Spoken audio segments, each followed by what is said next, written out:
Neither staying away from her nor killing her will purge her from my mind. Abducting her is the only practical solution. Oh, okay. Good morning.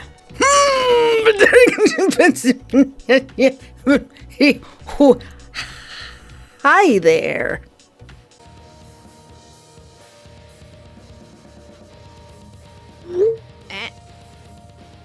Little Bunny, are you available? There's a case I'd like your help with. I'd like to hire you as my temporary assistant. Reply to me ASAP. Espoir, sorry for asking so suddenly, but would you come and help me at my store? Who should I reply to? The save button! Well, I'm going for Enox, and Enox is what I'm going for. So, guess we're being a lab assistant. So, Mr. Enox is a chemist, right? A chemist is someone who works with medicine. Speaking of that, I recall the empty crates and that chemical smell I found while investigating the back alley. And there are rumors about drugs on the street. I might be able to find something if I work as Mr. Enox's assistant. I took out my notebook where I logged my observations and kept profiles of the people I bumped into. According to my research, Mr. Enox was the only chemist in town. Only very few people had ever met him or even knew his name. On top of that, his behavior was very suspicious. Strange, I've only been here a month, yet I've already run into him so many times. Is it just a coincidence? Even if he's not related to those drugs or the Heart Ripper, I'll at least learn a thing or two about the strange things happening in the town. He could be my best lead. I replied to Mr. Enox's message, and to my surprise, his answer came back almost instantly. He was probably waiting at his phone. Come to my house at 10 a.m. sharp tomorrow. Don't be late. Your house? My lab's inside my house. Really? He has a home lab? His house is much bigger than I thought. Honestly, after everything that happened, I never expected him to contact me, let alone ask me to be his assistant. Yeah, that's awfully suspicious, don't you think? I thought he didn't want to see me again. Could he have some motive? But then the scene of him comforting me that night and the teddy bear he gave me came to mind. Well, I was lost in thought. I couldn't figure out his true intentions, but there was no point thinking about it. I had my plan too. I wouldn't let fear get in my way of uncovering the truth. The next day, I almost overslept. Is this my room? Oh my gosh, it's so cute. There's the bear. It's so cute. No, I can't be late on my first day. I really wanted to grab a cup of coffee, but I better hurry. I avoided going past Dane's coffee shop, as I knew I wouldn't be able to resist the aromatic smell of coffee. Oh, I had to sneak past Dane. 9:58 a.m. Phew, just in time. This house still feels so big, even after seeing it again. My intuition tells me that Mr. Enox is the only one living here. Yeah, he probably couldn't stand living with anybody else. The door opened the second I rang the bell, as if the owner had been waiting for me all along. Hey. Hey. Hi, Mr. Enox. Just Enox is fine. Come on in. Glad I've been pronouncing your name correctly this whole time. All right, boss, let's get to work. I followed behind Enox, glancing around the house as I walked. The place was clean, spotless, and well organized. Wait, he has an indoor waterfall fountain? Is that what that is? That's neat, I like that. I want to play in that. But is that really water flowing from it? Somehow it looks kinda... Enox opened one of the doors in the corridor, revealing a room unlike anything you would have expected in a house. Cool. Ooh. Wow, what a massive lab. I couldn't hold back my gasp. It was just like those laboratories in TV shows. Here's the place that you work. Pick a seat. I'll sit on your lap, best seat in the house. Today's job is simple. Check the quantity, then paste the label. Did you make these all by yourself? Do you see anyone else here? I never work with others. Don't have to be so icy about it. I looked at him in embarrassment. You're just a temporary assistant. And it's only because I've been so busy lately that I had no choice. Do you have any other applicants? No. Hey, that's none of your concern. Sorry, just asking. If you don't mind me asking, what meds are these? Noxy? Noxy? Enox gave me a significant smirk, as if he had read my mind. Relax. It's legit. And I'm a legal manufacturer of meds. You've already done your research before coming here, right?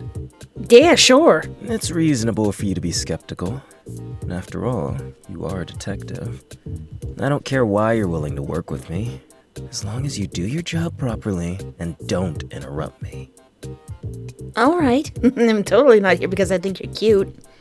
I really want to ask why he hired me, but I guess I'll have to wait. Now isn't the right time. You can leave early if you finished your job. What if I can't finish it on time? I guess I'll have to stay overtime, overnight, like a sleepover. Then you'll have to work overtime. But don't stay too late. One more thing. Don't go in the basement? There's a rule you must strictly abide by.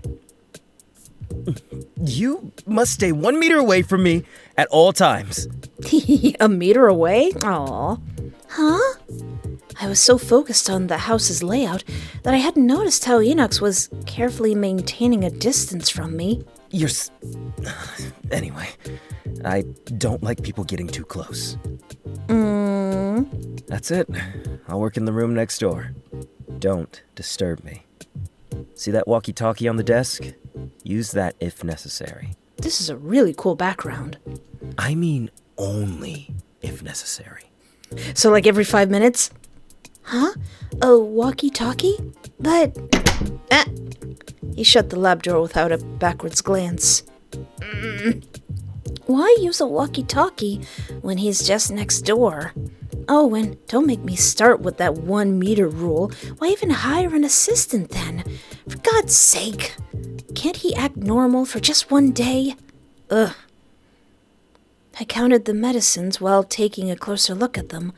These seem to be ordinary medicines, like antivirals, anti-inflammatories, etc. But you can get these easily from any pharmacy. Maybe the ones made by Enox are particularly effective. I wasn't questioning his qualifications. Instead, I was surprised at the number of orders. I scrolled through the order information, and how some clients even made repeat purchases. What if there's actually something else inside? It was a shame that I couldn't take them back for further analysis. I didn't have the proper equipment, and there was no other lab in this town. And he could be watching me right now. Actually, I'm sure he is. I could buy it directly from him, but that would be too conspicuous. I'd better wait. My eyes are losing focus. Well, Enox had also told me to tidy the desk. Let's take a break from all this paperwork. He didn't say I can't do some sneaky investigations while tidying things. Investigate? Start! I'm gonna investigate this lab so good. What's this? The desk held nothing but empty test tubes, spotless and dust-free. Does he do all the cleaning alone? A leaflet was dropped on the floor. A leaflet for a restaurant? Maybe Enox likes steak. It looks delicious. I put it back on the desk. All these books are about chemistry and pharmacology.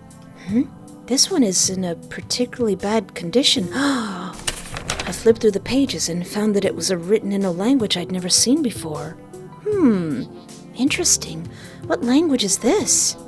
A label of "Do Not Touch" was written on it. Should I open it? I better not. I better leave it. It's better to investigate other places. Medicines? Go back and continue counting medicines? No, let's continue investigating. And then I'm gonna touch that thing that I'm not supposed to touch. The bonsai looks so authentic, you'd never know it's a fake from a distance. I was organizing a pile of books when a photo fell from one of them. Oh, is that baby Enox with his parents? Oops. Oh, it's been torn. It seems to be a family photo, but where the father would have been has been torn off. The faces of the remaining 2 people were also crossed out. The child in the middle. Was that Enox? Cute. So let's save, then touch that thing that we're not supposed to touch. Open it! I ignored the warning and reached out to open the cabinet. The cabinet was locked, and a red light on the top started flashing. Hey! I didn't tell you to open the cabinet! Sorry. Oh! I'll take that as an accident this time. How does he know? Is the red light a signal, or is he watching me? It's better to investigate other places. Oh, all right. Let's resume. All right, let's get back to work. While concentrating on my work, I didn't realize the door was being opened. Sir! Wait a minute! Wait a minute! No!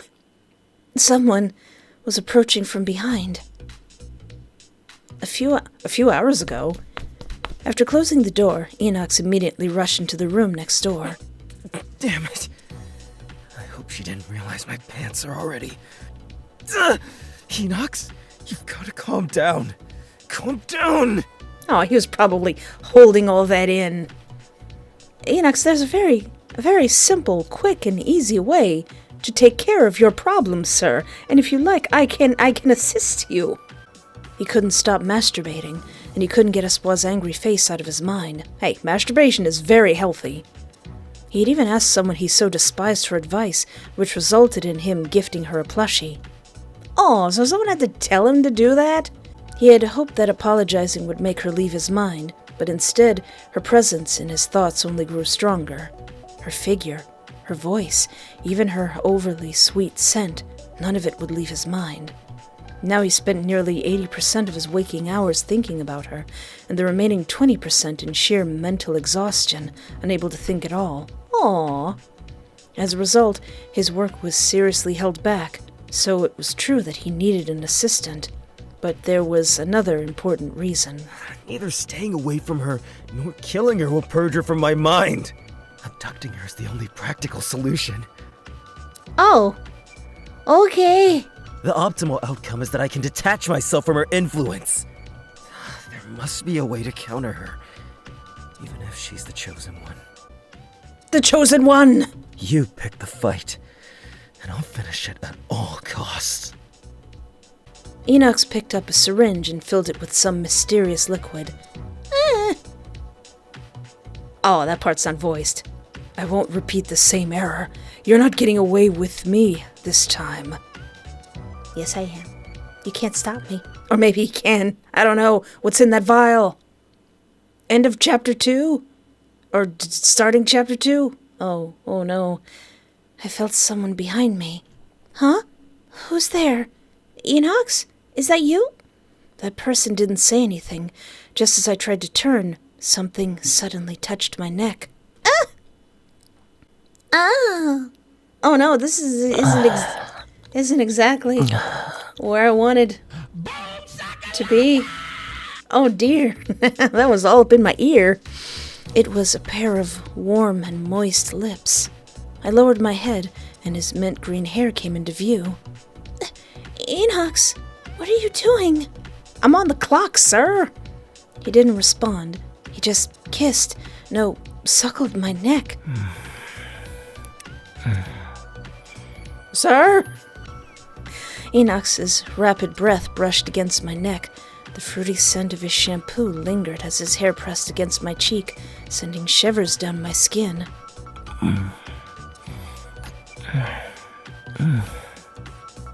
Thank you for this delicious ASMR. Let go of me! Stay still. Gulp. I tried to get away from him, but he grasped my hands. Isn't he the one telling me to keep a meter away from him? Yeah! Out of the corner of my eye, I saw his flushed face. It reminded me of the strange expression he had shown before. What's going on? It's like he's... Wait, was that syringe not for me, but for him? Like he was in heat. He kept sucking on my neck.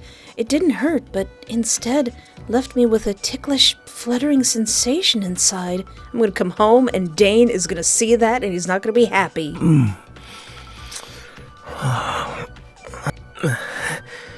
You taste so sweet.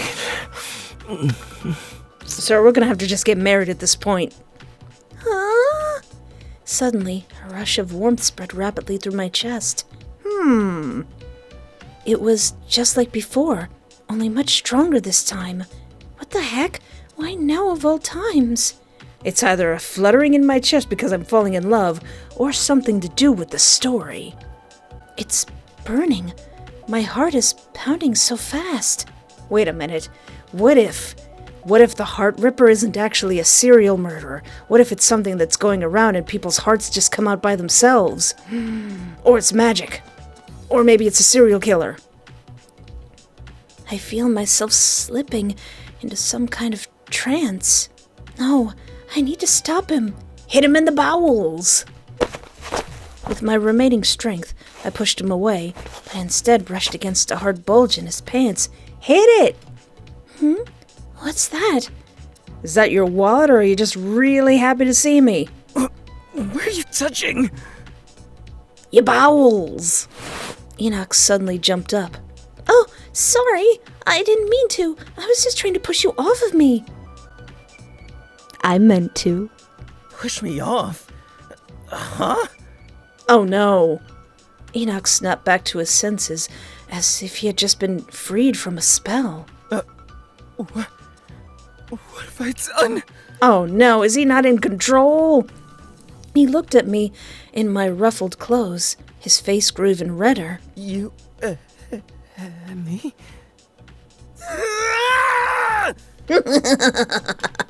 Aw, hey! Before I could say anything, he rushed from the room. What the heck is going on? Oh, my MacGuffin! The discomfort in my body distracted me from any anger I should be feeling. I can hardly breathe. My heart feels like it's going to burst. Oh no.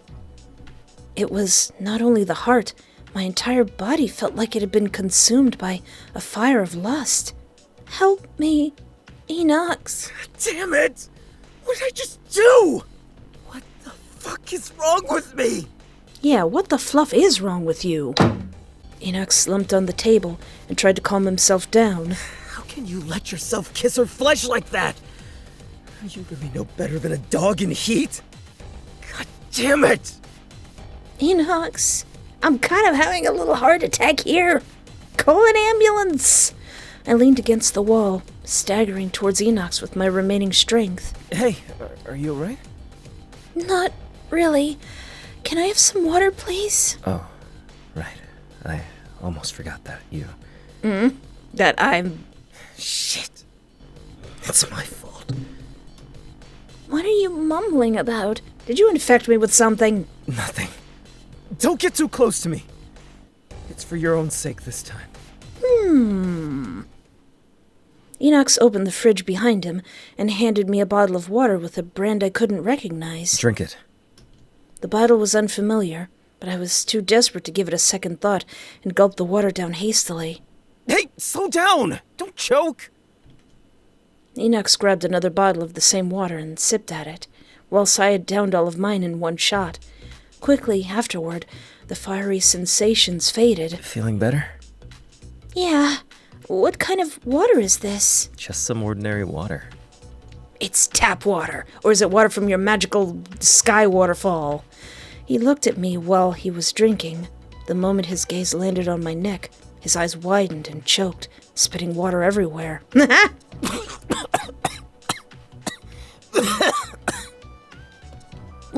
What? Is there something on my neck? Yeah, there's like a million hickeys.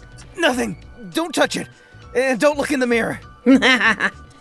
What? Hey, look here. You suddenly kissed my neck, and now you tell me not to look in the mirror? What is this nonsense? Midway through my sentence, I realized what he meant. Then I felt the heat rising to my face. You pervert! You forget to mention it was you touching my crotch! Hey, I was gonna hit it. I was gonna punch it. I didn't mean to. Neither did I, damn it! He looked so humiliated that he was on the verge of tears. I couldn't help but feel a little sorry for him. Now that I think back to what he kept saying since the first day, he might genuinely have something wrong with his body. Aw, Pookie. Is it because of me? Because of my smell? Sorry. You'll have to follow the rules too. What? From now on, stay a meter away from me. If you can do that, I can think about forgiving you.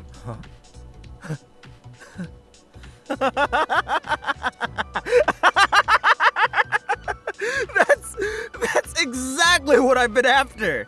What a charming laugh.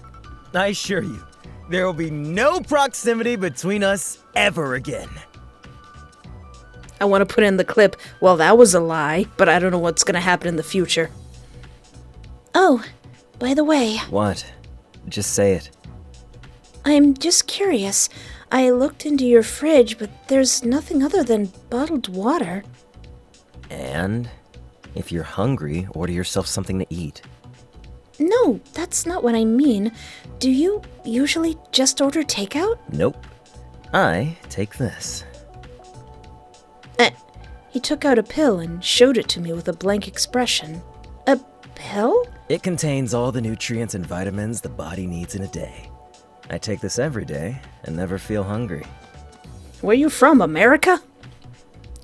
But why? It eliminates the hassle of eating, the tedium of the food selection process, and wasteful dining rituals.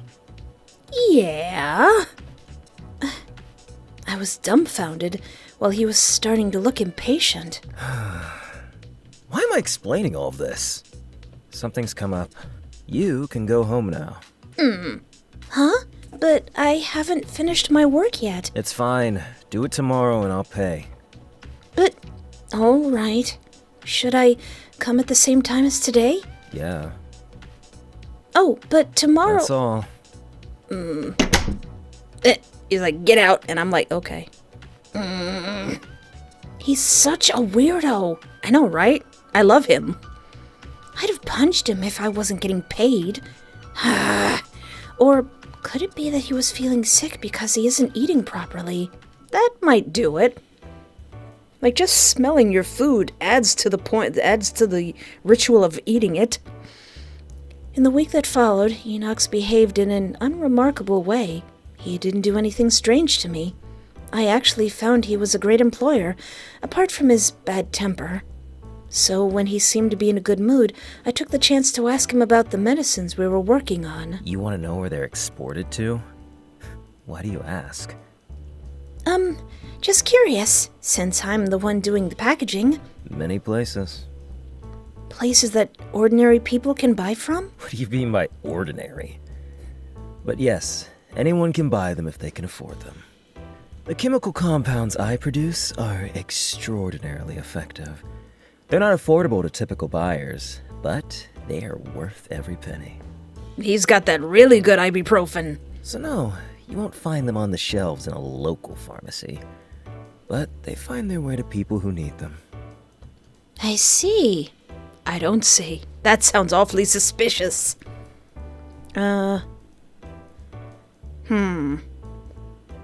it's not a scam. I mean, I do not doubt the potency of his wares, but that does sound a bit capitalistic, but... Although it's a bit capitalistic, you're helping others if your meds are so effective. Helping others? I'm just making money. I gotta get that bag. In a good way. Do you really think so? I've never really seen it that way. Am I overthinking? Or does Enox actually look happy? Enough questions. Now get back to work. Have we not seen this guy smile yet? Have you not smiled? All right. Oh, and don't forget to drink your water. Did you put something in my water? Enox pointed to the 2 water bottles on the table. Since that first day, he practically ordered me to drink the water he prepared. Or is he just worried about my health? To assure me that it was safe, he would drink one of the bottles in front of me before leaving. Don't waste a single drop. Got it? Oh yeah, he put something in that water. He did something in that water. That's in the normal water. Sure, but is it necessary? Absolutely. I don't want to bring you to the hospital if you get dehydrated or suffer a heat stroke. Oh, come on. Who would get that in a lab? It's an order. No arguments allowed. Aw, do you care about me, Enox? Gosh, he's so very weird. Why is he so pushy about the water? Fine, it's not a bad thing to stay hydrated anyway. It's just weird that he keeps nagging me about it. What you should do is bring your own water and see how he feels about that. I sat in front of my desk, organizing that week's clues. Although Enox was suspicious, the medication he produced seemed legit, and he was fully licensed. But I found something that caught my attention. I noticed a particular symbol which had been imprinted on some of the medication lists. As I remembered, this icon was very similar to a mafia organization's emblem. I had handled 1 or 2 cases related to them before. Nayaf? But they disappeared long ago. Is it just a coincidence? Have they resumed operations? To be honest, I wasn't interested in their business, but for them to show up in this town was indeed suspicious. What's Enox's relationship with them? I sent a message to Clark, asking him about the organization, even though he had stopped replying to my messages. I just wish he'd at least reply to my work-related messages. All right, now go to bed, or I'll be late for work tomorrow. Cute. Who's that? Just before sunrise, my sleep was disturbed by the phone ringing. Oh, it's just Clark. Clark? Daddy? I jumped out of bed, and my drowsiness instantly faded. But the contents of his message were far from what I expected. Uh-oh. What's this? Coordinates? Creepy music playing? It wasn't the first time Clark had sent me cryptic messages. Each time I thought something was up and went to check on him, it always turned out to be a false alarm. I won't believe you again. But he hadn't replied to my messages, nor had he called. All he sent me were suspicious coordinates, no matter how irresistible. He is pretty irresistible.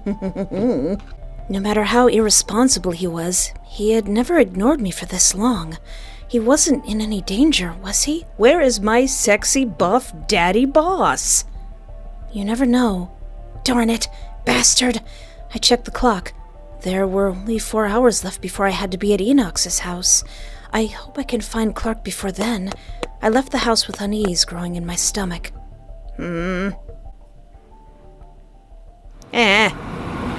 Madam, we can't drive any further. You'll have to walk from here.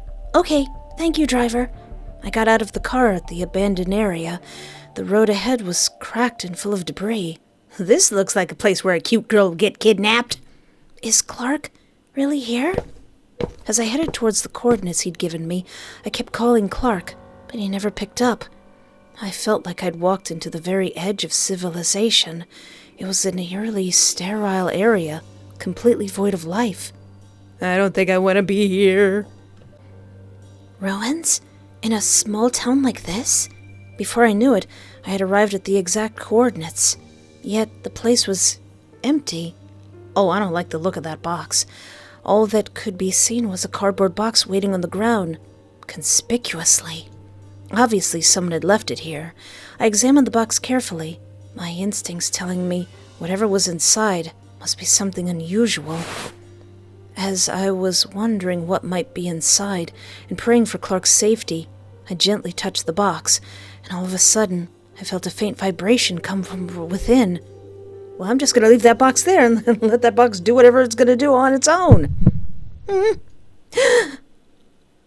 I immediately retracted my hand. What's that sound? I gingerly put my hands on the surface of the box to gauge the sound and vibration. The thing inside, is that? Startled by a sudden ringing phone, I jumped up.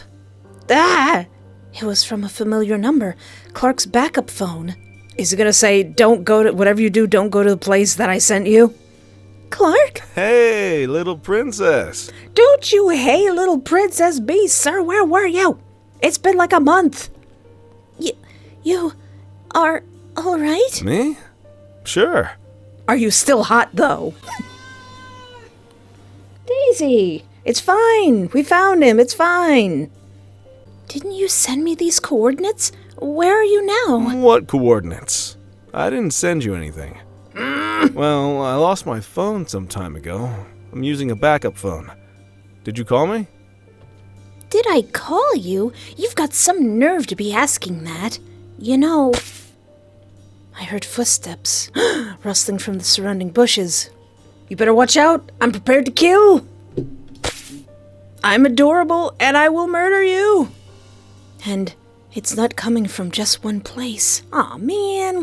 Looks like I'm gonna have to kill multiple people today. Huh? Clark, I'll call you later. I gotta murk some fools. Several strange-looking people showed themselves from the woods. They were dressed in tattered clothes and ambled forward with an empty gaze. Were they here all along? I couldn't hear them coming.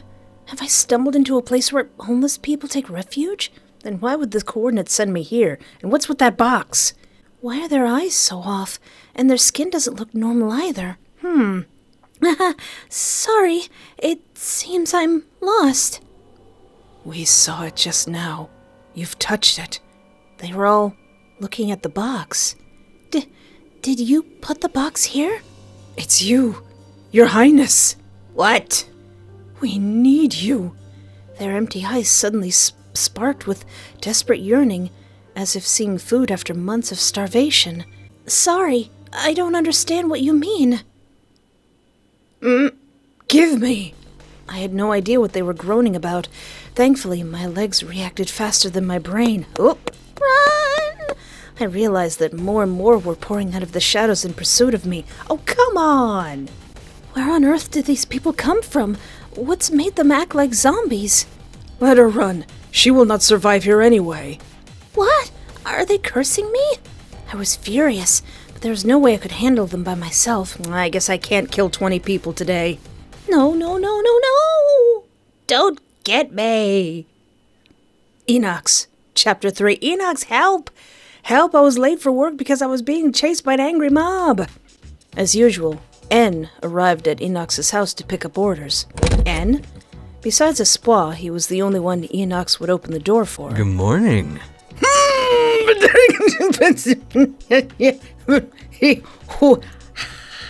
Hi there. Oh no. Oh no, he's got sharp teeth. Oh no. If I had a nickel for every hot delivery guy I've met in a visual novel, I'd have 2 nickels. Wrong! Oh no, he has yellow eyes. Yellow eyes.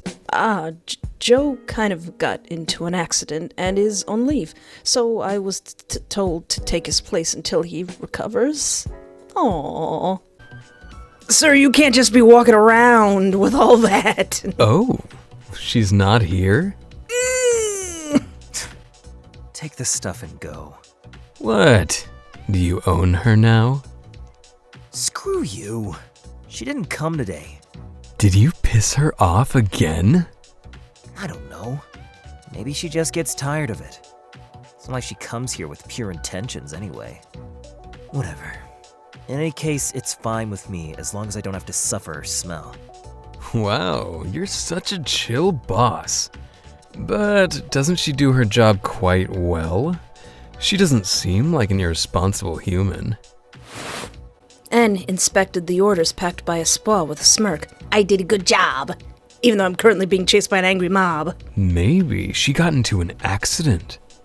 A mishap? What kind of trouble could she have gotten herself into here? Who knows? There are things we can't control, even for a supreme being. Even we might get caught up in the dangers, not to mention her. Are you two not human? Maybe she's on the edge of death right now. I don't care. You totally care. If she's dead, that would save me a good deal of time and effort. Oh, you could have found her with your powers. you wouldn't find such a lovely research subject elsewhere. How do you know I want to study?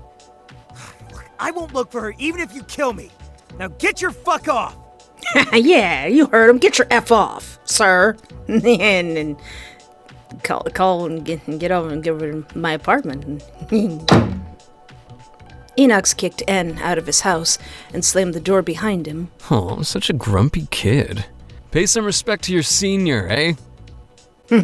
Shut up. I couldn't care less about her. You care so much, Enox. Also, we're gonna glaze over the fact that you and him might not be human. There's nothing to worry about. She's been under his protection since the second she arrived here. As long as she stays within the area, she'll be perfectly safe. I don't think I'm in the area. I don't think I'm perfectly safe.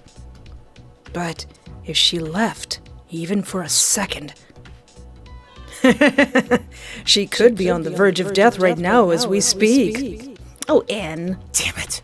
I don't care if she lives or dies. It's just... she can't die in the hands of anyone except me. You got the hiccups, baby? If you make it back alive, I'll kill you myself. Unspeakable tortures await you. You promise? Oh yeah, I was running. Ah! Why are they chasing me? I ran desperately, but my pursuers were close at my heels. What are they blabbering about? Are they trying to rob me? What's in that box? I was gasping for breath, and I was losing speed. They reached closer and closer. Help! Give me now! Save us! What on earth are they talking about? I dashed around a corner to catch some breath. Dang it, there's nowhere to hide. They're gonna find me soon. All the roads look identical. Which way should I take to get back to the town? I snuck a glance behind me. They were quickly approaching. There's only one escape. I need to get out of their reach. I'm not going to die here. You thought you could get away by climbing up there? Shut up! What? Suddenly, someone grabbed my hand. Ah! Help! This is a long way to come just to avoid work. Enox? Why are you here? That's my question for you. Enox helped me up as he spoke. Though his hands were still cold, they brought me a strange sense of comfort. I looked around and realized that all my pursuers were nowhere to be seen. Is it just me, or has the area changed somehow? I'm sorry I didn't come to work today. This morning I received an important message. I thought I could sort something out before work, but... I'm not interested. You're standing here. That's enough. And I'm not dead. Huh? I'm warning you. If you get into trouble again, you'd better hope I don't find out about it. Oh. It's none of my concern. Why does this happen every single time? But I didn't contact you. How did you know I was in danger? Anyway, from now on, you have to come to work on time, show up on time, and go home on time. I don't have the time and energy to worry about you. Oh, you admit you worry about me. You're worrying about me? No! Now, let's get out of here. Or I'll leave you alone. Do you know who those people were? A lot of freaks live in these ruins. They love dressed up people like you. Who knows what they might have done to you? I've got tons of questions for him, but maybe now isn't the best time. I stumbled behind Enox, carefully keeping my distance from him. He was strict about not getting too close.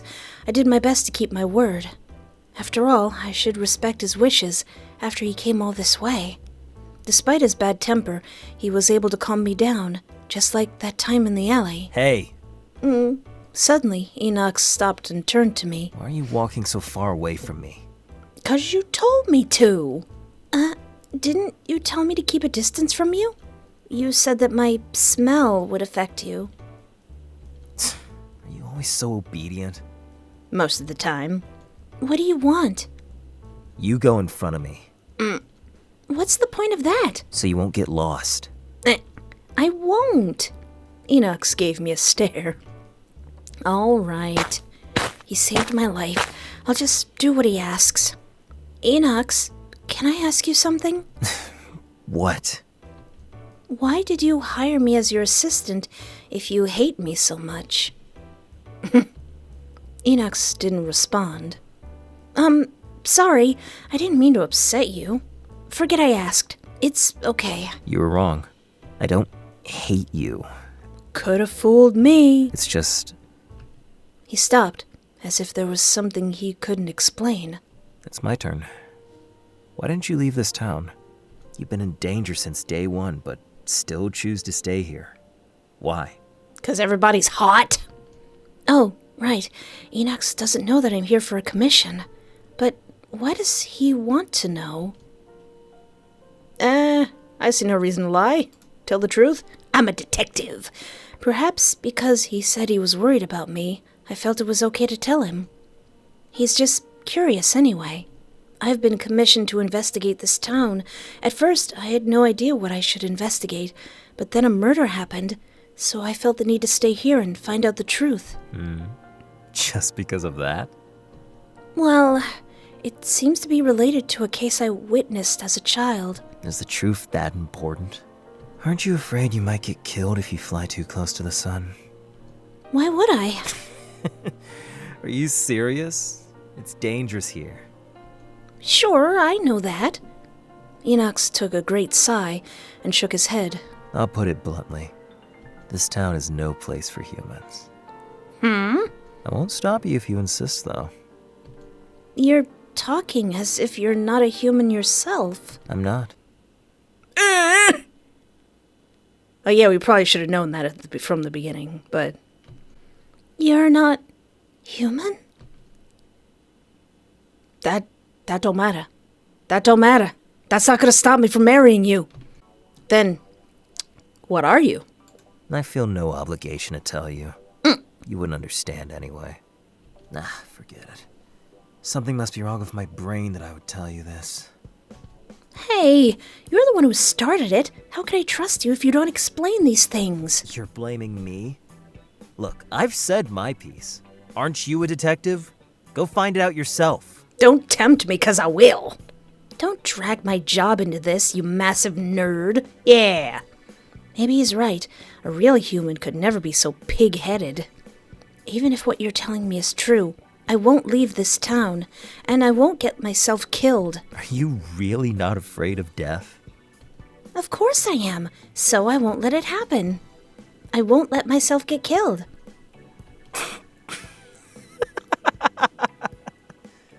What a cherubic laugh. What's so funny? Nothing. It's just, you got me so curious. Let's see how far you can get. It was then that I noticed a bleeding wound on his arm. Your arm is bleeding. Did you get hurt saving me just now? It's nothing. It'll heal anyway. Yeah, 'cause you're not human at all. No way. If it's not treated properly, it could get infected. I took a handkerchief from my pocket and wrapped it around his wound. What are you doing? How could I just ignore it? You got hurt because of me. You're trying to make me owe you. I don't fall for such cheap tricks. What a petty person. I'm not human. Don't expect anything from me. Sure. Though he complained the whole time, he still let me bandage the wound. As we marched on, our surroundings gradually became familiar. Strange. Was there a street like this just now? No. How did I get here? There's definitely some barrier nonsense going on here. As I was wondering, the signboard of the restaurant caught my eye. Oh, gosh! Are they opening a branch here? I rushed to the restaurant with excitement, and Enox walked behind me. I used to live near one of these. I absolutely love their food. I'd go there at least once a week. What is it, an Arby's? What a lovely surprise. The owner said that they'd never open another branch, and now there's one here in such a small town. Oh, it's closed already. I read the menu posted on the glass window. It was exactly the same. Have you tried it before? I didn't realize Enox was also looking at the menu behind me. Sure, my favorite is their ribeye steak. It's so tender and succulent. I'm getting hungry. I didn't know you liked this kind of food. You should try it, Enox. It's really good. It's probably a lot better than your protein pills. I saw Enox's eyes glow with anticipation, only for a moment. I've never eaten out. Never tried anything like this before. You've never had steak? Yeah? Oh. Let's go. Is this where you live? Better get inside before Dane sees you and, tries to attack you or something. Enoch stared up at the building with a displeased look on his face. Huh? Didn't you know? You're the one who sent that teddy bear over. Never mention that stupid bear again! Enoch suddenly flushed red. His mood changed faster than the weather. Why? I like it. You've got really bad taste! What? Aw. Was it that delivery guy who gave him the idea to do that? What? Didn't you choose it? Do you want me to hate it? No! Just don't like it too much. He's so hard to read. Alright, I need to go. Okay, cutie pie. Okay, see you tomorrow. Enox, thanks for today. Everything you did. Be punctual tomorrow. Okay, boss. Without saying anything else, Enox took his leave. I can finally clear my mind. Enox dried his hair while reading the document Anne had given to him earlier. Oh yeah, Anne, what's he doing? Where is he? Enox had initially thrown it away. He didn't want anything to do with the person the document mentioned, but now that she had become the research subject, that information had become valuable. It doesn't state anywhere that she likes ribeye steaks. Why would I give a shit about what she likes to eat? Why do I keep picturing her eating steaks? What's wrong with me? She hasn't had any more of her episodes after she began taking the depressant. So, it seems the meds work on her too. I knew it! You've been putting stuff in my water! But Enox turned to one of the bookmark pages. If the other half's heart can't be found, the bride will die. that day is approaching. I wonder what whoever sent her here is planning. I'll just try not to let myself die. She doesn't even know what she'll be becoming. How do you not let yourself die? Funny. With great determination. Also, he's smiling. No, she doesn't even know what she is. Oh yeah, and I don't have my memory of before my parents had their hearts ripped out. Wait a minute, what if the heart ripper is me? Her clueless face gets on my nerve every damn time. I'll have to stop her from integrating with him. She came to me after all. I won't let her. Not if I die. Who's him? Didn't you hate me? No, I don't hate her. I want to kill her, study her, make her mine. Just thinking about her all the time. But why? Why? I'm not supposed to have human emotions anyway. Enox looked at the blood-stained handkerchief on the table. He intended to throw it away, but he didn't. Such nosy. I'm already told her I'm not human. That's not gonna stop me. Why can't she stop doing meaningless things? No, I shouldn't take her stupid questions so seriously. Time to think of some other way to get her. Food works. Ribeye steaks work. Hey there, pre-recorded Espoir here, and I have 30 seconds of your time. Want me to draw your OCs? Check out my Ko-fi page for art commissions as low as $20. Link in the description. Every week I post a Saturday update blog on both of my Patreons and now also my YouTube channel members. With behind-the-scenes stuff, upcoming games I want to play, life stuff, old lady stuff, and pictures of Daisy. Link in the description. Want to see the full uncensored versions of gameplays I can't show on this channel? Join my adult Patreon for the low price of $1 and being over the age of 18. And then do you yearn to wear merch of a super obscure free visual novel? Check out my TeePublic and Teespring t-shirt store. Descriptions are in link. Want to support my channel but you have no money? Hit the like button or subscribe. It's free. That's right, free. We're just giving it away. Check out my itch.io page. Play Picture Perfect Boyfriend. It's free. Link in the description. Enox, Chapter 4. When I got back home, I found that I had several missed calls from Clark. We hadn't been in contact for a month, so I told Clark all the strange things I'd been experiencing during this time.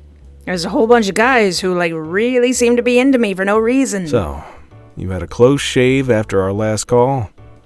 Yeah, I almost thought I was going to die there and then. Speaking of that box, it really creeped me out. Who would do such things with your phone? I don't know, but I'll find that out. If you receive anything from that number again, let me know at once. How did they get a hold of his phone? Okay, I didn't know this town had abandoned areas like that. I thought it was all just like the town center. Maybe I didn't mention that before. Yeah, Clark. There's a lot of things you didn't mention before. The town is under reconstruction, actually. Reconstruction? There had been a disaster. Many lost their homes and many went missing. There were countless casualties. From what I heard, a meteor fell on the town. This story's getting juicier and juicier. A meteor? It's just a rumor, though. No one really knows the truth. Some say there's been a cover-up. So instead of eldritch horrors, do you mean we got aliens? So you'd better... No. You should stay inside the town center. You don't know what may happen out there. Why didn't you tell me something so important? Sorry. I didn't know about it back then. I'm still surprised that you'd accept such a suspicious commission. It's not like you. Maybe the truth behind that disaster was what the client wanted us to investigate. Maybe. But we should focus on the things happening in the here and now. You're right.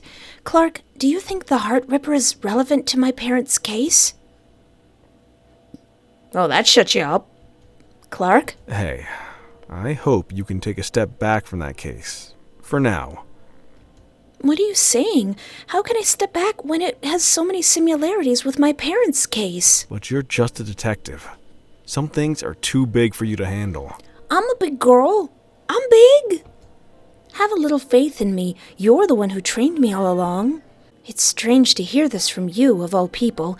You know that's exactly why I became a detective. Of course. But I didn't think you'd encounter a murder like this. I know you're angry. I'm just trying to say, you can walk away from this investigation at any time. Can I? I'll take care of the client. You don't have to worry about that. I refuse. I'll continue my work. This is just the beginning of something. I'm seeing this through to the end.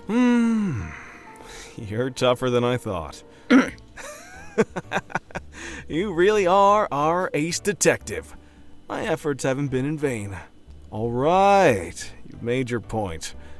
The only thing left for me to say is good luck. But, why would you work for that chemist? 'Cause he's cute? Aren't there other, safer ways of investigating? Safety isn't my top priority. And now I'm convinced that Enox is tied to the strange events in this town. There must be some important clue around him. Aren't you afraid that he's got something else up his sleeve? What if he hurts you? Yeah, what if? He's already tried to kill me, twice? Well, he has a soft side? It's true that he seems ill-tempered, but deep down, he's not a bad person. He's gentler than I imagined, really. And he's a good boss, too. Yeah, he's a good boss, unlike some people. He takes care of me. He gives me water. Water that's laced with sedatives, but still. What? A good boss? Oh, no, I mean, he doesn't make me work overtime like you do, and he actually lets me take time off. You're breaking my heart. All right, I won't stop you if you insist. But don't get yourself hurt, okay? Sure. Whose student am I? Because I might kill that kid if you get hurt. Not even you could stop me. Aw, Daddy coming in to save the day. What's with you today? That doesn't sound like you. Just kidding. It's not funny. I'm heading to bed. Don't drop your phone again, and make sure you pick up my calls. Gotcha, little princess. Sleep well. Will Enox hurt me? Come to think of it, why was he able to find me? He looked like he knew I was in trouble and came for me, yeah. Does he really have some sort of superpower? He said he's not human. Then what is he? An alien? Everything feels so unreal. Enox, and this whole town. I have to gain his trust to get him to tell me more. What should I do? What should I do? He doesn't like food. He doesn't like plushies. The next day, I was heading to Enox's home when I saw a man holding a cardboard box, craning his neck to look inside the house. Is that N? Hi, is that a delivery for this house? Oh. Sir, don't give me a reason to not like you. The man's cap covered his face, but I could feel his burning gaze. Miss Detective. We're not going to say anything about those shark chompers? I finally meet you in person. Do you know me? Of course. How could I not? Does Enox talk about me? You're the lucky girl who got chosen. But I don't think we've met before. Who are you? Me? I'm Enoch's coworker, maybe. Or his friend. Or his brother. Try make a guess. What's with this guy? I don't even know him. He's pretty hot, though. I've never heard of Enox having a friend. You know him well. He gave you a teddy bear as an apology, right? I'm the one who suggested he buy that. I figured. Huh? You? You thought he'd know what to buy for a girl himself? Hey, you should already know that he's got a terrible temper. Just between you and me, he gets jealous easily too. So keep your distance from the other men. No, okay. All right, please take this to him. He's gonna love it. Going to love what?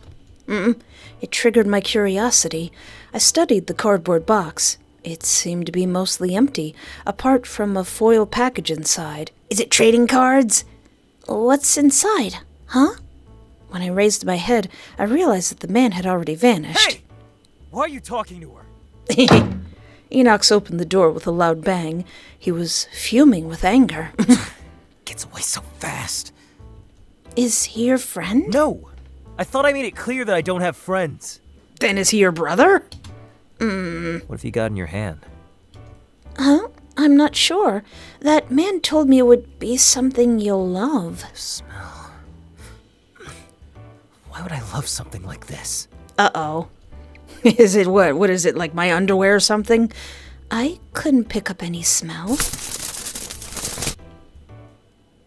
This is steak? That stupid asshole just loves doing stupid things like this. Well, I mean, if you don't want it. But you never eat normal food, do you? Wait, could it be harmful to you if you did? Huh? Is there a chance that man is trying to poison you? Not bad. You're finally getting a sense of the constant threats around you in this town. I gotta fear the steak. But it's fine. I didn't smell chemicals beyond animal protein. And traces of sodium chloride. Nerd. And even if it were poisonous, it wouldn't kill me. What do you mean? Nothing. I'm not eating it. Dispose of it. Well, sir, if you don't want it. It's a prime steak. What a waste. So what? Don't tell me you decided to cook it for me. Huh? Huh? I didn't expect he'd ask me to cook for him. I knew he wanted to try. Will you eat it if I do? Huh? I'm only asking. I have zero interest in such a thing. But if you insist on cooking it, I'll have it rare. No, I mean. I stared at Enox's blushing face while taking the steak out to defrost. Although he looked angry, he didn't stop me. He clearly wants to eat it. The more I spend time with him, the easier he is to read. He's so cute. 30 minutes later. Holy. You really know how to cook. Mostly. It's usually just called experiments. I'm just an average cook, but at least I know how to grill a steak. You've wasted your time. I won't eat it. I'm gonna make you eat this steak. I'm gonna make you eat this steak, sir. I didn't hire you to come here and play chef. If you want to eat it, you eat it. Leave me to my work. Feed him. Without saying anything, I shoved a piece of steak into Enox's mouth. Just eat it if you want. Don't make such a big deal about it. What are you doing? I see someone's holding himself back, so I helped him out. Well, How does it taste? not bad. The Then, Enox brought a few pieces of the steak to his mouth. He's kinda cute when he acts like this. Why don't you go to a restaurant if you like it so much? You can order takeout, too. Nobody said that I liked it. It's more worthy of my time than other food. You like prime rib steak, don't you, Squidward? Enox finished the entire steak in no time at all. The entire... You mean you didn't save me any? I dislike crowded places. Takeout arrives cold and stale. You don't like crowds? It's the smells. I can't stand eating in a place with hundreds or even thousands of scents wafting around. Alright, that's understandable. I don't get it. You can distinguish every different scent? I'm extremely sensitive regarding smell. You may have noticed. Oh yes, we've noticed. I can even smell people's emotions. I've tried wearing a mask, taking custom medication. Nothing works. That's how my body works. Ridiculous, isn't it? Not at all. I can't imagine how awful it is. If I were like Enox, I'd avoid leaving home too. Have you tried making a cure for it? It's not an illness. There's no cure. Alright, did you think about making like a handicap for it? Besides, there's no drug on Earth that I can't make. If I can't make it, I doubt a human could. So what you're saying is, you're really not human. Is that why you're so sensitive to smell? I've told you everything already. It's you who has the problem processing it. Yeah, you didn't tell me everything. You did tell me what you are. Are you an alien or are you an eldritch abomination? Or are you just a goofy human who's saying that he's not human? Looking at Enox, something popped into my mind. Do I smell exceptionally bad for you? I somehow took a few steps backwards. What? Every time I'm around you, you look like you're struggling.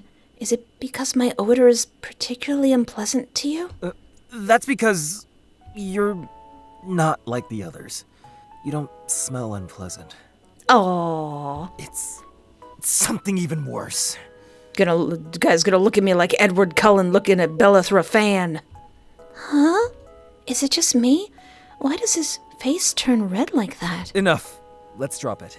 You came here to help, didn't you? Get back to work. Okay, boss. Enox and I stood at a table full of different substances and reagents. He was mixing the medications and taking notes while I was helping him organize each bottle and label. Number 35? Here. I just realized that this was the first time we had worked so closely in the same space. Yeah. It was also the first time I was able to watch Enox at work. He always gives me the impression of being a weirdo with constant mood swings. Yeah. Seeing how focused and efficient he is now, it finally hit me that he truly is a professional.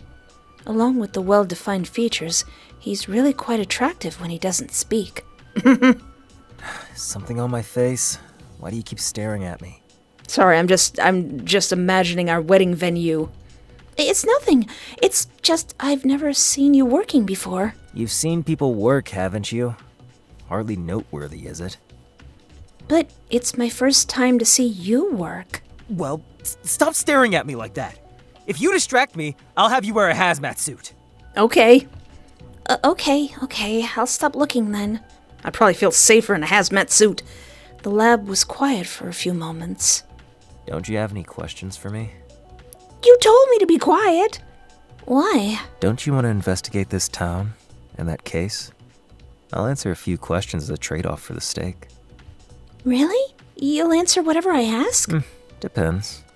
But just ask. I can't believe Enox would let me ask him questions. I must use this chance. And I also must use my save button. About the town. You said that this town is dangerous. What exactly do you mean? I've been clear. It would be no surprise to me if you suddenly went missing or were found dead one morning. Cold? Okay. Do you mean the abandoned area outside the town center? Like the ruins we went to last time? I mean the entire town. Every inch and corner of it. But it looks safe here in the town center.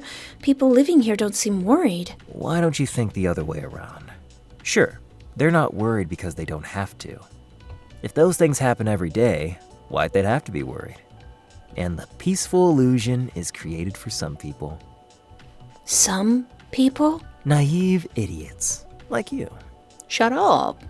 Have you heard of any other incidents besides the Heart Ripper? I make no effort to recall events concerning others.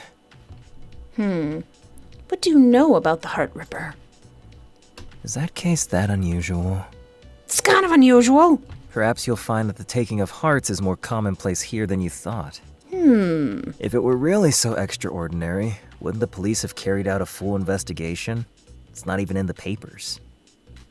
He's right. Luke said none of the police are taking it seriously. Even the news only covered it once or twice. If you ever met a cop looking into that case, you should doubt their intentions. Oh no, is he talking about Luke? Still, no matter how you look at it, ripping out people's hearts is anything but normal, and we don't even know what tool they're using. If you think it's at all related to your parents' case, I think you'll be disappointed.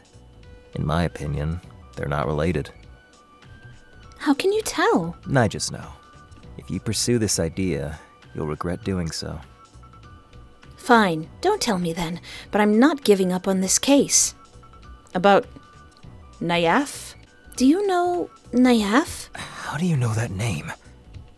Before I moved here, I worked on a case involving that organization, and I noticed the same emblem on your medicine packages. Oh yeah, the mafia people. Enox's face turned sour. No comment on that. Next question. All right. Okay. When did you become a chemist? Why are you asking about me suddenly? But to answer your question, I can't remember. I've been doing experiments since I was very young. That's incredible. You're a genius. Do you like doing experiments then? Does a fish enjoy swimming? It's simply what I must do.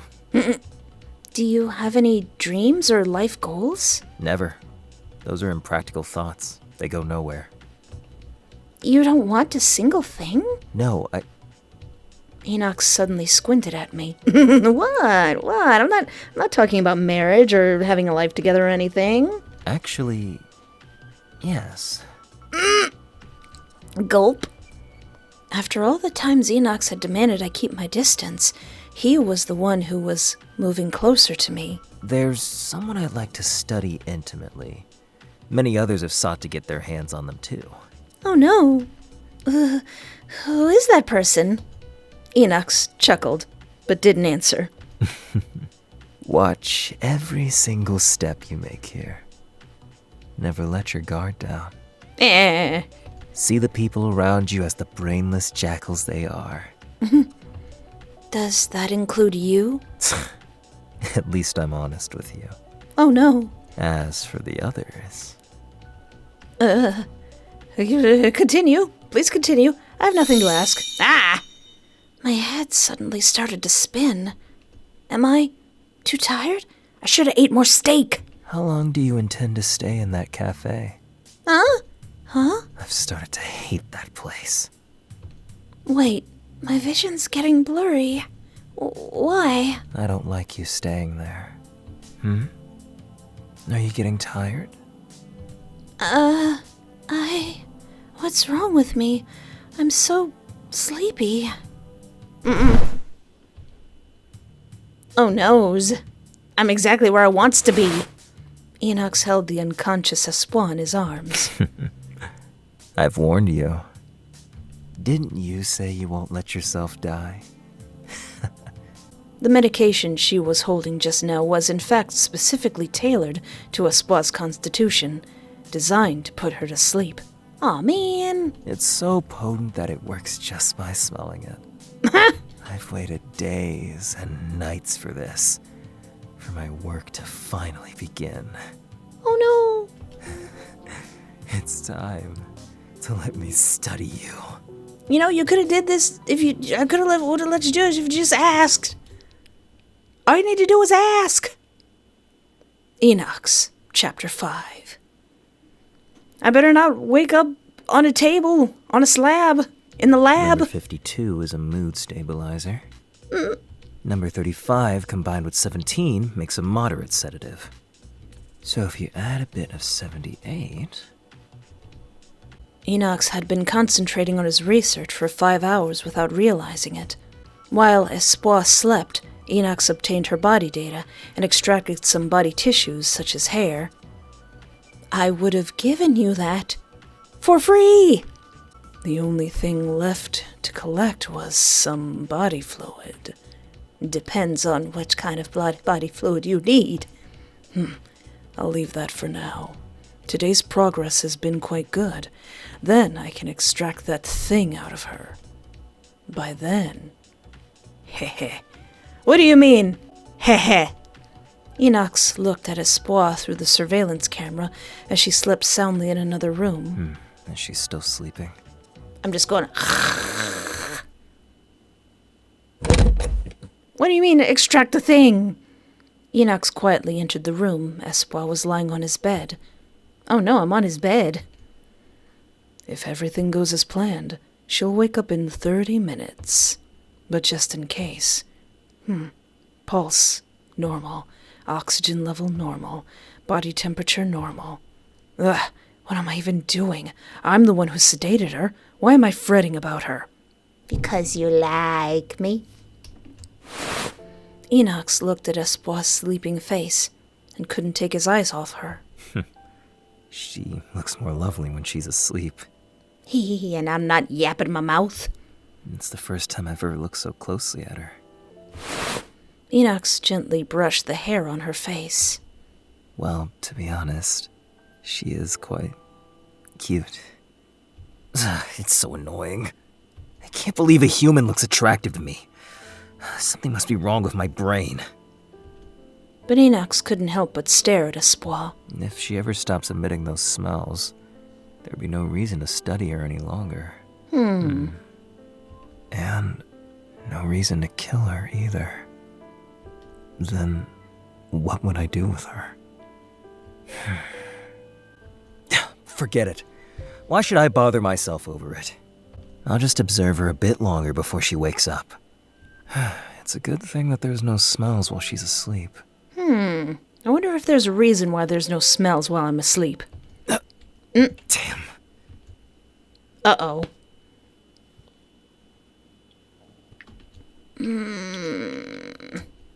When did I fall asleep? I feel like I had a long one. Where am I? What's that sound? Why do I have the feeling that Editor May is going to have to get the scissors ready?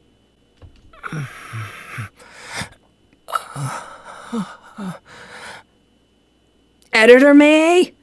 Editor Espoir in the future who's editing this YouTube video right now? What are you doing? Hentai! When did you wake up? Again, I can help you with that, Pookie. Damn. It's getting even harder. Actually, that might be a problem. Do you want me to call a doctor? Wait, he is a doctor. No! What happened? When did I fall asleep? Where is this place? Don't ask so many questions. I have a right to know. What did you do to me? I immediately checked the state of my clothes. Oh, please. I didn't touch a single hair on your head. I just carried you here. That's it. This whole situation is quite suspicious. Well, okay, I did remove a strand of your hair. You perv! Just what exactly were you planning? Don't you say that! It's not like I wanted to! What do you mean? It's not like someone forced you to. I always knew you were a weirdo, but I can't believe you'd do such a thing. Enough is enough. I'm calling the police. Wait, I am the police. The police? Yeah, let's call the police! Call them right now! And tell them how you started all of this. What? Don't try to frame me. I didn't do anything. I'm extremely sensitive regarding smell. You may have noticed. It's I'm something even worse. That's still not my fault. I'm I'm literally just standing here. All this stuff about my scent again? Are you really this slow? Yes. So I don't smell bad to him, but rather... Do I really have to spell it out for you? It's because you smell so sweet. That's why I can't control myself. Well, I'm sorry. There's sugar in my blood. I've never smelled anything like you before. It's driving me crazy just by thinking of it. And now, it's not only your smell, it's... your entire existence makes me lose control. Aw, that seems really sweet. Damn it! Aww. Huh? Enox suddenly burst into tears, as if he was venting his long-suppressed emotions all at once. Why are you crying? He's really been suffering through this, hasn't he? Tears welled in Enox's eyes, and his cheeks flushed, making him look even more pitiful.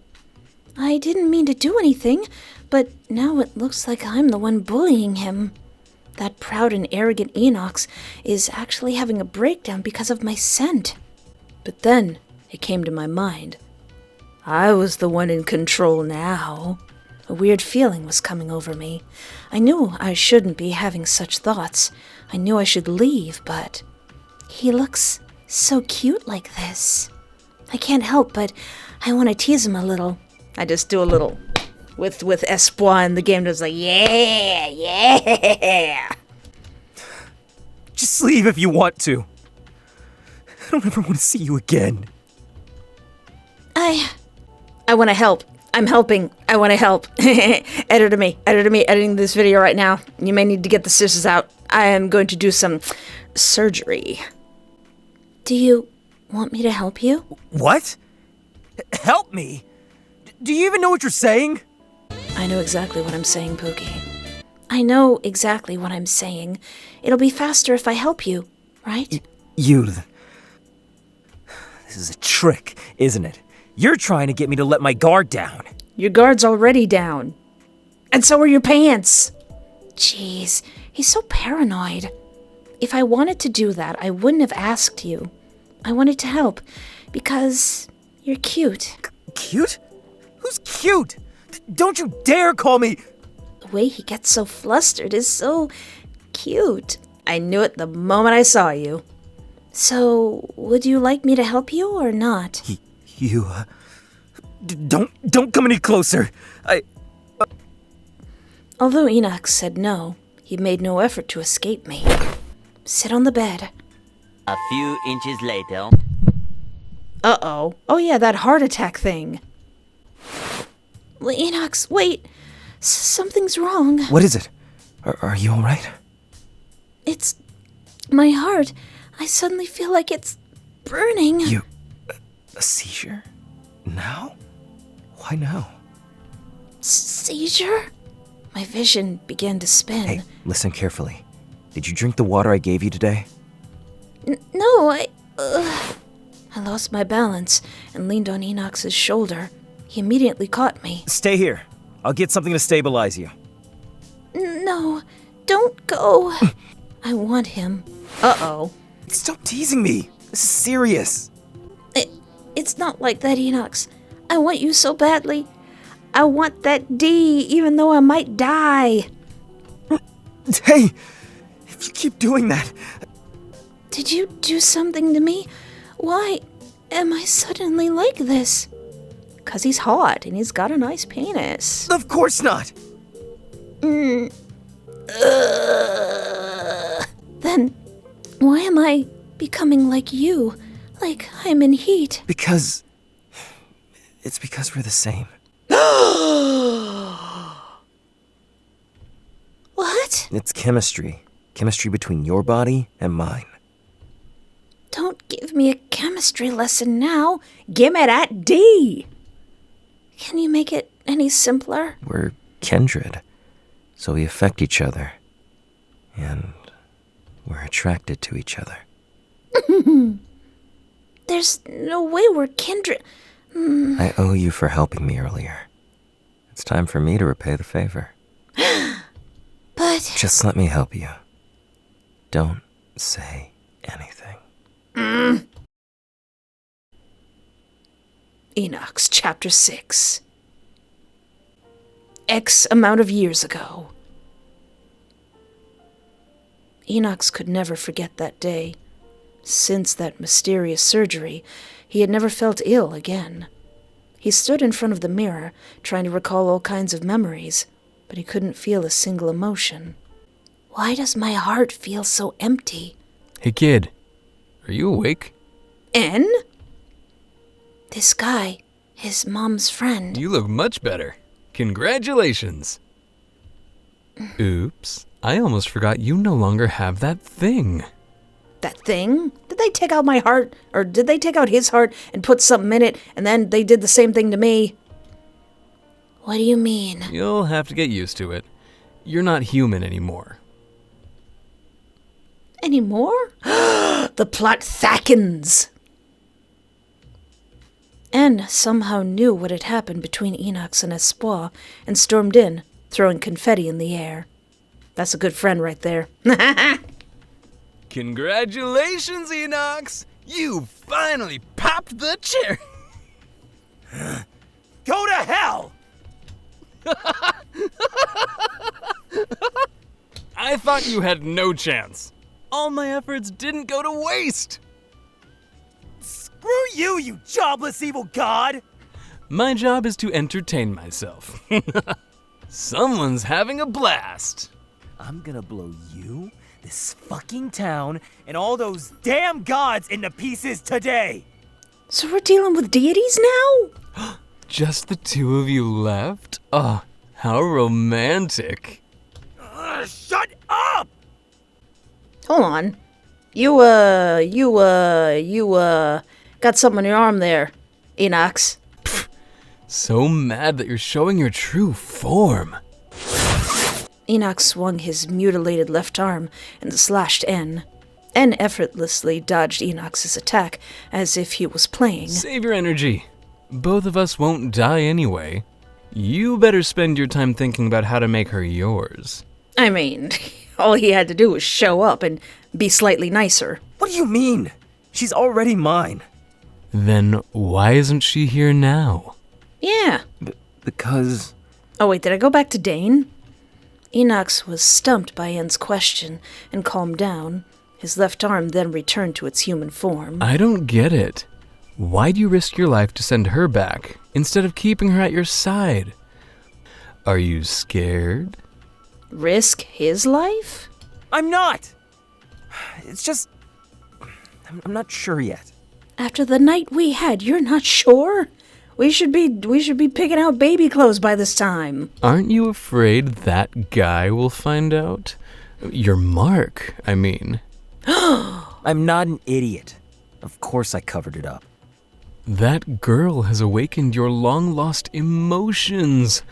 Now that you finally feel something again, shouldn't you keep her with you? No?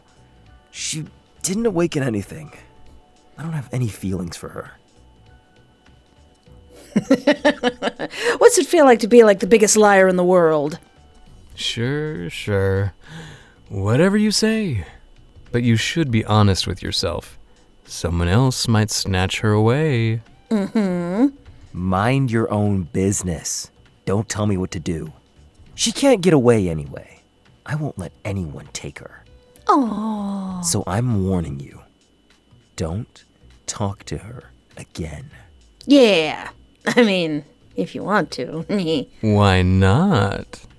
I'm really gonna kill you. I'll be waiting. Gotta go. N disappeared, leaving Enox alone and irritated. Damn. Such an annoying asshole. Is he a god?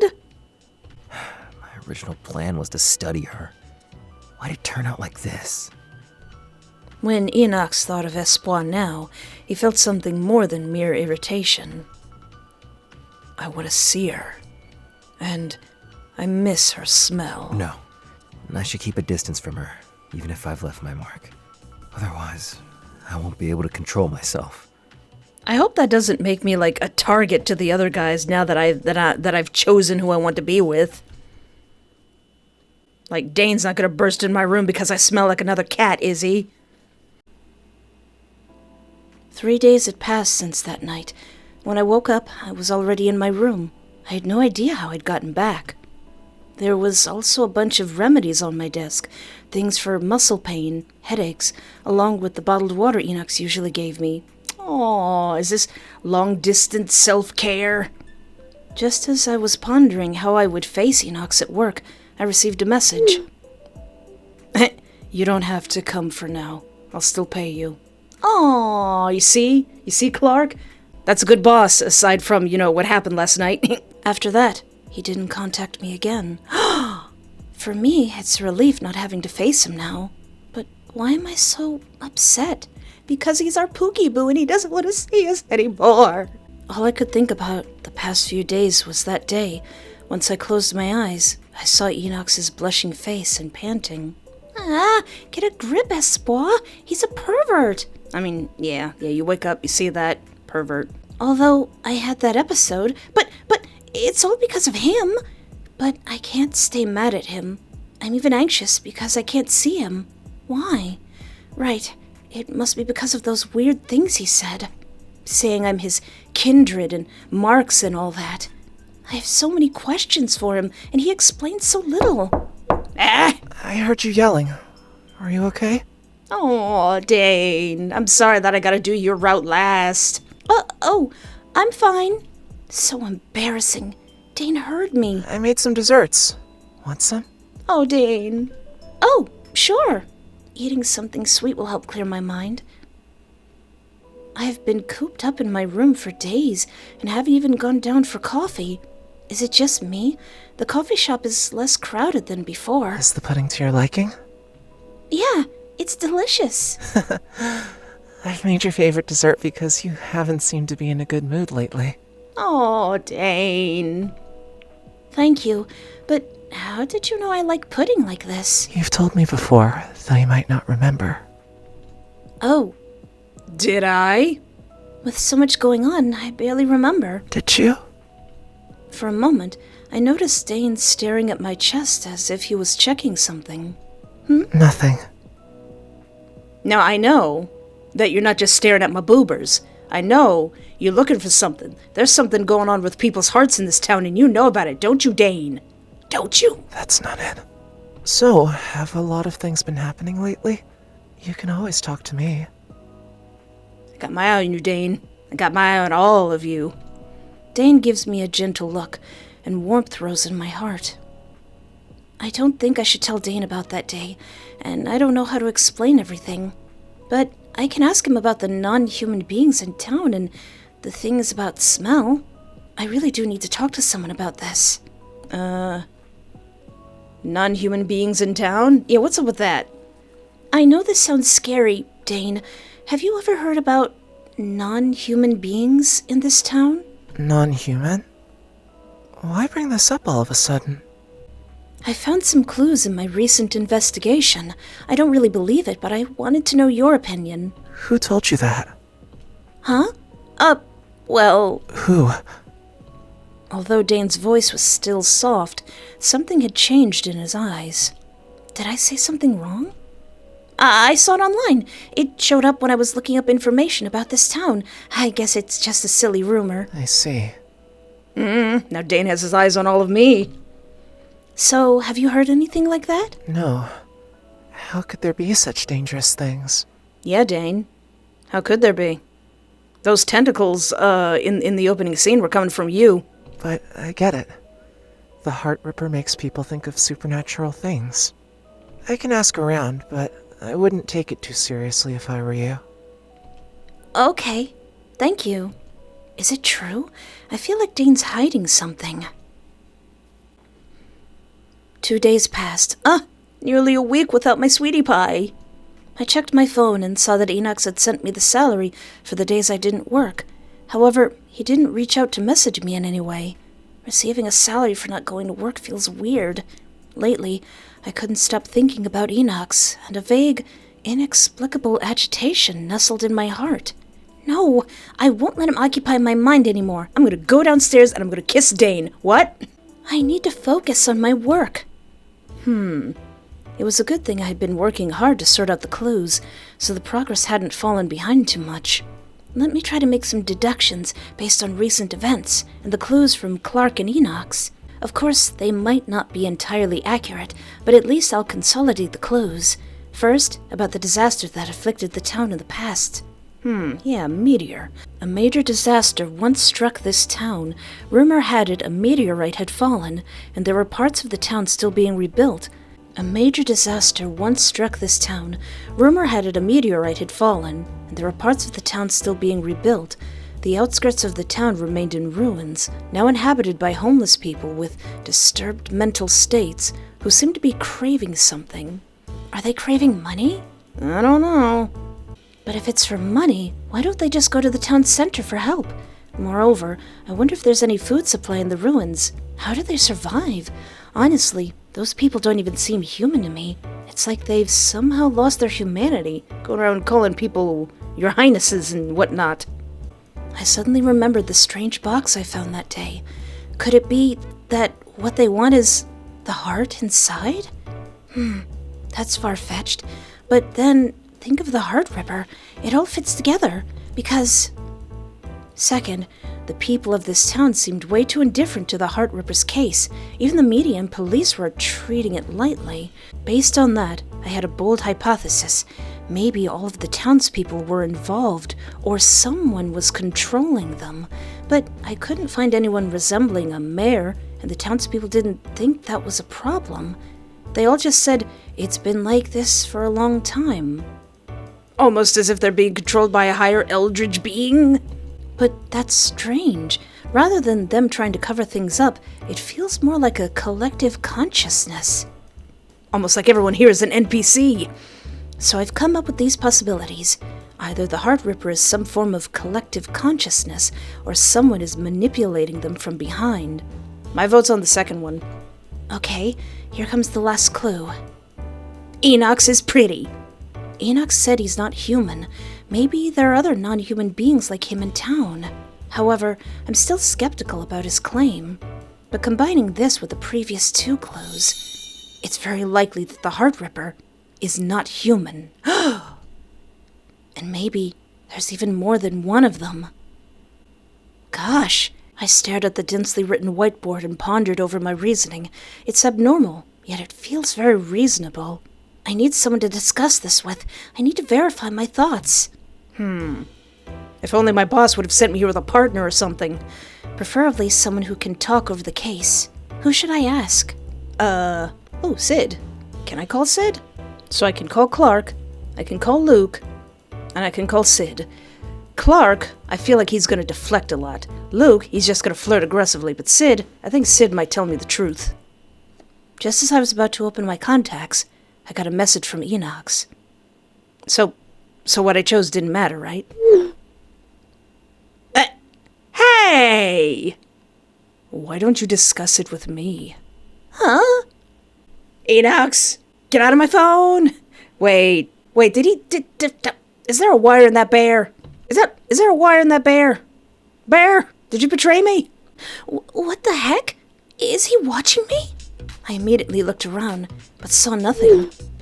No, I mean, if you need someone to discuss your investigation with, you can talk to me, occasionally.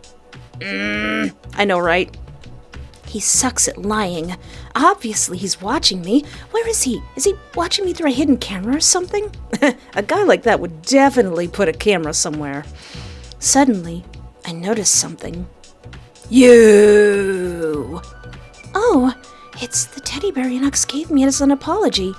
I knew it. There's something inside this bear. I examined the teddy bear, thinking about taking it apart to see what was inside. There's nothing inside. I turned around and saw Enox standing right behind me. How did Dane let you in here? How did you... Sizzle? Suddenly, a black scar appeared on Enox's arm. Huh? Your arm? It's not convenient to talk here. Come home with me. Okay. Why you could... Oh, you're teleporting. Enox held me, and before I knew it, we were standing in his living room. Oh, here is... I knew it! I knew you could teleport after you saved me in the ruins. Yeah, Am I dreaming? you didn't believe me, right? How many times have I told you? And you can peek at people? It's not peeking, it's just that...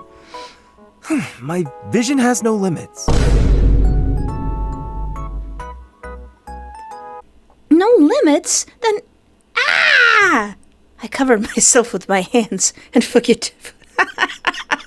Hey, I do that. I covered myself with my hands and took a few steps back. Don't be ridiculous! I only use it when I have to, and I wouldn't use it to watch you. Then how did you know I was organizing clues just now? I was worried about you. No, I mean, I was curious about what you were doing. Enox cleared his throat and pretended to be calm. Worry? That's not worry, that's straight up spying on me. I wanted to see you. Is that a problem? Aw, but yes it is. What? Then why didn't you tell me to go to work? I want to calm myself down, and I've been busy these days. Actually, I got amazing sleep. No, I'm fine. Oh. This is so embarrassing. Why did he bring me here? If there's nothing else, can you take me back? I need your help. Do you need more assistance? What is it? Cleaning the storage. Huh? Eh? But this all looks neat and well organized. Does it really need to be cleaned? If you look closely, some areas are messy. Consider it your first day back at work. I'll keep an eye on you from here. Fine. You just want me to turn around so you can look at my butt. What does he want? I arranged a few medicine bottles laying around, but there were only a few. Everything else was placed in order. The shelves are almost dust-free. He must have cleaned it regularly. What's this? These books look similar to the ones with mysterious languages found in the lab. I'd better not touch them. Why not? All of these folders were organized by year, but some were in the wrong order. Well, this one does need to be organized. Although I didn't read it word by word, I caught a glimpse that it was buyer information. Is that one Nayaf place in there? Is it just me? Some of these people look familiar. Well, everything's sorted out. Why did you have me do that? However, in the corner of the storage, something covered with a large cloth stood out and caught my attention. Enox, what's this? Does it need to be cleaned? You can check it yourself if you really want to. Oh, is it the reason you brought me here? Huh? Really? Mm-hmm. I carefully removed the burlap. It was a portrait of a woman. She's... My mother. Huh? Upon a closer look, the face of the woman in the portrait indeed looks similar to Enoch's, and there was a unique aura about her. Does she have your beautiful toothpaste hair? She passed away. This used to be hers. It's the only thing I have left to remember her by. Then why is it in storage? Remembering isn't always a good thing. When there's no way to express things, it becomes pain. In that flashback, Enoch said that N was his mom's friend. So it's better to cover it up like this. Enox put the burlap back over it with a blank expression.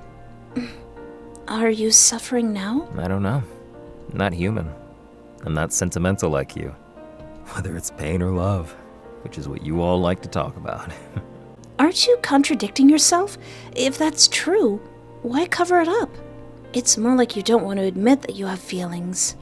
It's not like only humans can have feelings. You don't have to label yourself like that. Don't act like you understand me. I don't need any sympathy. I didn't say I understand. I know I'm not you. Instead, I'm quite the opposite. Every year I go to where my parents were killed, so I don't forget the pain. If I ever forget about them, there would be no one who remembers they were ever here. You... Surprised? I'm quite stubborn. After all, my purpose in life is finding the truth. Does that make you feel better? I'm just a fragile human being. What an idiot. That's the only way I know of supporting myself. Honestly, I often wonder if I ever find the truth, what will be left of me? What should I go on to live for? Why think about it so much? You'll figure it out when you do. And you can always set a new goal. You may be an idiot, but you're tough at least. Thank you? Huh? I can't understand you, but you know how to smile. Sometimes you're so naive that it's infuriating. But isn't that enough? Just live happily. Don't overthink. Laugh when you want. Cry when you need to. Hey, he's smiling genuinely right now. Enoch's sudden comforting words made me speechless, and a warm feeling welled up inside me. And you're not alone.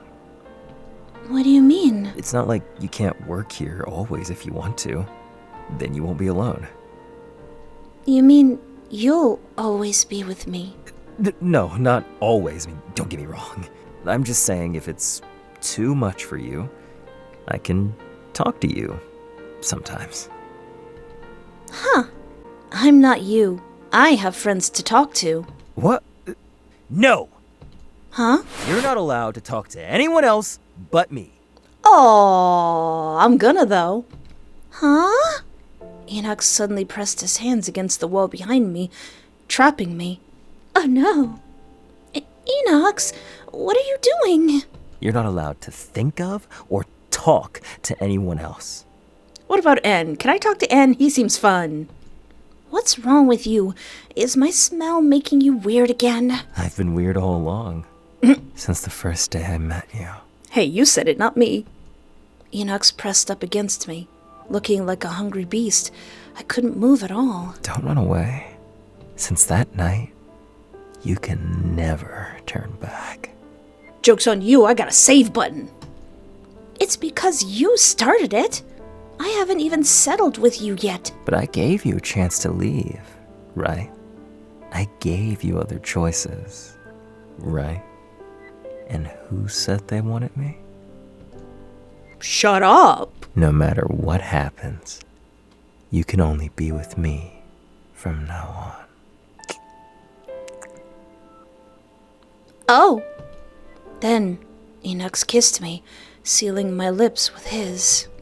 His kiss was as gentle as that day, careful, yet slightly aggressive. I couldn't push him away, but I didn't feel like resisting. Was it the mood, or did I really have feelings for him? That second one. Enox, why are you doing this? What do you think about me? I don't know why, but I've been trying to avoid you for the past few days. But I can't help thinking about you. Even though I shouldn't feel any emotions. Except for you. Enox's sincere eyes reflected my face. I couldn't take my eyes off of them. Does he mean... Hey, I want you again. Editor May?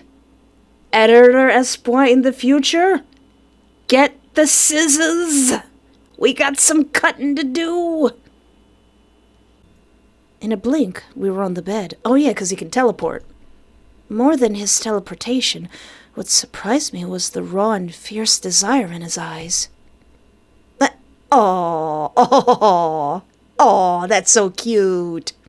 No, wait. My heart has calmed down already. But I'm not satisfied yet. Enox looked at me with misty eyes and panting. What's with him? Is he in heat? I used the last bit of my strength to prevent him from kissing me. No, you said you'd answer my questions. Keep your word. No. What do you mean, no? I just cured you. Now it's your turn to cure me. Aww. Does my smell make him suffer? Honestly, I had no reason to let him continue. But seeing his pleading face, I couldn't bring myself to refuse. Just once. One more time, and then we stop. Alright. Last time we did it like 4, 5, 6 times.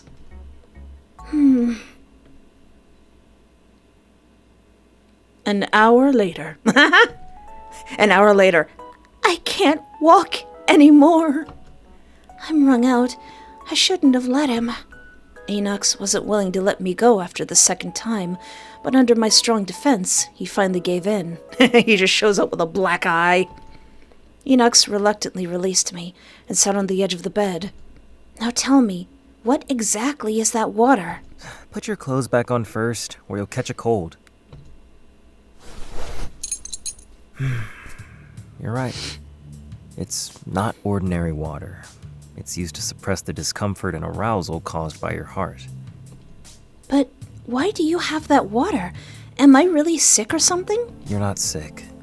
It's because your heart isn't an ordinary human heart. I knew it. What? What?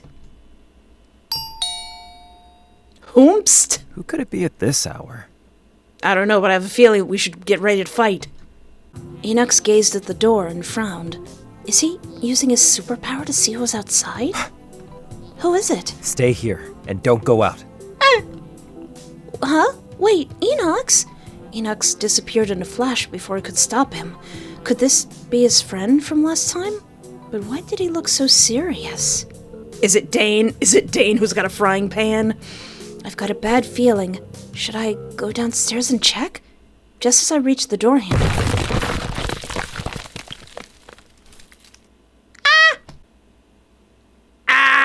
Enox, Chapter 7. Well, that's a great way to end a chapter. What was that loud explosion? What happened? A strong sense of unease surged through me. Enox, is he all right? Pookie? Oh no! I quickly twisted the doorknob. The hallway was already shrouded in thick smoke. Ah, crap. Is there a fire? I can't smell anything burning. I waved away the smoke, proceeding cautiously. What? Heart. Divine lady. Eh? A deep growl sounded nearby. It was speaking human words, yet the voice itself was anything but human. I didn't dare step forward. I should have grabbed something to defend myself. Maybe I should use this vase. Sorry, Enox. The sound grew closer. Then a figure emerged from the smoke. Is it just me, or does he look like the homeless I met in the ruins? But when I saw his face clearly... Oh, okay, I thought I was going to jump scare me with something. Though it retained a human shape, its skin was purple, its face twisted, and its features hollowed out. I'm so glad that there's not a visual of that. What is that thing? Divine lady, save me. It lunged at me at the moment it saw me. Get away from me! You're gross! I smashed the vase against its head, and the glass shattered on the ground, but it only stopped it for a moment, without causing any real harm. I need your heart. It got up and continued to walk towards me. It was then that I understood the danger Enox had warned me about. What should I do? Their weak spots are between the eyebrows and in the palms. All right, thank you, mysterious voice out of nowhere. A mysterious voice came from behind, but I couldn't see their face because of the smoke. That voice sounds familiar. You sound like a hot delivery guy. Hurry, or you'll be the one who gets caught. I swiftly grabbed a larger shard of glass from the ground and charged at the monster, stabbing it hard between its brows. Sorry, not sorry. The monster let out a piercing scream before collapsing. Oh my, it worked? Who's slow clapping at me? Clapping sounds came from behind. Impressive. What a brave cutie. Thanks for the... Wait, that guy might also be an enemy. You want some of this too? He's standing right behind me. Take him down anyway. From the corner of my eye, I glanced at the hand reaching out, then grabbed it and swung hard. Ugh. Hi-ya! Gotcha. I can't believe I got thrown over by a human. He's so cute. He's probably pure evil, isn't he? So thrilling. I pinned the man on the ground, but he didn't seem surprised at all. Hi, Miss Detective. We meet again. Huh? you're... I let go, and he excitedly jumped up from the ground. He's probably gonna do it again. Call me N. Or whatever you like. Can I call you tonight? No, Enox wouldn't like that. N stepped closer, emitting an even more overwhelming pressure than last time. Hi. At that moment, another growl echoed nearby. I saw another monster appearing behind N. N, watch out behind you! Please don't interrupt our conversation, lesser creature. Just then, I heard the sounds of bones cracking from behind. With just a hand gesture, without even touching the monster, its body twisted out of shape. I love eldritch or inhuman beings who just take the jobs or looks of regular everyday workers. So, he isn't human either. He took down that monster with just a snap of a finger. Relax. I wouldn't do that to you. I know, that's the face I've been making too. Did you let those monsters in? No, of course not. I want nothing to do with those lesser beings. Then where's Enox? Who knows? I didn't see him when I came in. Didn't you ring the doorbell? He wouldn't act so wary if it were me and told you to stay in the room. Yeah, he's your buddy who he hates. Then who was it? Are you worried about him? No, shut up! Of course, I heard an explosion and now he's gone. Oh, so you're afraid you cannot get more information, or you actually worry about Enox? Shut up! Don't tell him. I didn't know, or I didn't think about it. Where's my Pookie? Where's my bread and butter? Where's my Snookums? I don't know. I'm just worried. All right. I'm just curious about human thoughts. Well, it seems Enox is making some progress. I need to find him. But when I pushed through the smoke, I found the hallway blocked by fallen debris. Ba-da-boom. And hummed some strange tune, and a road appeared through the rubble. Thank you. Here you go. Obstacles cleared. He's pure evil, isn't he? You're gonna betray me so good, aren't you? Go find that kid. Or run away if you want. Just do what you want. I won't interfere. Thank you, but aren't you coming? What if Enox is in danger? I'm not gonna play the third wheel. Oh, please do. Please do. What? I'm not joking. Huh? In the blink of an eye, and vanished into thin air. Where did he go? Such a weirdo. Never mind. I have to get Enox. Pookie! Pookums! Was his house always this big? It's like a maze with smoke. I hope Enox is alright. I finally managed to find the stairs, but heard footsteps from below. I quickly hid in the corner, cautiously observing the situation downstairs. Who is it? Enox or N? Or the monster? But it was someone I never expected. If it's Clark, I'm gonna flip this table.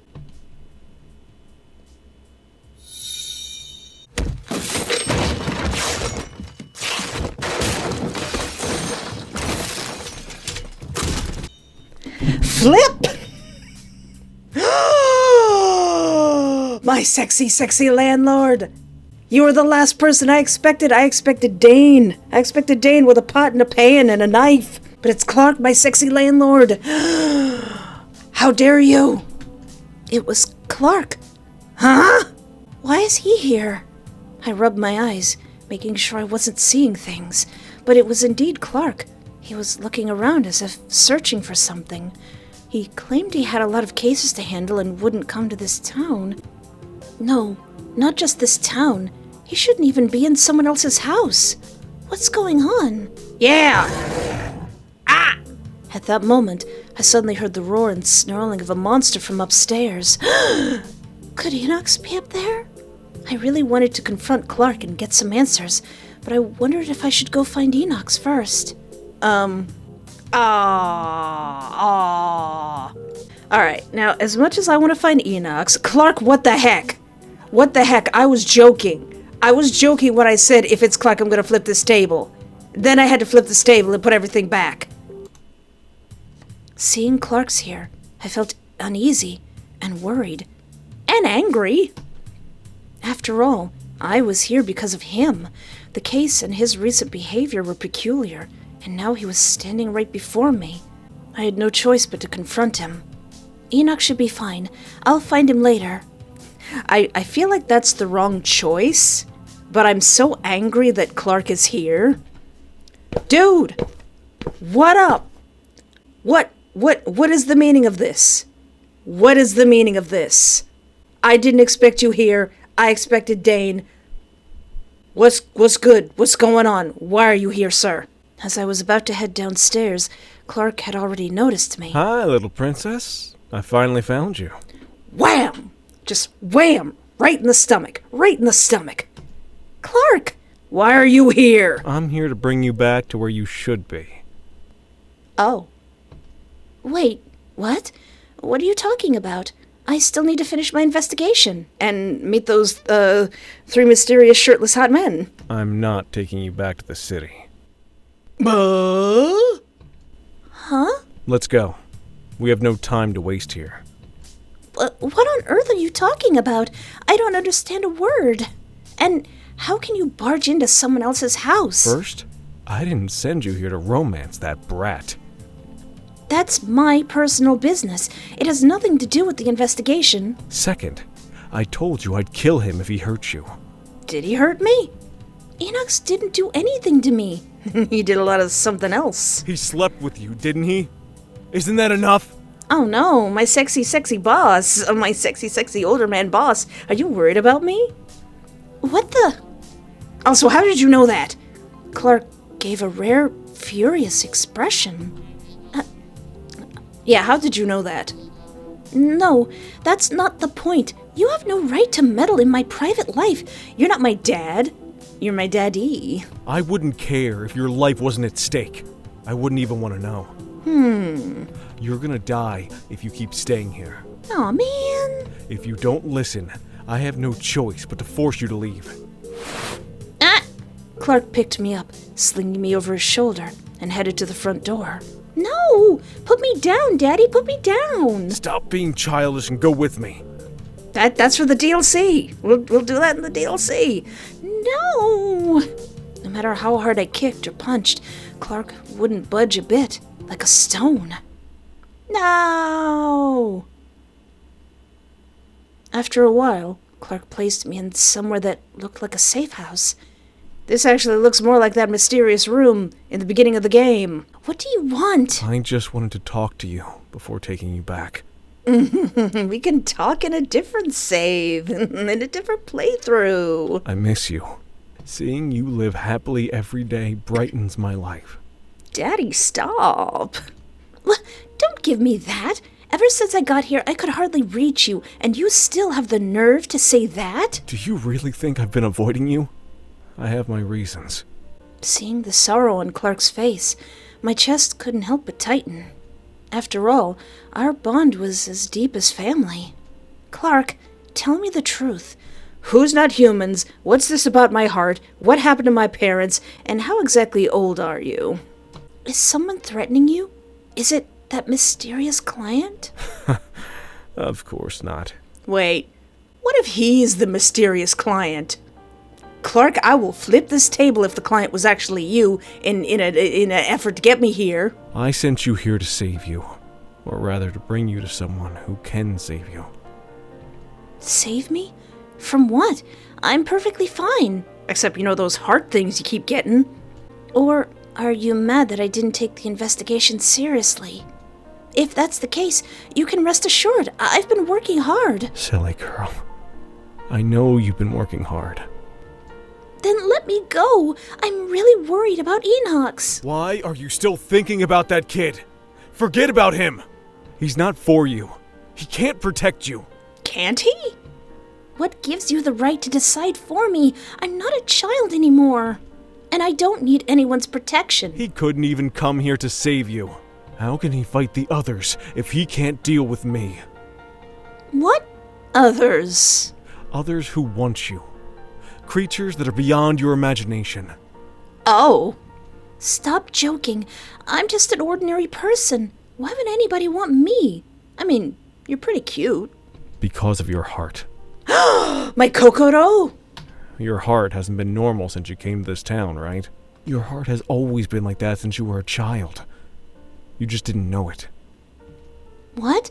Why didn't you tell me? I didn't want you to carry too much burden as a child. What happened to your parents was already too much. I hope you can live an ordinary, happy life.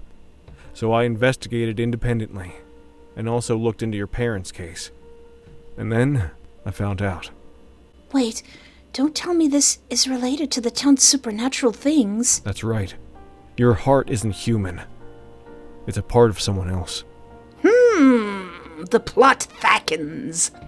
Huh? To be precise, that someone is not a human.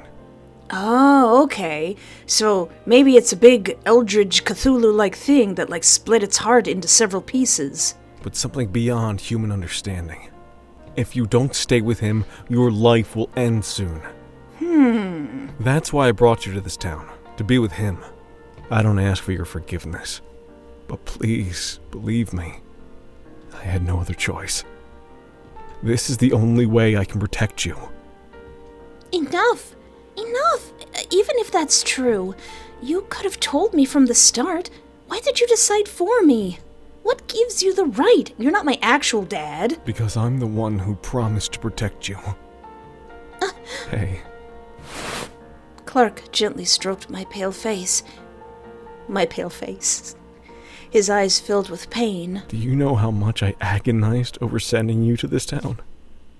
You sure didn't seem agonized, Mr. Best Boss with your big old chest. Sending you here means that I might never see you again. If I could save you, I would have taken you away myself and never brought you here. Taken me away yourself? Oh, Daddy. Do you remember the day I almost died? If you hadn't come for me, I might have died then. Shut up! What does that have to do with now? I'm saying you're the reason I got a second chance to live. I won't hesitate to sacrifice myself if that can protect you. I hope you can live your best life. And that life can only be given by him. Who him? Staying with him is what's best for you. What are you talking about? I can't... My consciousness is fading. If there is an afterlife, I wish I could be that person. Clark, don't. I fell into Clark's warm arms. Clark held me tightly, as if it were a farewell hug. Ah! As I was about to lose consciousness, I felt something wriggling in the room. Ah, the one who can truly save you is here. Is it Dane?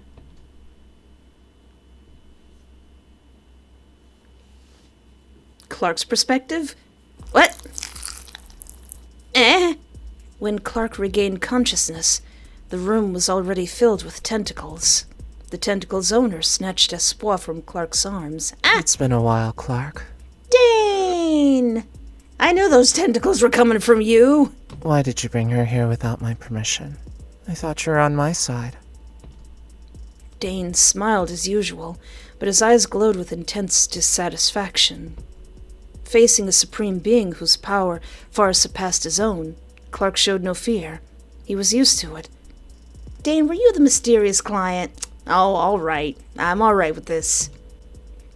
Even if it was a god. Hi, Dane. Shouldn't you be thanking me? I saved her from that half-human, half-god kid. You're scaring her. Now she'll have even more bad memories. That mongrel dared to deceive her. I'll tear him into shreds later. Poor girl. Dane held the unconscious Espoir tightly and gently kissed her head. Anyway, she's my fiancée. I'll save her myself. Mind your own business. Don't forget, I took care of her too. After all, I was the one who stayed by her side when the true Lord was asleep. You throwing new characters at me, the True Lord? In an instant, dozens of tentacles pointed at Clark, just millimeters away from crushing him. What are you gonna do? Kill me? That would make her cry. Mm-hmm. Then do your job, lesser being. Oh, wait. Were the Manstars, the Monstars from him? You sending out Monstars? Don't forget that on the day you were on the brink of death, it was her that used up her lifespan to save you without even realizing it herself. Clark had no retort. Oh! He remembered vividly. On that day, Clark was at death's door from investigating an unspeakable being. And that day, she was sobbing over his dying body, begging him to wake up. That scene was heart-wrenching. It was also the true reason he chose to let her go. That's right. I'm not the one who should stay by her side. Yes, you should. Oh man, I have a feeling his DLC is gonna be sad. So, I'll protect her kindness. You have no right to touch her. Oh, come on, Dane. Just a little, please. Don't even think about interfering with us. Just do what you're supposed to do. Well, thanks for that, the true Lord. Farewell. Have a nice life. Dane. Daney Pooh. Don't kill him. I will cry. Watching Dane carry Espoir away until they are out of sight, Clark felt like a part of him had been hollowed out. But that's fine. She won't get hurt again. As her protector, I must do this. Espoir, you must stay happy, because you're my beloved little princess. Wait. Okay, I figured. That's the Enoch's bad end. Alright. Do you want to go back to the previous option? Yes! Alright. I'm kind of glad that led to a bad end. We got a whole bunch of lore. Okay, so now we know we can't really trust Clark, and we know Dane's real... I knew Dane was, like, at the center of it. But that's okay, because we're going to go elsewhere and find Enox. I can't. I'm so worried about Enox. I have to find him first. I rushed upstairs, grabbing a few sharp pieces of glass as weapons. Wrap him in something first. Pookie! What a stench! The floor was covered with monster corpses. The air was thick with the scent of blood. Ooh. Through the smoke, I saw a familiar figure fighting a horde of monsters with his half-mutilated body. Though he had the upper hand, he looked exhausted and battered. Why has his body become like this? No, he's badly injured. Did he take down all those monsters by himself? But if I call out to him now, I might attract other monsters and make things worse. What should I do? Should I throw the glass shards at the monsters near him, or just drag him away? While I was pondering, Enoch suddenly vanished. Huh? You? Why did you come here? Because the other route led to a bad ending. Covered in blood, Enox was suddenly right in front of me, grabbing my hand firmly. I was worried about you, so I came to look for you. Idiot! Let's get out of here. We'll be taken away by that guy. I know. I know. You know. We know. But she doesn't know. Just like before, Enox teleported us to another room. Aw. Enox! Enox collapsed to the ground, his mutilated body returning to normal. What's wrong? Where are you hurt? He closed his eyes and didn't respond, his face even paler than usual. I flipped his white robe to check where the blood was coming from. There was a big hole in his body, and... his heart! It's gone! Staring at that hole, my body froze. No heart. Just like that time, lying on the ground, not breathing, Wait, I wonder if that corpse was actually still alive then. Mommy? Daddy? Where did your hearts go?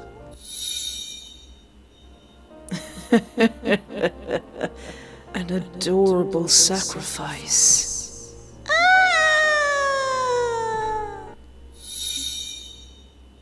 The memory of my parents' death became vivid. No. No!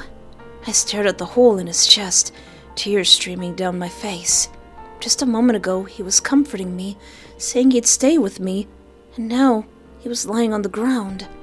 Though he was definitely not the sweetest person I had known, he was always there to protect and care for me. But, Enox, you aren't gonna die like this, right? Why did this happen? Who did this? Enox, my Pookie. Didn't you say you weren't human?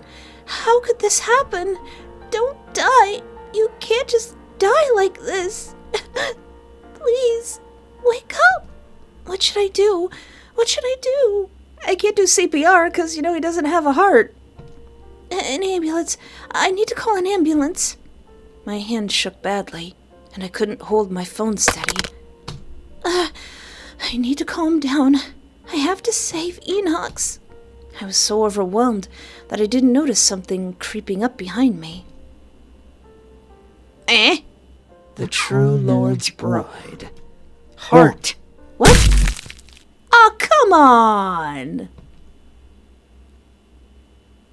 Oh, okay. Phew. Don't touch her. Huh? Enox, who had been motionless, suddenly raised his mutilated arm and impaled the monster behind me. Don't cry in front of other men. That pisses me off. Aww. Enoch spoke as his wounds began to heal slowly. Even the hole in his chest. Enox. That hurts. It's healing much slower with a strong attack like that. You're alive? Hey, people die when they don't have hearts in their chest. Huh? What do you mean? I'm immortal. Why are you immortal? But your heart. Oh, you saw that. I don't have a heart. Aw. Are you scared? I'm a heartless monster. That's why I can't have any emotions. Ellipses? Hey, I told you to stay in the room, didn't I? Why didn't you listen? Everything was bang booming and you were gone. Didn't I say it was dangerous? And yet you went fighting monsters on your own. Do you even know me, brah? Do you really think that you can do whatever you want just because someone's protecting you? You would have been taken away if I hadn't teleported you here. I really would have been. I really should have just locked you up. Do you know how much I...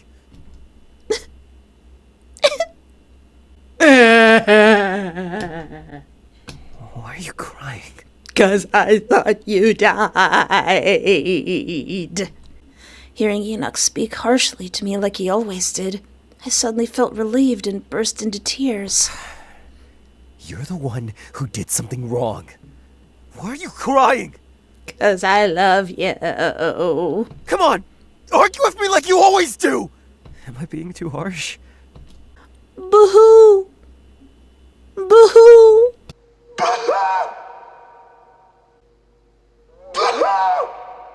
Hey, please stop crying. Boo-hoo!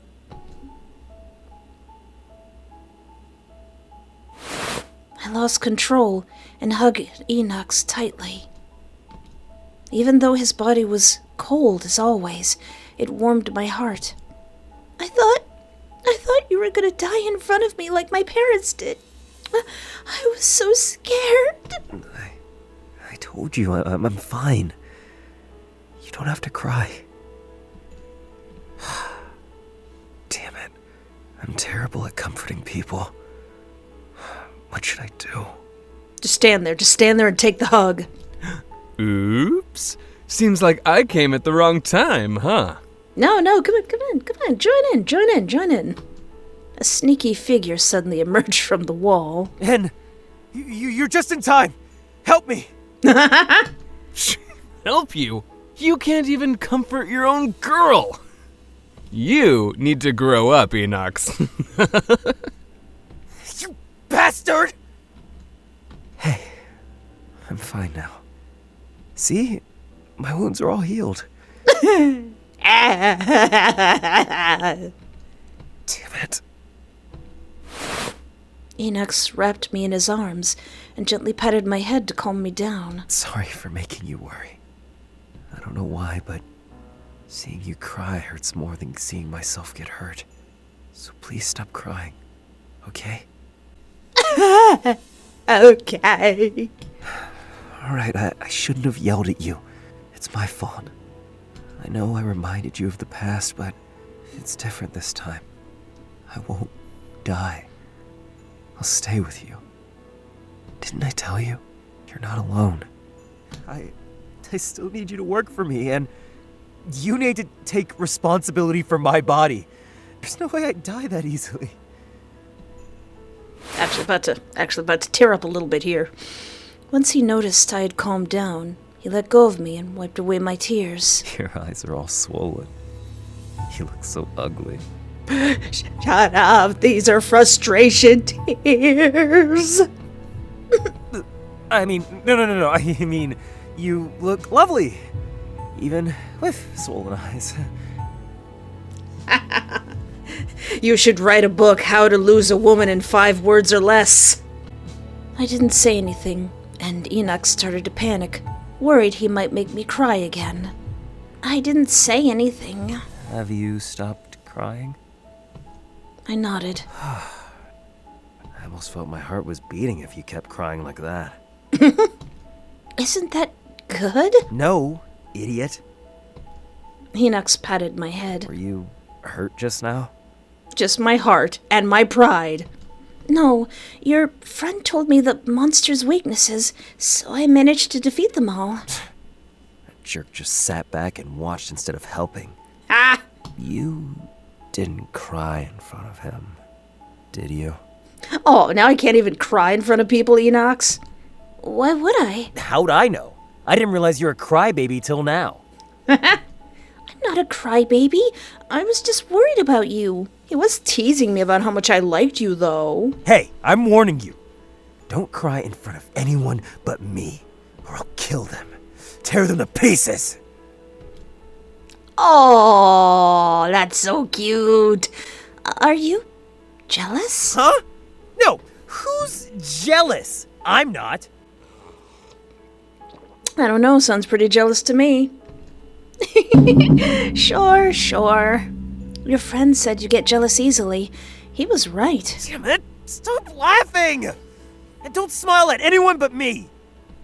Sorry to interrupt your sweet moment, but I finished cleaning up. Did you kill my sexy older man boss? Why are you still here? Only then did I notice that the house, which had been in complete ruins just a second ago, now looked as if nothing had happened, even tidier than before. Wow, how did you do that? Oh, just some cleaning, but not in a human way. In the Mary Poppins way, you just went, and cleaned everything up. Great. Now that you finished your job, get your ass out of here. Enox, can't you talk nicely? Aren't you in love? And Enox is like, shut up! Even so, I don't have to be nice to you. And I didn't mean I'm in love. I think you are, Enox. I think you are. By the way, I'm curious. What exactly is your relationship? I have nothing to do with him, and don't talk to him. Enox moved his body, preventing me from meeting En's gaze. He's jealous again. Well, I'm like his guardian, though he never listens to me. No way. I'm not a child. A guardian? Is he your dad? I suddenly recalled seeing Clark in the hallway earlier. Speaking of which, who was the one ringing the doorbell? Who else could it be? It was your boss from the detective agency. He came to take you away. What? Why would Clark do that? Enox hasn't told you? The reason you came to this town? Money? Exposition? Enox, Chapter 8. I listened to Enox and N explain why I ended up in this town. Well, can you explain it to me, too? Let's set aside how they even knew all this, but everything they said sounded far-fetched. I couldn't take it seriously. So, you're saying that my heart isn't just a normal human heart, but part of someone else's body? To be precise, it's a part of a supreme being. A supreme being? What does that even mean? In human terms, think of it like a god. So if our heart is part of Dane's, when we fall in love with someone else, is that why he gets a scar on his chest? By the way, both Enox and I share the same condition. Don't lump me in with you. Ha! Unbelievable. And I'll die unless I'm with that supreme being? So Clark sent me here? Clever girl. As expected of a detective. No, that's ridiculous. Well, I've seen monsters and your superpowers, but I'm still just an ordinary human. How can you be so sure? Because I just am. I had nothing special until I came to this town. How could I have not realized myself? Because your guardian has been hiding it from you. You were living together before. It was easy for him to deceive you, especially with the help of that supreme being. Oh yeah, and Dane and Clark did say they were old friends. Clark deceived me? Like faking your medical reports, maybe? That'd be enough to make you believe yourself was perfectly normal, right? Oh yeah. Nonsense. Why'd Clark do something like that? He's not that kind of person. And how could my heart belong to someone else? My parents were ordinary human beings. Everything made perfect sense. Your parents... No, let him talk. Let him talk. Enoch suddenly covered N's mouth. Do you want to see what your heart really looks like? What? I knew you wouldn't believe us until you saw the truth with your own eyes. Are you gonna slash open my chest? Enox placed his cold hand over my eyes. In a moment, his vision became mine. I saw myself with my eyes covered. Creepy. What you're seeing now is what I see. Try not to scream. I'm gonna scream. Then he focused on my chest, from the clothes, then to the muscles and vein, and then the bones. Oh! It was different from an ordinary human's. A strangely shaped... Oh, that's been wriggling around inside me? Oh! A heart with eyes on it. Oh. I mean, it's very pretty, but... Ah! I was so frightened that I pulled Enox's hand away from my eyes. This can't be real. This can't be Do real. you believe us now? Who is the owner of my heart? It's... Enox covered N's mouth again. It doesn't matter. Now that it's in your body, it's yours. But didn't you say that I'll die if I don't stay with that person? I won't let you die. Enox held my shoulders, calming me. You don't need to worry about that. Leave everything to me. Oh, can you do a heart transplant? Remember what I told you? You're not alone. I'll stay with you. Wow, so reliable. You're a man now, Enox. You're the man now, dog. Shut up! Enox. Even though it's just a few words, I was relieved. But I still don't understand why Clark kept this from me. Why didn't he just tell me? Humans are complicated creatures. They always have their reasons for everything. Not really. Some things are better left unknown for your good. Why don't you just call him and ask yourself? Yeah, Clark, what's going on? What the heck? Not allowed. Hand over your phone. Why did you take my phone? If he tells you the truth, can you stand it? I don't want to see you crying over another man again. And you, stop filling her head with your stupid ideas. Don't encourage her to do things she doesn't want to. Funny. Enox acts like a protective boyfriend now. Aww. What did you say? Stop! Honestly, I'm not mentally prepared to confront him right now. I need to process what you've said first. I grabbed my phone back from Enox. I'll talk to him once I've sorted out my feelings, but what should I do now? I came to this town to complete the commission he assigned to me, and I still want to find out the truth about my parents and the Heart Ripper. Wow, you still want to investigate? There's nothing wrong with that. If your goal is to uncover the truth, then just do it. You can find a new one if your old boss is a jerk. A new boss? Yep. Aw. Enox glanced at me, hinting with his eyes. But you're not a detective. So what? Can't I help you investigate? My IQ is 100 times higher than all humans. Aw. Do you really want to help me? Why? Because you're mine now.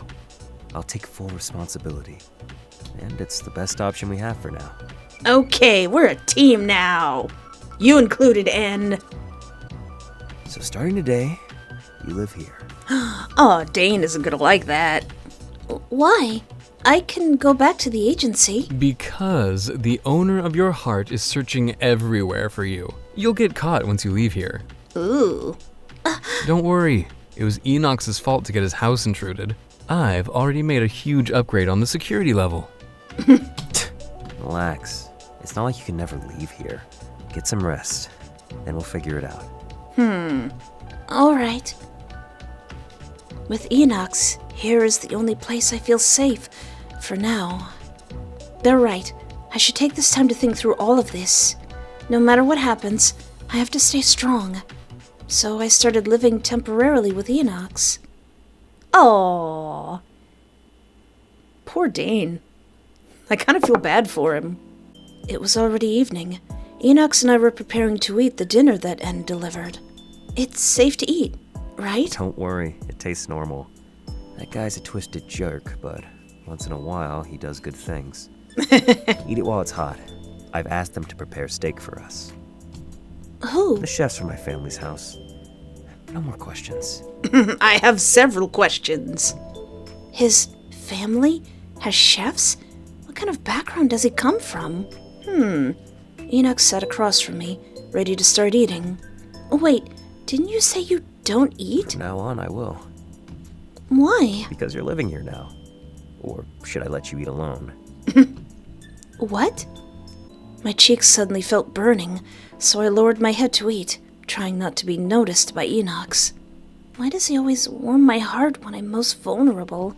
He's usually jealous and irritable, but he shows this unintentional care just right at the right moment. Aww. Enox, hey, are we dating now?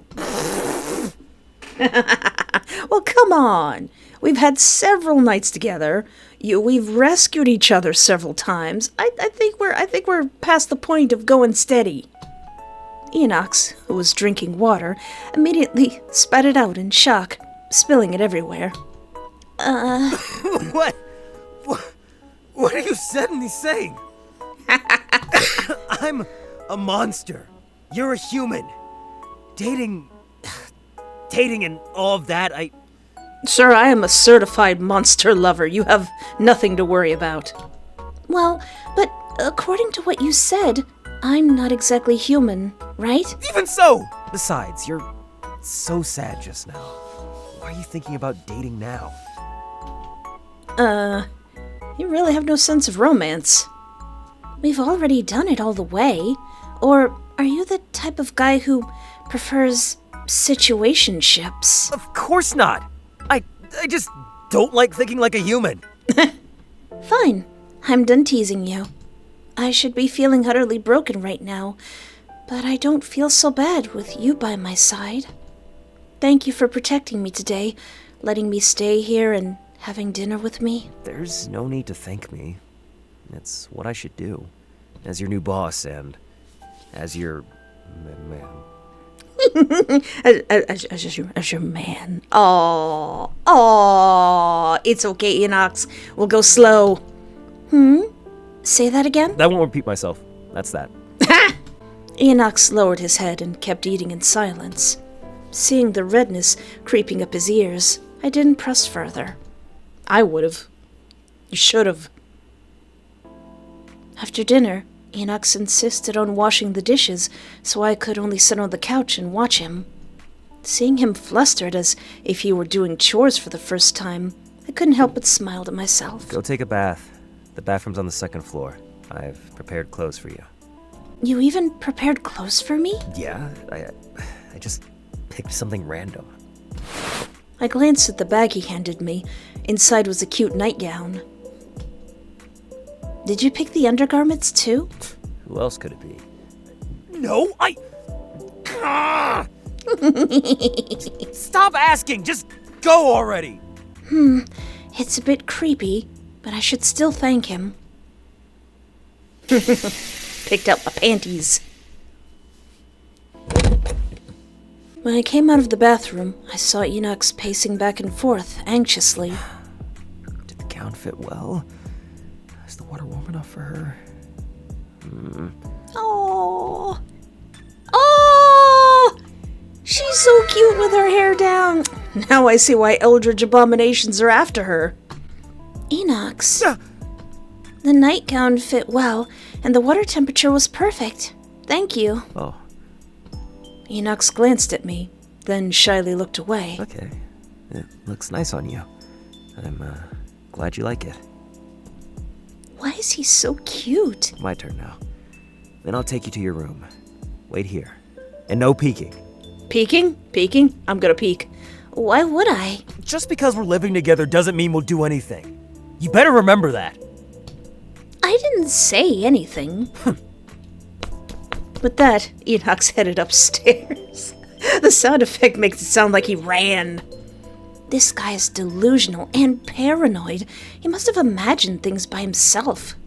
Who would peek at him anyway? Just as I was about to enjoy the view from the living room, a sudden scream came from upstairs. Do you need help, Pookie? Huh? What happened? Did someone break in again? Do I gotta murk a fool with a shard of glass? I immediately ran upstairs and rushed into the bathroom. Now either some anime shenanigans are happening, or Editor Me in the future is going to need to put a fish on screen to cover up something. What happened? I saw Enoch half crouching in the still running shower, but didn't see anything wrong. What's wrong? I quickly went over to help him, checking to ensure he wasn't hurt. I forgot that. You just took a bath here, right? Oh yeah.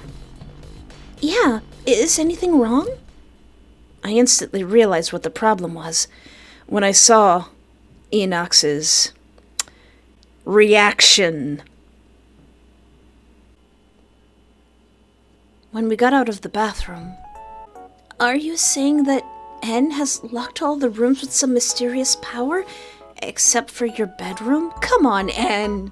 I'm already pregnant. I won't be able to walk after this.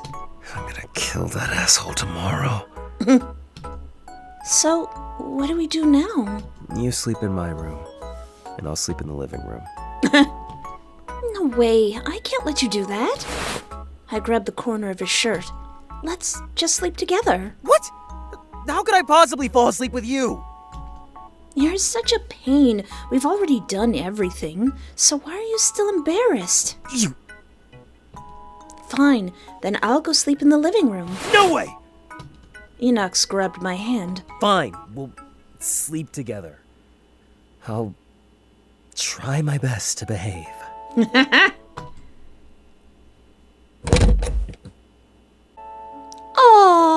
Oh, grumpy little cyan bear. Oh, As soon as we entered the room, 2 teddy bears of different colors were on the bed. It was clearly N's doing. I almost forgot that I brought the teddy bear with me when I was teleported here, but why is there another one? Is that one yours? No! When I bought yours, it was just a buy one, get one free deal. Such bad taste in plushies don't suit me. It kinda looks like you. Really, I think it kinda looks like you. It does. Are you blind?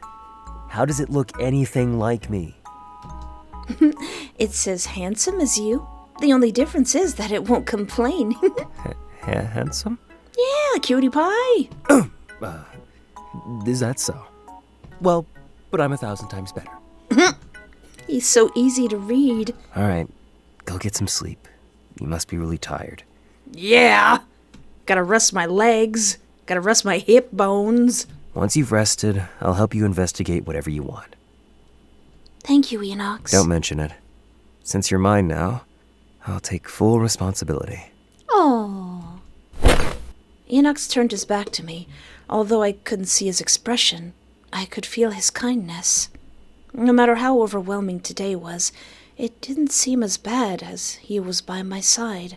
He was so horrible at first, but now he makes me feel so safe. Even though he doesn't have a heart, he's kinder than any human.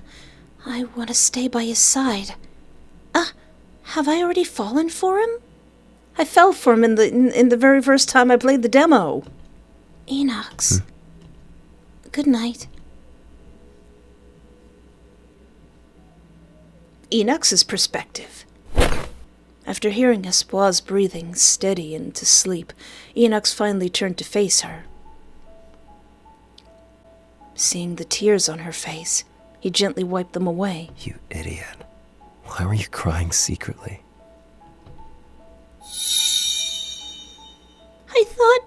I thought you were gonna die in front of me, like my parents did. I was so scared. You cried so much for me today.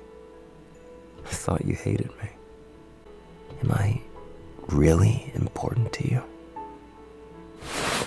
Enox brushed Espoir's cheeks. He wanted to hold her tightly, but he feared waking her up. Ever since the day I lost my heart, I've been devoid of any emotions. Becoming a monster. You're the first and only person who has awakened my feelings. Why does it have to be you? I'm not your destiny. We aren't meant to be. Hey, what should I do? I can't leave you. I just want to keep you in my arms. Whoever makes you cry, whoever tries to take you away from me, whoever it is, I'll tear them apart.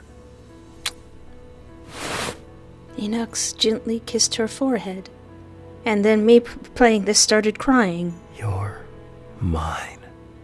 To keep you by my side, I'll have to get you out of this town. But only if you leave of your own free will. Otherwise, I can never take you out of here. So can I just leave? Can I just bounce? If it sucks, hit the bricks. If an elder god being wants you to be his bride, can you just leave?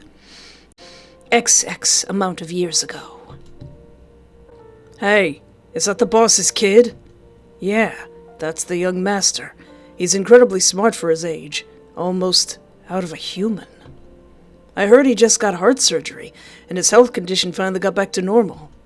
Yeah, he couldn't even leave the house before.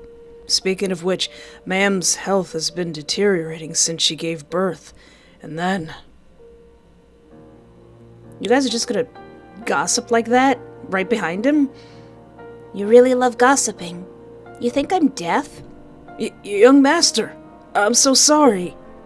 Enox's sudden appearance startled the 2 rookies, and they immediately bowed to him. Wait, so that Nylaf gang, or whatever they're called, is that his family? We're connecting the dots. When did he come in? We were talking at such a distance. How did he even hear us? I can hear everything, so you'd better keep your mouth shut unless you want to lose your heads. Oh, come on. Humans just love gossip. Don't get so ruffled, kiddo. The two froze with fear as soon as they saw N, barely able to stand on their feet. Out of nowhere. Though they didn't know that N wasn't human, his aura was so intense that ordinary people couldn't look at him directly. Only Enox and his parents could talk to N normally in this house. You again. Your pa's busy, and I've got nothing to do, so here I came to play with you. Go away. Don't use me to kill time. But your mom asked me to take care of you. I don't want to let her down. I'm a freak. I don't need anyone to take care of me. Where does he get that attitude? Maybe it's because he doesn't have a heart. So why would they be doing that? As I slowly opened my eyes, I realized it was already morning. I felt like I hadn't woken up naturally in a long time. It had been 2 weeks since I started living with Enox. I haven't been keeping track of the days, but is this going to equal out to 4 months? He's so precious. A soft breathing sound came from the side. My gaze settled on Enox's calm, sleeping face. He's so beautiful. Looking closely, he's really like a porcelain doll. I couldn't resist touching his face gently, as if I were handling a delicate work of art. Calling himself a monster. Where in the world would you find such a beautiful monster? Apart from his temper, everything about him is perfect, though I've started to think he's cute even when he's grumpy. Watching Enox like this, I felt my heart tickling.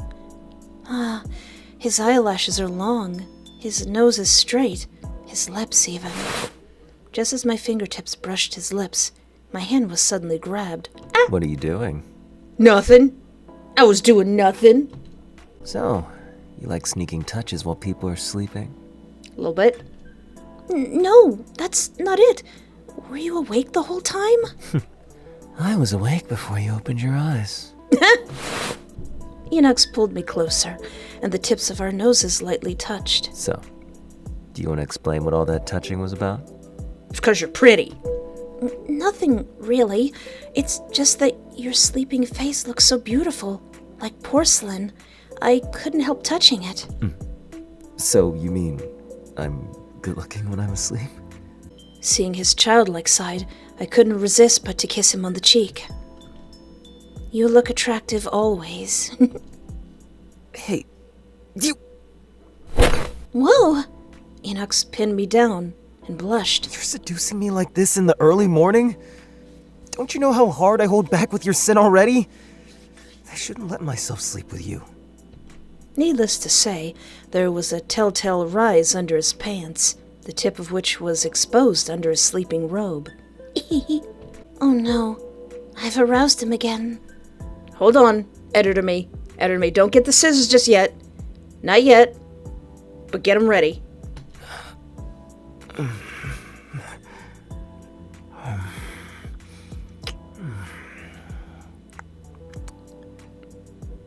Okay, maybe we will need those scissors. Enox held my wrists, starting to kiss me tenderly. His hair's fragrance and tongue's warmth made me melt completely. But after a while, Enox suddenly pulled back. That's it for now. Huh? Why? We did it several times yesterday. Your back must be hurting. I can't walk straight no more. It's hard to stop myself once I start. Then you probably can't leave the bed all day. Aw, being bedridden, and Enox and N would have to wait on me hand and foot. So, let's keep some distance today. Oh, all right. But you... I'll handle it myself. Don't come over. I could help you. No, you'd only make it worse. Yeah, I kind of have made it worse every time I've helped him. I'll be right back. You stay here. Got it? Enoch. Okay. He's always like this, ill-tempered, but so sweet at the same time. Though he's right, my back is still sore. I won't be able to get out of bed if we had sex again today. Though, it's a bit disappointing. When the room was empty, memories crept back to me. Monsters Clark's sudden appearance and my heart. It's pretty cool, though. It's kind of nasty that it's inside my chest. The thing that kept me alive was a part of someone else. Enox wouldn't tell me who the original owner was, but I was really curious. Was it that mysterious client? But there was one thing I couldn't understand. If my heart was from him, he should have killed me already. Why did they say staying with him was the only way I could survive? The heart ripper. Could my heart relate to these cases? At first I thought the heart ripper was a puppet monster, but it seems things weren't that simple. What frustrates me the most is that Clark might know the truth all along. Since Clark was here that day, he must have known about my heart. Why would he lie to get me here? No, he has been lying to me all these years. I find it hard to accept, even if he sent me here to keep me alive. Things wouldn't have turned out so complicated if he had been honest with me.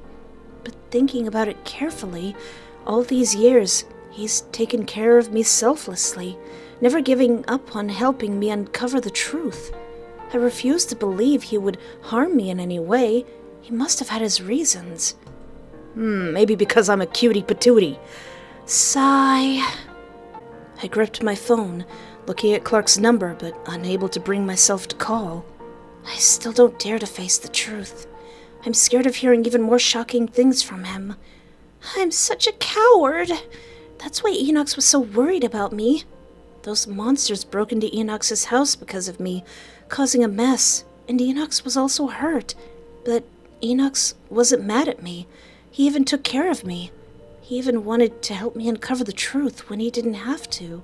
What if he ended up in danger because of me again? Even though he said he was immortal, I'm still scared. I can't just rely on him without doing anything myself. Is there any way I can investigate on my own? I don't think you should do that. Oh, right. Maybe Sid knows something. He did say I shouldn't be here. He might know something about it. So this seems like another bad ending. So let's do it. But first, let's save. Send a message to Sid. I sent Sid a message asking about details of the town. Maybe he'll check it after. All I can do is wait for his reply. Enox has been gone for a while. Should I go help him? Just as I was about to get out of bed. Espoir. Why did you leave me? Why? Whose voice is that? Wait, what language is this? Why can't I understand it? You are mine, you know. My chest feels so tight. I clutched my chest, bending over on the bed in pain as my breathing became erratic. Come back to me. Come back to me. Come back to me. Come back to me. Ah! The sadness in that voice made my heart feel like it was tearing apart. At the same time, I felt as if something invisible was wrapping around and pulling at me. Come back to me. Come back to me. Come back to me. No! Get away from me! Hey! Ah! A reassuring figure rushed into the room and held me tightly. Then the voice and the feeling of being pulled disappeared. Are you okay? It was gonna get me. Enox, I'm fine. No, you aren't. You're trembling so badly. Damn it. I was awake just a moment and then this happened. It must be him. Enoch stared at my chest. It seemed he was looking at the heart inside. This isn't good. Did it hurt a lot just now? Anything else? I heard a voice. It wasn't in a language I know, but I could understand it. What did it say? Enox's face suddenly darkened. He asked me to come back to him. No way! You didn't respond to him, did you? Calm down. Of course I didn't. Listen, no matter what, don't respond to anyone other than me. Got it? He can't get you physically, but can call to you through your heart. You must not answer him. Aww. I won't let him take you from me. I got you, but What's wrong? my heart, it hurts again, and I feel so cold. It's okay. I'll help you feel better. Really? Are you going to help me? Enox picked me up, and we were in the lab in the blink of an eye. Still trembling in my arms, Enox gently stroked my back, trying to soothe me. Sorry. I was just too agitated just now. I should have checked on you first. Don't worry. I won't let anything bad happen to you. Enox laid me on the bed in the center of the lab and put a strap on my wrist that connected to an instrument. What's this? He didn't answer, focusing intently on the various values and graphs displayed on the monitor. Thankfully, your stats are all normal, but your heart's condition is a bit unstable. You're so fragile. I'll give you a dose of number 38. Enox took down a red potion from the cabinet beside us. Then I noticed that every bottle in the cabinet had a label with my name on it, along with several strange file folders. Why do all the bottles have my name written on the label? Stop asking. Just drink this, or you'll have a hard time. With no choice, I drank the potion he handed me. After a short while, I felt back to normal. Feeling better? Yeah, thank you. You saved me again. Why is everything you give me so effective? Of course. I know your body inside and out. He really does, though. Is that because you have X-ray vision? No, actually, I've just done a bit of research on your body. Collected my fluids and whatnot. What? Since when? Was it the day I woke up in your room? And what's with that cabinet full of stuff with my name on it? It's just for academic purposes. I got myself back, and now I'm gonna berate you. Because you always affect my body, so I need to study you so I can deal with you. Although, a lot of things happened after that. I was so moved just now. You really are a pervert. I'm not! I'm only like this to you! Really? Of course! You've taken so many of my firsts. You should take some responsibility. I can't help it that I'm a cutie patootie. Responsibility? I didn't do it all by choice. No, don't change the subject. All right.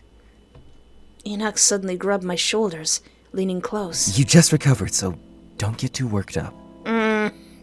Thanks to this research, I can now help you properly. All those meds in the cabinet are custom made for you in case something like this happens today. Seeing your color return makes me feel relieved.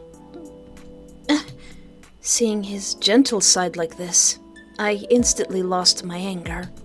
How am I supposed to stay mad at him like this? My body's data.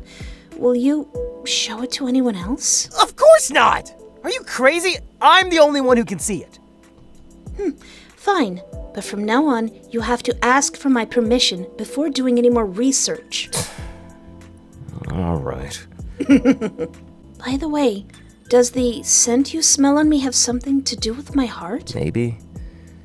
Actually, I don't fully understand it myself. All I know is that our body structures are similar. That's probably why there's an invisible attraction. Some sort of hormonal reaction. Similar? But I have a heart and you don't. But I'm also not naturally human like you. He's not? Yeah, what? I don't know your exact situation, but that's what my research shows. And my research can never be wrong. A normal human body could fit that heart, so your body isn't natural either. Really? I was bioengineered, manufactured to be this cute? My heart, sure, but even my body isn't normal? I mean, how do you not already have back problems with a chest like that? Could my parents have known about this? Were my parents actually scientists who created me? I've lost all memory from before they were murdered. I can barely recall my childhood. But what do you mean you're not naturally human? Are you saying that You were made in a lab with a pen and a pad? Right. I haven't told you this before. Even though I'm a monster, I carry human blood. I only found out after my mother passed away. She wasn't human, but she chose to be with my human father. Oh, that explains why you denied what En said back there. Were you born without a heart? No, I had a human heart until I was 7. Back then, I had normal human emotions. I had no superpowers, only intelligence that surpassed humans. But this body was too much to handle for a human heart, so I was always weak and sick. I could make meds for other non-human things, but I couldn't heal myself. Wait, you were just a kid. But I'm a genius, remember? I started doing research at 2. You're curious about that pharmaceutical company, right? Enox pointed to a bottle labeled Nayaf. You've probably guessed it. That is my family's business. But the name is the same as that gangster organization, so... Right. My father was the boss. The group was dying.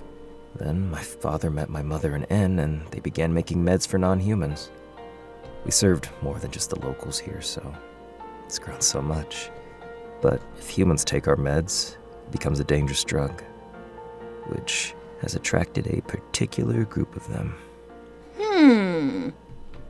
I see. And I'm the only one who can make these meds. Until one day I couldn't hold on any longer. My father decided to give me an operation to remove my heart. Though, N just used a non-human method to take it out. So I became the creature I am now. A monster that can't die and can't adapt to human environments because of my extraordinary senses. I lost some human emotions too, so I can't feel sadness or happiness. But to me, you seem to feel emotions like any human. That's because of you. When I just had the surgery, I felt nothing. Not even when I looked at the portrait of my mother who had just passed away. I knew I should feel sad. She sacrificed so much for me. Her health declined after giving birth to me. I always thought I was responsible for her death. After she left, my father never spoke to me again. My birth wasn't seen as a blessing, and my father kept me around only because of my talent. After all, I bring benefits to his business. Enox went through all of this at such a young age. These things can be difficult for a human child, but I didn't feel a thing. Until I met you. From the day we met, it was as if something inside me awakened. Something far deeper than just a physical reaction. So, do you understand how much you've changed me? Oh, I'll take responsibility for it. Though that's not something I can control, I'll do my best to take responsibility.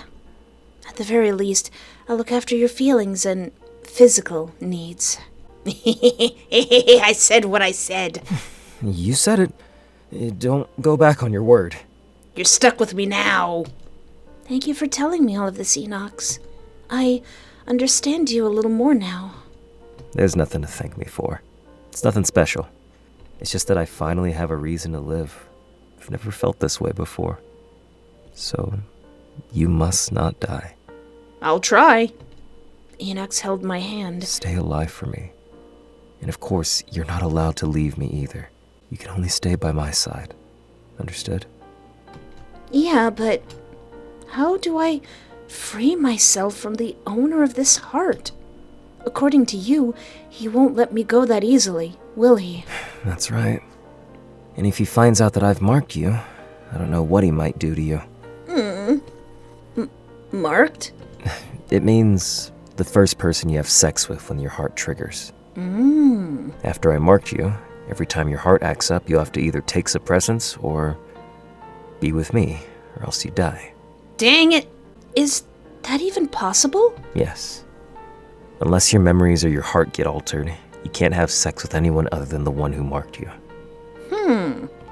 No wonder he keeps saying he'll take responsibility. But don't worry. I'll figure something out about this. Yeah, we can't do the other option every single day, or I'll lose my legs in a different way. What's more important is finding the truth with you. And I already have a plan. Are we going outside? Is it safe out there? No. We're going back to the first crime scene you experienced. The first crime scene? Right. The scene of your parents' case.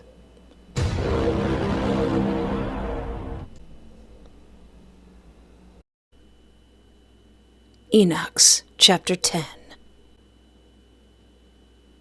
Maybe we'll find some clues we missed. The knowledge of the human investigators was limited. If your parents' case was related to the monsters or supreme beings, they would never be able to find out the truth. I wonder if Luke knows that, or if he's part of them. But if I'm with you, there's a good chance of finding out the truth. There's a good chance of something else happening if I'm with you, Enox. Sorry, I know this is cruel to you, but it's the most effective way I can think of. Going back to that nightmare memory. But can you even go back to the past? That guy will take us. With that, Enox vanished before my eyes. In the blink of an eye, Enox reappeared, grabbing N by the collar. He's like, "Get over here!" Ugh! Hey! Can't you at least ask before dragging me here? I was busy gathering some materials. I just found some beautiful eyeballs.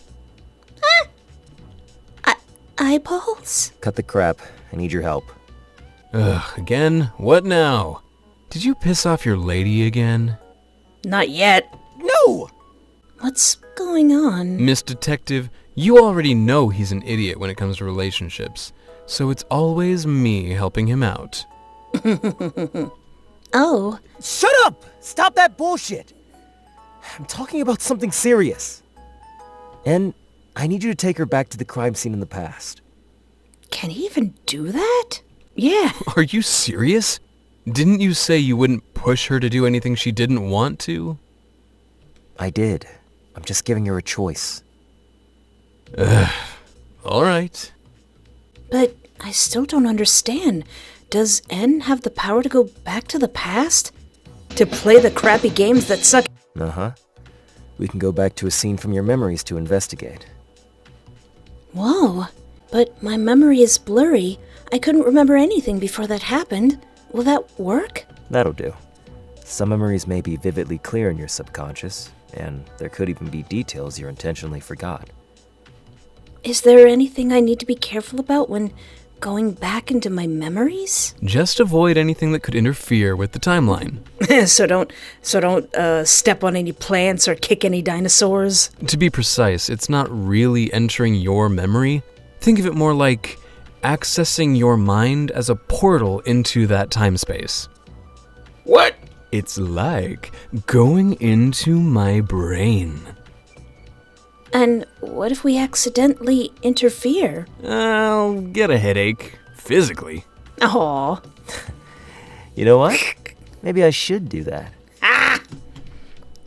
That's it? Well, yeah, for me. Human timelines don't really matter. But it might affect you two. Of course, dead people can't be brought back to life, but any interaction with the living could have consequences, even from the slightest contact. So if I see myself, just let that handsome devil go about their business. Though it's fine if they're destined to die anyway. I can tweak it so you don't accidentally touch the small miss, but I can't guarantee anything else. So, if you don't want to make any significant changes to the timeline, be careful about what you touch. Before that, you can decide whether you want to go or not. I mean, we're gonna go. After all, it might be too much for you to bear. But then again, I am gonna see my dead parents again. But let me be honest with you. This town has become incredibly dangerous. With your heart condition, I need to get you out of here, away from him. So, this is the only way for you to investigate the clues. If you don't want to go, you'll need to leave this town with me and never come back. But instead, you'll never be able to investigate anything about the Heart Ripper again. That sounds like the bad ending, so maybe I should try that. Hey, I'm not afraid to die. I don't want to lose you. Oh, Enox. Ah! Oh, come on! Whoa! What's going on? An earthquake? You really thought of using an earthquake. Is it him again? Hey, if you don't decide soon, the house will be shattered. Will you leave here forever, or go back to the past to investigate? Going back means reliving that nightmare that haunts me again and again. Leaving here means giving up this investigation forever, and possibly losing a rare clue. Remember, no matter your choice, I'll stay by your side. Oh, he's genuinely smiling. Leave town forever, return to the past, save your game. So returning to the past seems like what I'm supposed to do, so let's just get out of here. Let's just, if it sucks, hit the bricks. Honestly, I don't have the courage to look at that scene again. And I can't just think about myself. If I keep hesitating, I'll likely be caught. I don't want to see Enox get hurt because of me again. Even if I leave now, it's not like I'll never have the chance to find more clues elsewhere. Enox, I'm leaving with you. Have you really thought this through? There's no going back. It's okay, I made a save. Yes, I've made up my mind. All right. Hold on tight. Hold on tight, Spider Monkey. Ooh. It was as if our bodies were wrapped up in some storm, forcefully pulled away to somewhere else. Open your eyes. Hey. Where are we? Ooh. It looks exactly the same. I opened my eyes slowly, but the surroundings were the same. Huh? We're still at your house? Well, because it's not just us who must leave. I moved us along with the house. Oh, neat. What? At that moment, I noticed the scenery outside the windows was completely different. Yeah, it's a big old city now. From a quiet town to a bustling city.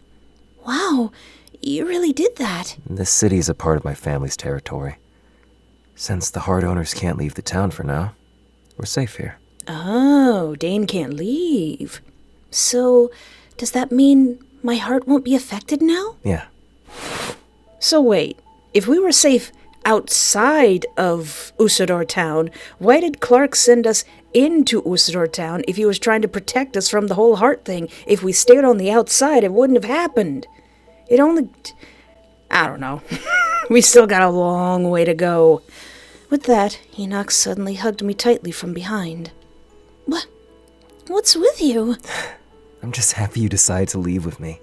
I mean, I was gonna. It's just whether I do that traumatized or not. I never thought you'd give up on that investigation. Although he said so, I feel a tinge of sadness in his tone. I'm sorry, I really wanted to help you find the truth. It's not your fault. You've already done so much for me. I'm such a coward, backing down at the last minute. Even when I'm by your side? Yeah. And I'm afraid you'll get hurt again, so it's better to leave there. You're such an idiot. I told you I'd be fine, and you're still worrying over nothing. That's because I love... I got kissed. You... I know. There's nothing to be ashamed of. There's no shame in running away. That way we don't get murdered or kidnapped by Clark and Dane. Stop thinking about that town and the investigation for now. And just start a new life with me. Okay. Enox lifted my chin, locking my gaze on him. Now your eyes are only on me. Since you've chosen to stay with me, promise me from now on you'll only look at me. Think only of me. Okay? Okay. Enox wrapped his arms around my waist and kissed me. I like this ending. It's gonna be a shame when I go back and ruin it. Let's continue what we didn't finish this morning. Oh. Since then, I had been staying inside the house with Enox. Every day he would check me to make sure there were no issues with my heart. Yeah, I still have a big googly demon heart in my chest. Though we occasionally went outside together, we spent most of our time at home. On some days, I felt that he was particularly agitated. Strange, I thought we were safe here. Why does he still feel so restless? Enox, can't I go out on my own today? No, I'll come with you. I just want to take a short walk nearby. Isn't it safe here, in your family's territory? Yeah, Dane can't come out to get you, but Clark can. Besides, you're with me every day. You didn't have time to do your own things. It's fine. You're my only priority. Or do you not love me anymore? Never. Well, I mean, until I play somebody else's route. What? Where did that come from? Answer me. Of course not. Of course I love you. Then listen to me. Even if it's safe out there, I'm still uncomfortable with it. Just wait a little longer. What are we waiting for? I'm terrified that day will arrive. That day? It's nothing you need to worry about. Sir? Enox kissed me gently on the forehead. Sir, don't you kiss me gently on the forehead. What now do we have to worry about? You mean we're not safe? Are you hungry? Let's go get something to eat. We're not going to talk about this. At the time, I didn't take his that day seriously. I just thought he was afraid I would leave him. Until one day, aw, man. My heart once again put me on the verge of death, shattering this sweet dream. Only then did I understand what Enox had been worried about. 3 months later. All your vitals are normal today. I could add more of the nutrient solution. Oh, ow, my heart. Enox looked at Espoir, who was floating in the nutrient tank. As he adjusted the date on the tablet, since the day he removed her heart, Espoir had been in this deep sleep. She had collapsed in agony before him, and nothing he tried could ease her pain. Enox had known for a long time that this day would come. All this time, he'd done everything he could to protect Espoir, searching tirelessly for a way to save her, a way to detach her connection with that heart. If only she could let go of that town and that guy, she'd be free. But the memories and the drive to uncover the truth clung to her like a chain. He was furious and helpless. No matter what, he couldn't overcome her destiny. Even when she told him countless times, "I love you," maybe he should force her to confront the past, help her erase that last remaining tie. Maybe that would allow her to break free from that heart truly. After all, if she was like himself, perhaps she could survive without a heart, and they could always find one another. But it was too late.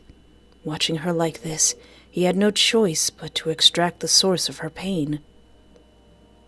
Hey, can you hear me? Aww. Enox pressed his hands on the large nutrient tank. I knew it. You'd still be alive even without a heart. But why won't you wake up?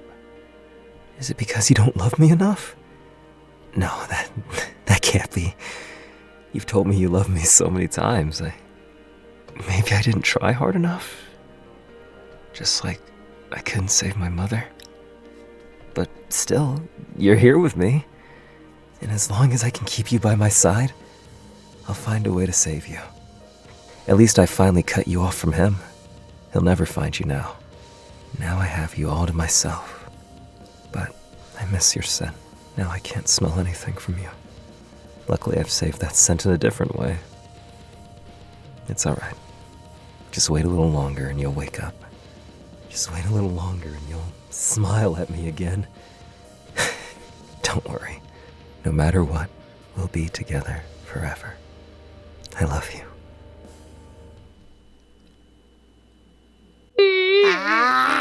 Bed in 3. How dare. How dare. That was so sad. Yes, go back.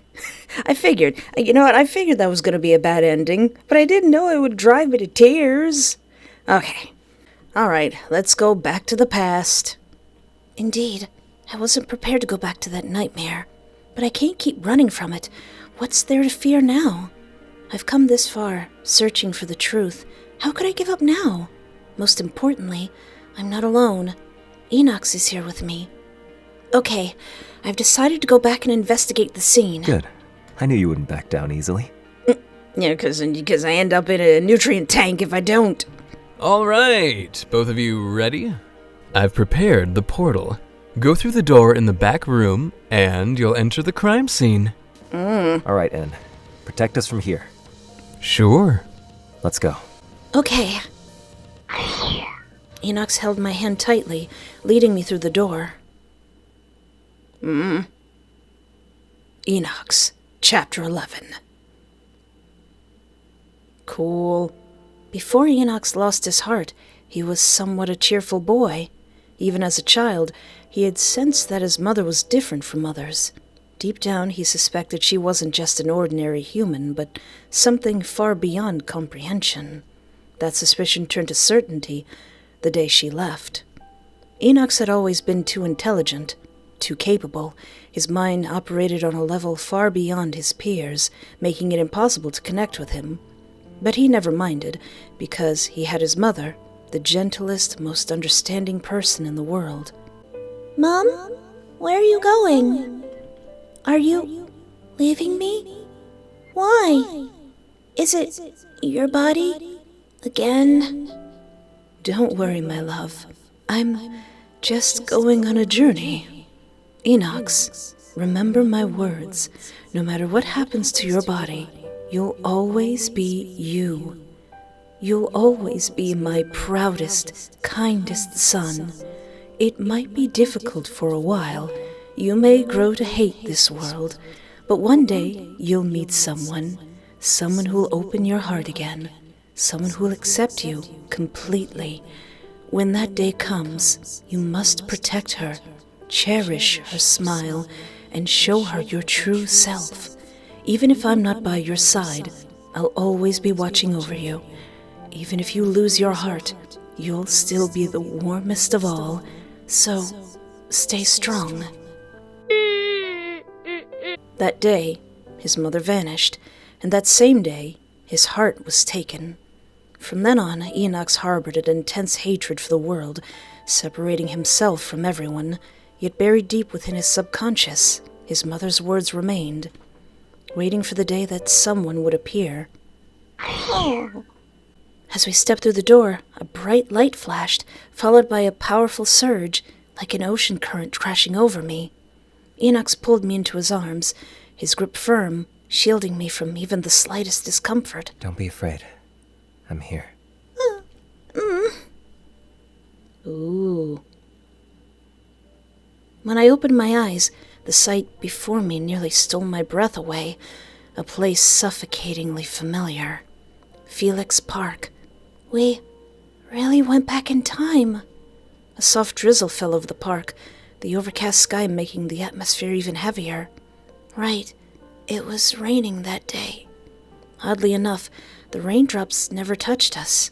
Since we didn't belong to this time and space, the rain couldn't reach us. Even after Enox let go of me, his gaze remained locked on my face, carefully watching every shift in my expression. We stood at the park's entrance, hesitant to step forward. Hey, are you okay? No. If you're not feeling well, we can leave any time. You don't have to force yourself. No, I have to do this. No, we've come this far. I can't turn back now. Seeing the determination in my eyes, a small, relieved smile tugged at his lips. Looks like someone's tougher than I thought. Inside here. This is where it happened, right? Yeah, their bodies were found here. I pointed to the purple, arch-shaped playground structure in the children's area. Every year, I came here to mourn, to make sure I never forgot the pain. By the way, do you remember anything about your parents? I shook my head. No, after they were killed, I lost all my memories of them. I barely recall anything from my childhood. The only thing I remember is they loved me a lot.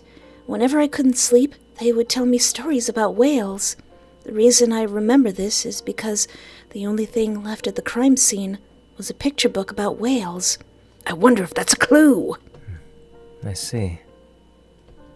What's wrong? Nothing. Just, if your memories come back, you might remember some things you'd rather not. Even if you live through it, there may be things you won't be able to understand. Just don't lose yourself, okay? Why do I have the feeling I'm gonna lose myself? No matter what happens, I'll be here. You can rely on me. Why did the music stop? Why aren't you saying anything? This isn't like you. You're way too nice. Is this a side effect of time traveling or something? Enox's eyes widened, his face instantly turning red. Who's being nice to you? I just don't want you causing trouble. That's the Enox I know. You... Thanks, though. Having you here really puts me at ease. The police will arrive soon, right? Yeah. If we want to investigate, we need to do it before they show up. Time flows normally here, so we don't have long. Oh, right. And mentioned that if we interact with the living, it could affect them, including Clark. Oh, yeah. Let's start by checking the bodies. Wait. Enoch suddenly grabbed my hand, gripping it tightly. Stay close. Don't wander off. Aww. But I know you're not scared, but I am. Got it? Let's go, idiot. This guy, his usual sharp tone somehow makes me feel at ease. Before long, we arrived at the crime scene. The sharp scent of blood mixed with the rain, creating a sickening stench that clung to the air. Beneath the curved purple playground structure lay two lifeless bodies, both face down. Faint sobs echoed from within. Oh yeah, that's me. That's me. Little me was inside there back then. Even from a distance, my body trembled uncontrollably. The sorrow and fear from that day bled into the present, crashing over me like a wave. I had relived this moment in countless nightmares, yet standing here again in reality was unbearable. Enox tightened his grip on my hand, as if trying to dispel the fear inside me. Anna's already set things up. No matter what happens, it won't affect the younger you. Likewise, she can't see us either. So focus on investigating the bodies. Don't be afraid. I'm right here with you. If you need anything, just tell me. I need a hug. If it's too much, you must tell me immediately. Don't ever try to push through. Understand? Got it. He led me towards the bodies, but something immediately felt wrong. Wait, why are only my parents here? Where's that man? That man? You mean the one the police suspected was the killer? Oh yeah, didn't he die too? Yes! Why isn't he here? A dozen possibilities flashed through my mind as I struggled to steady my thoughts. Could it be he wasn't dead yet at this point? No way. Am I remembering it wrong? I swear he was lying here too. Calm down. Maybe you're right. Maybe he wasn't dead yet. Look, you were crying here the entire time. You weren't in a state to process things clearly. What if there was no man? What if it was Little Slugger and I made it up when I was a child? It's possible you mixed up the order of events, or maybe something happened that you didn't notice. That's why I brought you here, right? Yeah, you have a point. Forget about that man for now. Let's start with the bodies. Check the suspicious parts of the bodies. Okay. The wounds on the corpse? The most obvious injuries were at their chests. Both had gaping holes where their hearts should have been. Beyond that, there were no other wounds, no signs of struggle. Just as I remembered, their hearts were ripped out, and they died instantly with no time to struggle. I read the police autopsy report before. There were no drugs in their systems. They were fully conscious when it happened.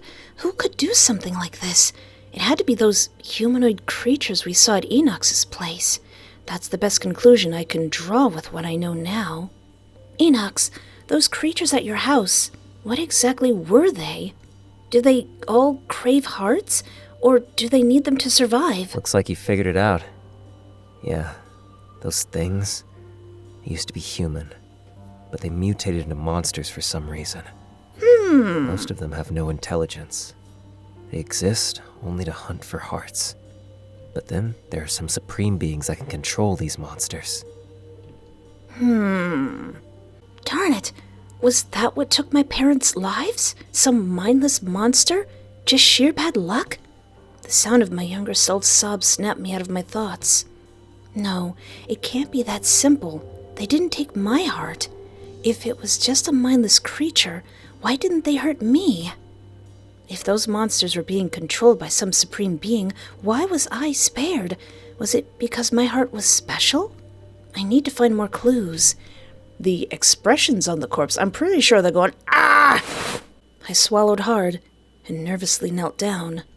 I expected twisted agony, horror, fear frozen in their final moments. But instead, they were smiling. Not just any smile, a serene, contented one. Say what? What?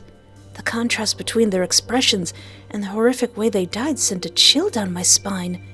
Weird. How could they be smiling? Their hearts were ripped out. It should have been excruciating, but their expressions look almost like they were given some kind of blessing. Say what? The clothes on the corpses? Both bodies were draped in long black robes, like something a cultist might wear. In my memory, I always thought they were just wearing black clothes. I never realized they were robes. Did they, sacrifice themselves to little me or something?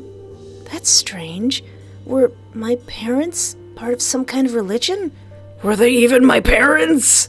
But I can't remember anything from before they were killed. Picture books? Why were we learning about whales? Between their lifeless bodies, I spotted a blood-stained hardcover book. This is...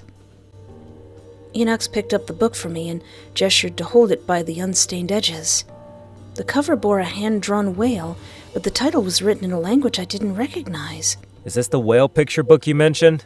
Yeah, but it looks a bit different. When the police returned it to me after the investigation, there wasn't a single trace of blood on it, and it had been in a language I could read. I flipped it open, only to find its contents entirely different from the version I had. Did they give me a different book? The pages were filled with strange cryptic symbols.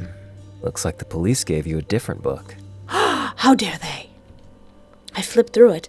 Though I couldn't understand the words, I felt a deep unsettling presence lurking within. Stop reading. So now, we know someone switched the book. Gonna get Phoenix right on this. Maybe someone didn't want you to uncover your parents' secrets. Check other areas? Let's keep looking around. Also, did the book just start floating in front of little me? Check the suspicious areas. What's up, little me? The younger version of me sat curled up in the corner, shoulders trembling as she sobbed into her hands. Enox's grip on mine tightened, his gaze dark with anger and sorrow. Damn it. Whoever did this to you, I swear I'll tear them apart. If somehow it was Enox, it's probably not. It's probably not. But if somehow Enox is the killer and he just doesn't remember it, my heart will explode. I will cry. I will cry. I will flip this table and cry. Don't worry. You have me now. I won't let you cry alone ever again. No one will ever hurt you. Enox, why? Suddenly, my younger self mumbled something between her sobs, interrupting our conversation. Is she like, I can hear you, you know? Why did you give out your hearts? Why did you leave me? The more we talk about hearts, it's making me feel like I'm playing Kingdom Hearts. Huh? What is she saying? I don't remember ever saying that. Hey, what's wrong? I'm fine. Just a headache. Too much lore. Too fast. Don't push yourself. Want some rest?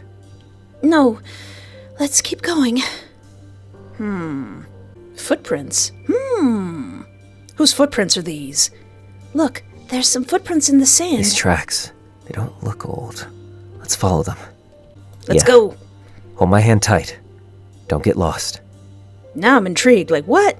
Wait, what? I thought I had this story figured out. What's going on now? At that moment, something glimmered on the ground, catching my eye. I crouched down for a closer look. It was a golden, translucent orb, smooth, radiant, and just the size of my palm. A whisper echoed in my mind, faint, yet unmistakable. Was it coming from the orb? Was it actually a headphone? Slowly it began to roll forward, as if guiding me somewhere. Don't follow it! Whose voice was that? Follow the voice, cage end, ignore it, sweet end? Well, after we save, cage? That seems like the worst one. Let's do that! I slipped my hand out of Enox's grasp and wandered off. Then, a thick fog swirled in out of nowhere, swallowing me whole. Whoops. Ah. As I walked, the mist thickened, clinging to my skin like a ghostly presence. The golden orb suddenly stopped. Oh no, I sure do hope that's not Dane. I reached down to pick it up, only to freeze as a shadowy figure emerged before me. Huh? Hey, I finally found you. Aww. Dane? Why are you here? Thank goodness. You noticed the orb. That means I still have a place in your heart. Aw, despite Dane being the crux of all of this, I think I'm gonna like him when I get to his route. Before I could react, he pulled me into his arms.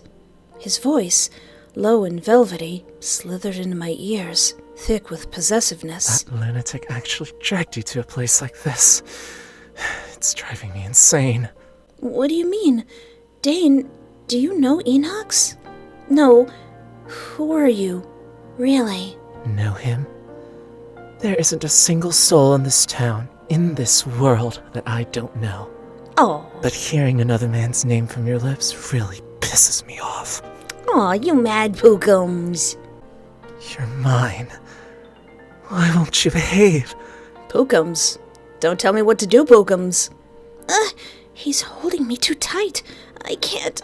Dane, he's different. This isn't like him. What are you even saying? Dane, let me go. Uh-oh. Oh no! Not the tentacles! Dane's arms tightened around my waist.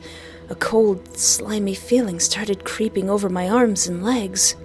What is this? Tentacles? Sorry. Just bear with it. Okay. Don't worry.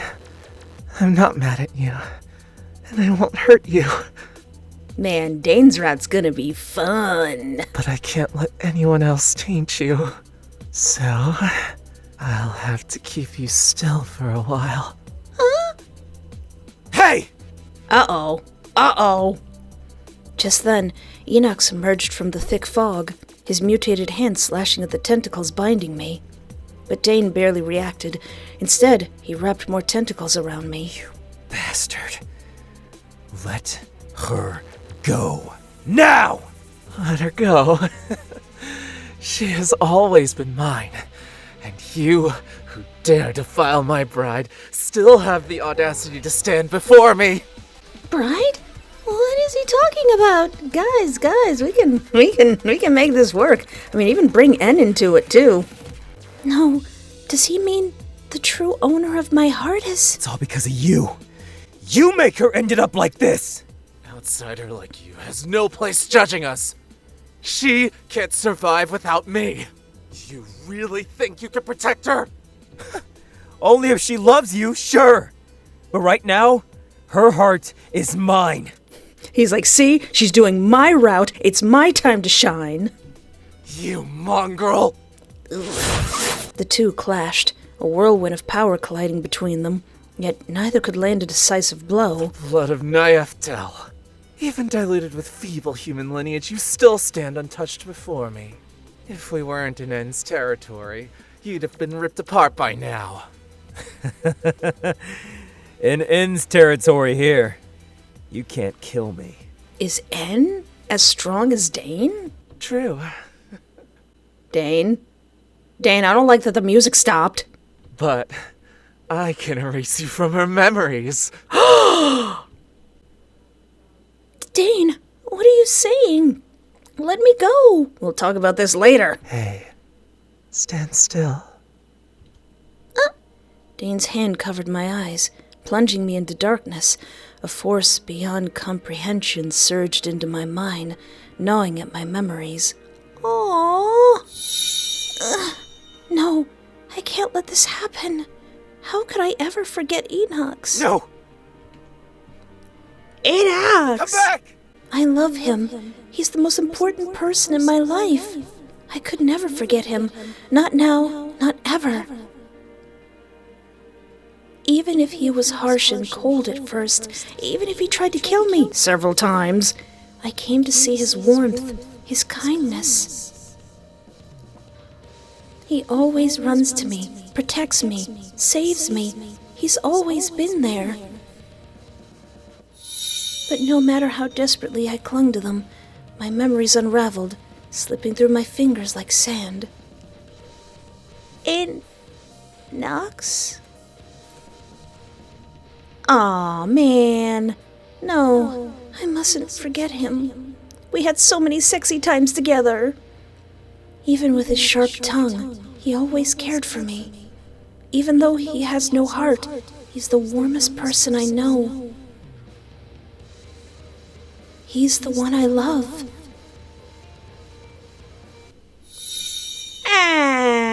Not again. If I had a nickel for every time my love interest was erased from my memory, I'd have 2 nickels. But the more I resisted, the faster my memories drained away. I could no longer recall his voice. All at once, the face before me blurred into a stranger's. I could hear his voice, distant, unfamiliar, as if spoken from a world I no longer belonged to. Something inside me was breaking, piece by piece. Who are you? No. Quickly. Enox reached for me, but as his hand neared, I instinctively flinched away. Ah! An unseen force erupted from my chest, blasting his hand away. Ah! His hand trembled violently, paralyzed by an overwhelming power. The defense mechanism is activated. That proves it. You've already forgotten him. Aw, Dane, I love you, but that was cruel. Enoch stared at me, pain twisting his face, yet he still stretched towards me. Dane, why am I here? Who's this guy? Don't worry. You just got a little lost. Now close your eyes. Sleep. Okay. When we return, I'll cleanse you of all the scents and traces you left on you. Then, we'll start over. Hey. No! Ouch! Ow! Man, the voice actor puts some power in that no. As I drifted into unconsciousness, the world around me faded into silence. I didn't even notice the tears streaming down my face. Crying. I'm crying. I'm actually freaking crying. Gosh darn crying! Cage end. Oh no, we're still going. just let it end. Don't give me more tears. 3 months later. Dane, good morning. Good morning. You're in a good mood today. After that day, I stopped investigating Usador Town due to my poor mental state, and I requested an extended leave from Clark. During that time, Dane took care of me. He was planning to open a cafe in another town, so he invited me to live with him in a new place. Needing a fresh start, I agreed. Now, I spend my days taking on small investigation requests. Are you heading out to find that missing kitten today? Yeah, I already have an idea on where it is. I'll be back before dinner, so don't worry. Dane smiled and lightly patted my head. Hey, at least he lets me go outside alone. Alright. Just don't wander too far, okay? But then again, he probably has eyes all around the city anyway. And tentacles. Got it. Am I gonna run into Enox and not know who he is? If I turn this corner, I should find the cat. Whoa! Just as I was about to round the corner, I slammed into someone. With a sharp gasp, we both tumbled to the ground. Man, he looks good in black. Sir. The man in front of me let out a low, irritated groan, lifting his head slightly to glare at me. He wore a sleek black suit, a single leather glove covering his left hand, its dark material stark against his pale porcelain-like skin. His uniquely colored hair and gemstone-like eyes were mesmerizing, so breathtaking that I found myself unable to look away. Ew. Don't you watch where you're going? Man, he looks good in black. He's gorgeous, but wow, what a sharp tongue. Sorry, are you okay? I reached out to help him up, but he grabbed my wrist. His stare sharpened, dangerous as he tugged me in close, leaning towards me. You still have that sweet, irresistible scent. What are you doing? Let go of me! He had rushed to my face as I yanked my hand away. He didn't seem surprised. What the heck? This guy's beyond rude. Is he some kind of creep? That's when I noticed the dark stain spreading across his suit. My coffee. Oh, your clothes. Oh no, his suit looked expensive. Very expensive. Sorry, I'll pay for it. Can I get your number or something? I'll send the money later. I don't need it. But... In my panic, I spotted a steakhouse flyer peeking out of his pocket. How about I buy you a meal instead, as an apology? There's a great steakhouse nearby. My treat, okay? Do you usually offer meals to strangers? Of course not. Wait, he's right. I don't usually invite random people to eat, even as an apology. This is a bit much. Fine. Lead the way. Aww. Oh, okay. Is this the steakhouse you like? Yeah. Did I ever tell him this was my favorite place? Excuse me, do you have any private rooms available? Why do we need a private room? You don't seem like someone who enjoys crowds. I figured you'd prefer a quieter space. Or was I wrong? If I suddenly get, like, a flash of my memories back, I'm going to cry. Nice observation. Or is it because you... A shadow flickered across his eyes. Never mind. Let's go with the private room. It's alright, Daisy. It's fine. Don't worry about it. We might never meet again, but since we're having a meal together, can I at least know your name? Enox. Enox Harvardoff. The moment he said his name, a strange warmth spread through my chest. Enox! That's a nice name. I'm Espoir, a freelance detective. It's nice to meet you. Nice to meet you too. How do you like your steak? Whatever. How about rare? Why would you think I'd like it rare? Just a feeling. If you don't, we can go with medium or medium rare. No, rare's fine. Oh, okay. As we waited for our food, he took out a handkerchief and pressed it lightly against his nose. You... something up with your nose? The air here's too muddied. Muddied? But we're in a private room. Oh, I get it. You're sensitive to smells, aren't you? I knew someone like that once. He was always... Huh? That's strange. Why can't I remember who it was? Oh, my heart. Enox's fingers curled into a fist, as if he were suppressing something. Sorry, that was a weird thing to say. Just then, the waiter arrived with our steaks, slicing through the awkward silence. Let's eat, while it's still hot, Mr. Enox. Just call me Enox. Oh, how is it? Do you like it? It's good, but someone used to make it better. Someone? You mean your lover? His fork froze midair, as if he had let slip something he hadn't meant to, and then the music stops, and then I started crying. Enox lifted his gaze, his eyes layered with something deep, unreadable. To me, she's more than just a lover. She's everything. You must really love her. Of course. I love her so much. It's driving me insane. But even though she's so close to me, I can never seem to hold on to her. Did you have a fight? A fight? I wish we could fight. Every single day. Just like we used to. I should probably stop asking. After that, neither of us said another word. The steak was delicious.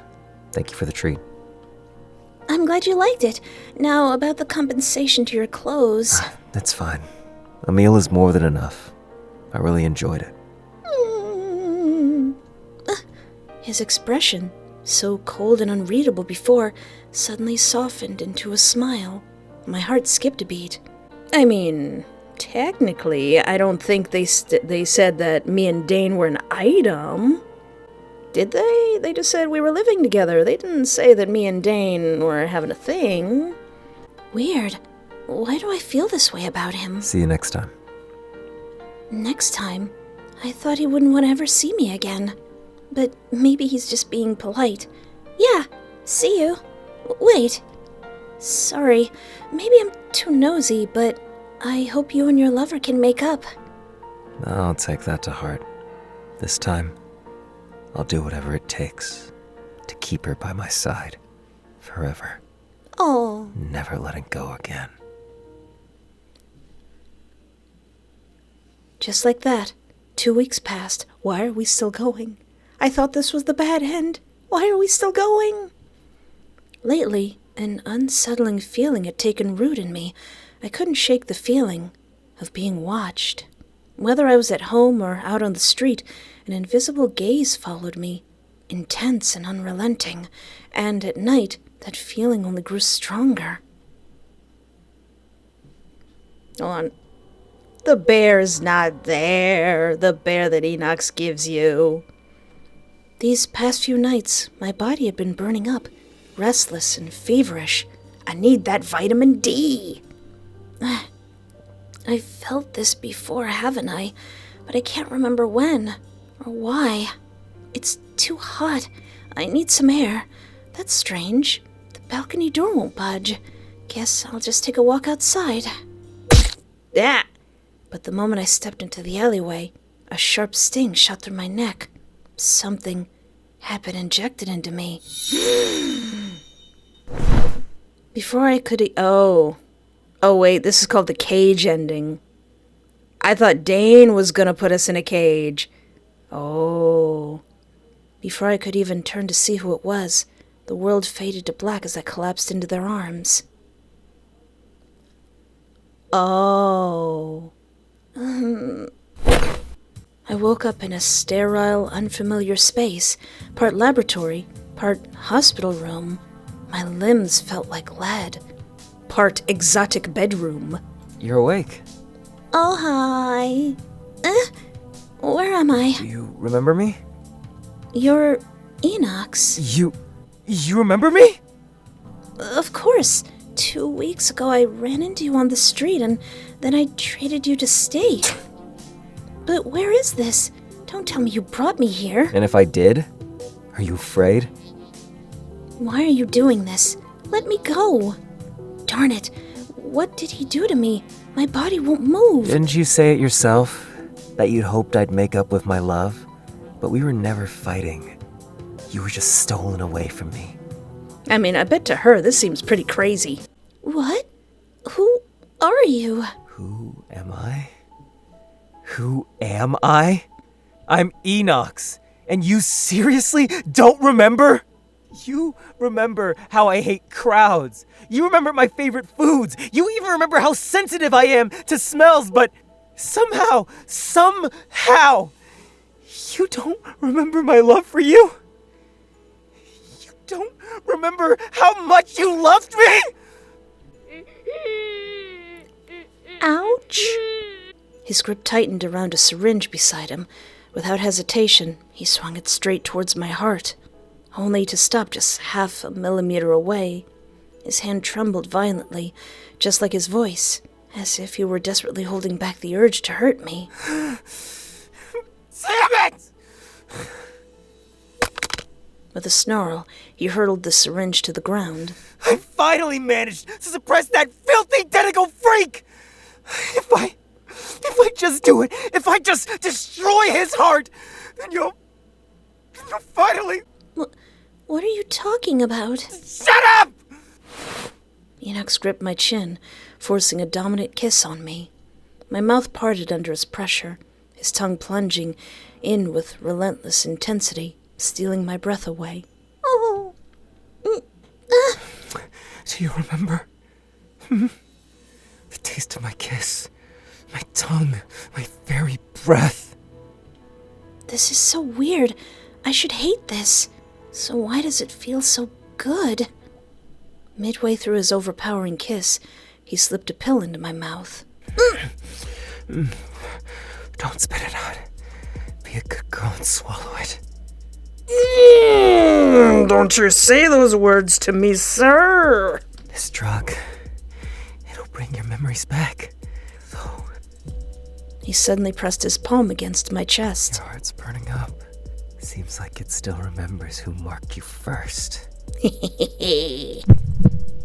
Gosh, my heart is pounding like crazy.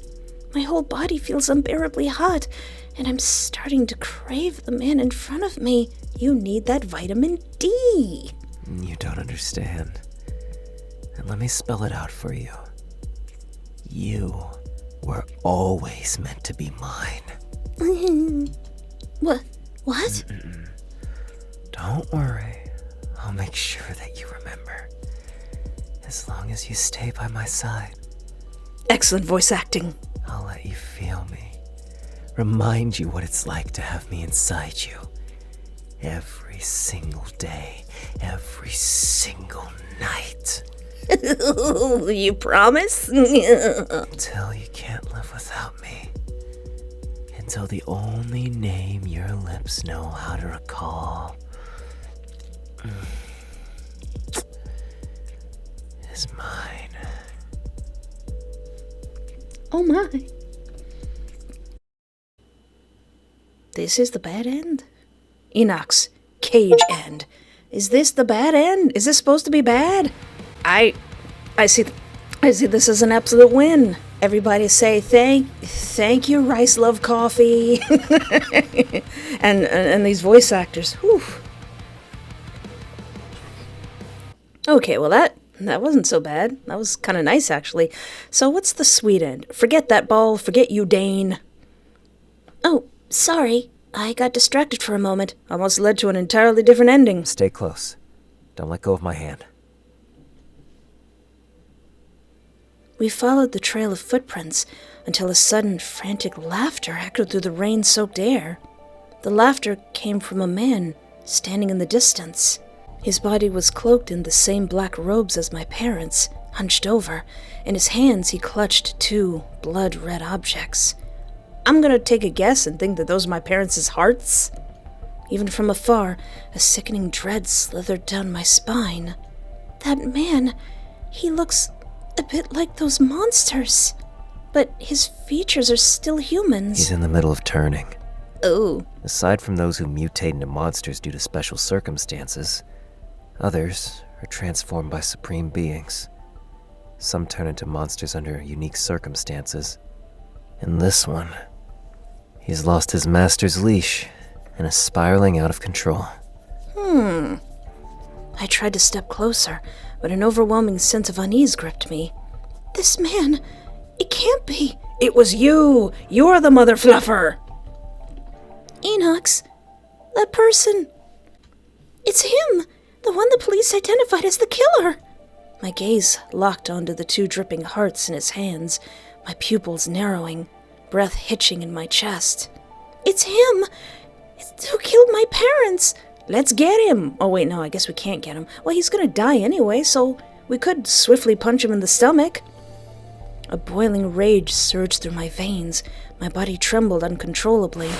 Without a second thought, I charged towards him, but Enox grabbed me tightly from behind. Hey, don't touch him! Let go! Enox, don't stop me! I need to ask him why. Didn't you bring me back here to uncover the truth? Rage surged within me. My own screams echoed in my ears. I know! Of course I know! I want to rip him apart more than you do! No, I think I wanna rip him apart way more than you do. Anyone who hurts you, I'll make them wish that they were dead! Enox tightened his grip, his crimson eyes burning with suppressed fury. The angrier you are, the calmer you need to be. You can kill him. I'll even help you. But first, we need to get the answers you came for. But the answers are right there. Once I punch him in the stomach. Hey, don't be afraid. And don't be reckless. Fine. You've worked too hard for this. Don't let your emotions ruin your efforts. Fine. But what do we do now? Seeing that I had calmed, Enox finally loosened his hold, but still held my hand tightly. This guy's already doomed. He'll self-destruct once his master's influence fully fades. Interacting with him won't change the future. But in this state, he won't tell us anything useful. So who is his master? Without hesitation, Enox pulled out a syringe filled with golden liquid and plunged it into the man's neck. This should restore his sanity, temporarily. Now I can ask him whatever I want. Who are you? The man turned towards us, his face contorting with confusion and rage, but before he could move, Enox's mutated arm clamped around his skull. Shut up! Who we are doesn't matter. Move a muscle, and I'll crush your skull. Just answer her. I closed my eyes, took a breath, and forced myself to face the killer, reining in my impulses. Did you kill the couple over there? Couple? Oh, you mean the traitors. That's right, I did it. These two hearts in my hands, theirs. You... Why did you do this? Who ordered you? What do you mean by traitors? Huh? So many questions. What are you, cops? Enox's claw dug tighter into the man's head without hesitation. Well, I mean, technically we are. Cut the crap. Answer.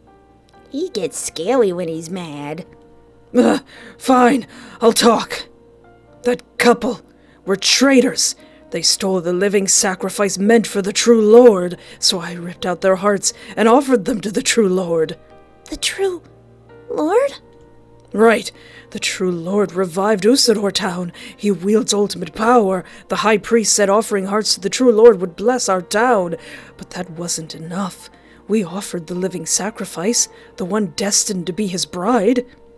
You... the living sacrifice? You mean... The daughter of those traitors. They were loyal followers, but they stole the sacrifice and fled. This woman is overgasped. Me? I'm the living sacrifice? You're lying. Why me? Why her? Who decided she's the sacrifice? Because she's the chosen one. No other reason needed. Sacrifices exist to be offered. That's their only purpose. But those traitors betrayed us, smuggling her out of town. So, my parents sacrificed themselves to protect me? Their final smiles, was it because they had saved me? Stop wasting my time. I need to find that sacrifice. Those traitors must have hidden her somewhere around here. I have to... Hey, got anything else to ask? I think we're losing him. Drug's wearing off. He'll turn soon. You said he's doomed anyway, right? So whatever we do to him changes nothing. Exactly. What do you want to do? Oh, I have a few ideas about what I want to do to this fella right here. Beat the man, beat him up! Even though my parents were gone forever, I couldn't let him walk away. I will beat you with my tiny, adorable fists. Without a word, I swung my fists, pouring every ounce of my fury into the blow. I struck him again and again, giving him no chance to catch his breath. Just a right. He's given so many rights he'll be begging for a left. Hot tears streamed down my face, blurring my vision. Enox didn't intervene this time. He kept the man pinned instead. Even after the killer slumped, unconscious, his face a mangled ruin, I didn't stop. Only when my strength faltered did Enox pull me back. That's enough. Your hands are bleeding. It pains me. Just one more left. Just one more. I want to beat him up some more, please.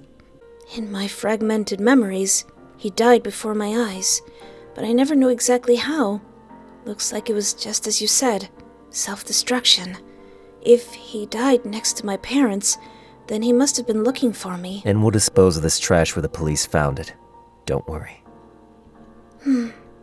Just as Enox tried to comfort me, footsteps echoed in the distance. Someone's coming. Let's hide near the water pipes. As we were about to reach the pipes. Wait, those steps don't sound like the police. What? Who else could be here at the crime scene? Don't go. It's probably just cops. If they spot you, it'll ripple into the real world. But Is it Clark? should I check it out? Aw, man, don't give me a choice. 'Cause I'm gonna choose to do it. Let's go check. Since I've come this far, I need to know the whole truth. No, I have to see for myself. No! Ignoring Enox's warning, I ran back towards the crime scene. Suddenly, I collided with a tall figure, covered in blood. Whomst? Lay who? Hey, he's got some sort of a wicked halo thing. Slowly, he turned to face me. His face was hidden behind a tattered mask, his body wrapped in ragged, unfamiliar clothes. Who are you, and are you single? You've grown up. Han? What? So, you're still alive. Whomst? He let out a ragged laugh, tears slipping down his face. This person? Yeah, yeah. Is that G Sharp? That's G Sharp, yes. He kind of has similar hair. Oh, I didn't even think that G Sharp might not be human. Oh, snap. Did we done goof? No, his hair is a golden yellow. His eyes are scarlet red. That's different from G Sharp. No, who are you? Suddenly, his gaze darkened. But, since you're not dead, then I'll have to finish you off. Oh, I'm starting to regret my decision. What? Doesn't matter. You're gonna die either way. You damn living sacrifice. Oh no, I'm gonna go from a living sacrifice to a dead sacrifice. Hey! Aw, man. Enox, bad in 4. Wrong choice. I was curious. I guess he did tell me not to. Fine. Well, we got some lore. Now we can be suspicious of G Sharp. Well. Didn't I warn you? Thank you for this delicious meal. This delicious picture of... And, sir, what'd that tongue do? No wonder they say curiosity gets you into trouble.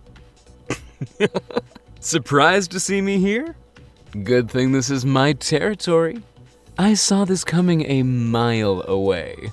Alright, I'll give you another chance. Don't make the same mistake twice, okay?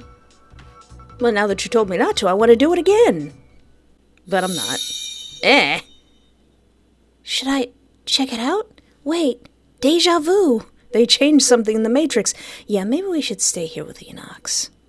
Maybe I shouldn't stray too far from him. Might run into another character. Okay, I'll do what you say. Enox and I sat side by side inside the massive water pipe, neither of us speaking. The only sounds were our steady breaths and the soft patter of rain against the metal. Time felt frozen.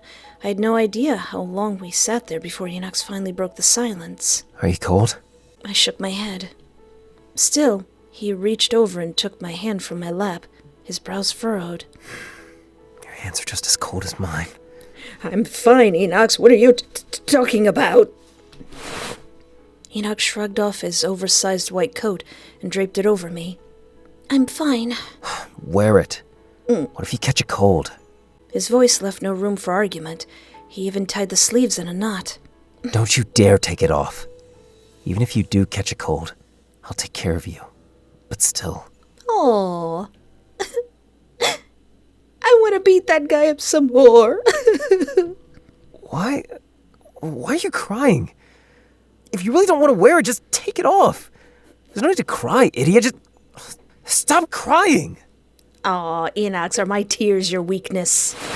Panicked, Enox fumbled to untie the knot, but instead of shrugging off the coat, I clutched it tighter. It's not like that. Enox stared at me, then realization dawned in his eyes. Oh, right. And after everything that just happened, of course you'd cry. Mm-hmm. He sat back down, and this time even closer. Let it out, even if you soak my coat. I just really want to beat that guy up some more. Just let me hit him again. Get your emotions out. Don't be like me. I couldn't even cry when my mom left. Oh, you're really bad at comforting people. Maybe you should just stay quiet. Huh? What did you say? I told you to shut up. Enox, you know what? After what that person said, the one I hated most wasn't him. It was myself. I hate that I can't remember anything. My parents gave their lives to protect me, yet I can't recall a single moment with them. I don't even know who I used to be. I tried everything, hypnosis therapy, endless treatments, but nothing worked.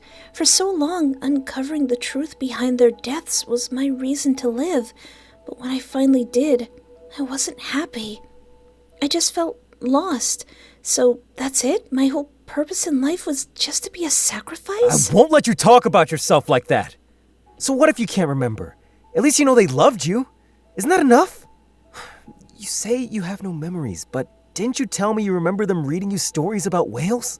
Yeah, what's that about? Maybe that book we found wasn't the exact same one, but it doesn't matter. You remember them reading to you, that they gave you warmth. You've held on to them in the best way you could, and that's enough. Enox. Look at you, Enox, coming in with the heartfelt things. And as for the meaning of your life, obviously it's me. Oh, huh? I told you already, didn't I? My reason for living is you. So naturally, your reason for living has to be me too. No, that's ridiculous. What's ridiculous about it? I only find meaning in life because of you. Isn't it the same for you? Not exactly wrong. I can't believe Enox is being this straightforward. That's it. And don't make me say something this embarrassing twice. Oh, yeah. Darn it, I can't remember his name right off the bat, but he's the same voice actor that did Micah Eugen, and I couldn't tell until that last line. Like, that's a Micah line. That's a Micah Eugen line. I heard it. He's there. I heard it. That's him. Great voice acting. Excellent voice acting. I didn't ask you to say it. Why are you getting mad? I was just trying to comfort you. I already told you. You suck at it. Anyway, it doesn't matter who you were or where you came from. All I know is that you're the most important person to me.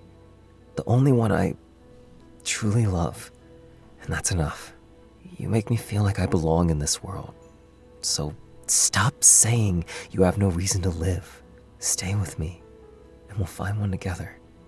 And if you can't find it, then I'll find it for you. Excellent voice acting. Excellent professional top tier. Whew, he has the range, darling. Why aren't you saying anything? Are you gonna tell me I suck at comforting people again? Well, yes. Yeah. It's awful. What? But it works.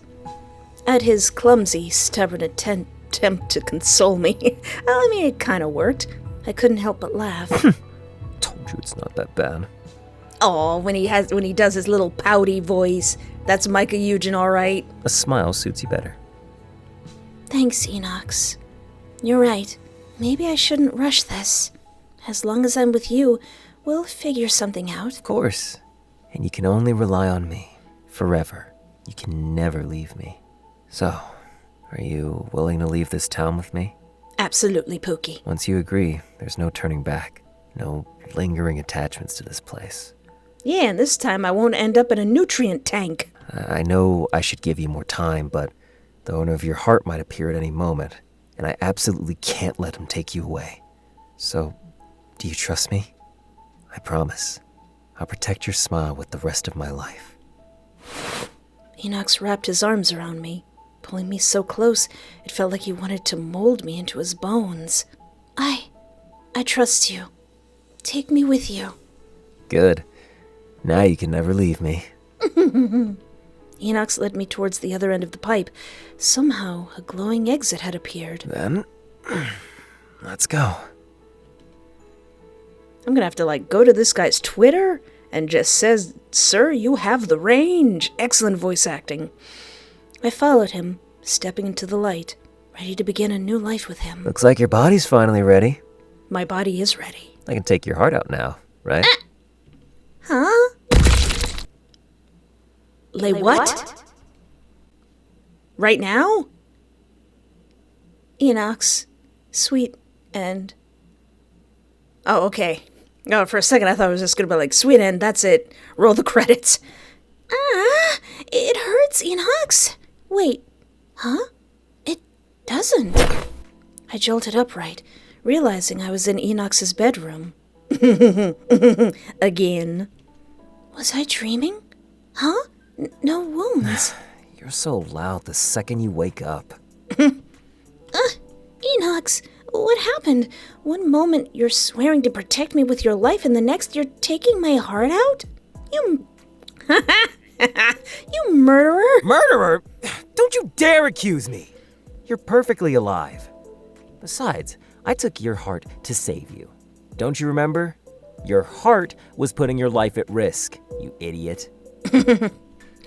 So, you really took my heart out? Yep. Want to see it? Ew! Yes. May I see it? Ah, no! Don't show it to me. Even so, you should have asked me first. Yeah. Sir? It was an emergency. I had no choice. Mm-hmm. So, does it hurt? Are you feeling any discomfort? Enoch sat by the bed, gently placing his hand over mine. Well, not really. Good. Even though you were only asleep for a short time, it felt like a lifetime to me. I was terrified your body wouldn't adjust and you might never wake up. I'm so relieved to see you this well. Oh. He squeezed my hand slightly, his eyes filled with warmth and tenderness. But how am I still alive without a heart? Because your body is special. Under the right conditions, you can survive even without one. Does that mean I have to eat pills for the rest of my life? But just in case, I implanted an artificial heart for you. An artificial heart? You made it? Of course. I'm a genius among geniuses. This heart was custom made and perfectly suited to your body's specifications. Aw, get you a man who'll make you an artificial heart that's perfectly suited to your body's specifications. And I even programmed it to only respond to me. It only beats faster for me. I always wondered what Micah Eugen would be like if he was a Yandere. And there it is. He'd rip out your heart and give you a new one that only beats for him. Man, Enox, it's gonna be hard playing anybody else's route after yours. You're such a pervert. Take it back. Take it back? No way. Not happening. He grabbed my hands and pinned me to the bed. You're mine, and that includes your heart. You're not living off someone else's anymore. This heart is mine to give. Oh yeah, I did kind of have somebody else's heart all up in my chest. Even if you think about removing it, I'll tie you up. Oh no, you promise? And don't come crying to me afterwards. Just kidding. It's not like I could remove it myself anyway. By the way, where are we? The view outside looks different. I got out of bed and walked towards the balcony. Outside, it wasn't the town I was familiar with. It was a bustling city. This city's my family's territory. I moved us here, house and all. Huh? You can even do something like that? Hey, do I have supernatural powers? Can I ninja teleport all over the place? Or am I just a cute little sacrifice? Of course. There's a lot I can do that you don't know about. Really? Enox wrapped his arms around me from behind as we gazed at the view together. The original owner of your heart can't leave that town for now.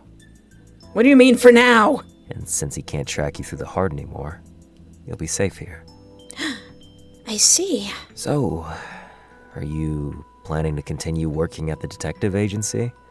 I think I'm going to give Clark my 2 weeks resignation. 2 weeks in the past. I'm not saying that you should quit, but I hope you'll consider starting a new life here, with me. Anything you want, I can give it to you. Can you give me steak? He pulled me closer, pressing a soft kiss to my earlobe. Oh, right. The detective agency. What would Sid think about all this? It occurred to me that I never had the chance to ask Clark about the real reason I came to this town, or if he knew about my original heart. And he hadn't contacted me either. What should I say to him? Now that I knew the truth about my parents' murder, was there any reason to keep being a detective? Honestly, I felt lost. But like Enoch said, I could take my time figuring out what I really wanted. As long as I was with him, I would find a way. Hey. I won't quit the detective agency, but I'm not going back for now either. Let's just call it a vacation. With that, I quickly sent Clark a message, notifying him that I was dropping the investigation and requesting indefinite leave. Anyway, Clark did say I could quit whenever, and besides, he still owes me a long vacation. I'll take time off until I figure out what I want to do here. For now, I'll just bear with my new boss. I won't slack off. I'll keep being your reliable assistant. Is that okay? My reliable assistant, huh? I can never win bargaining with you.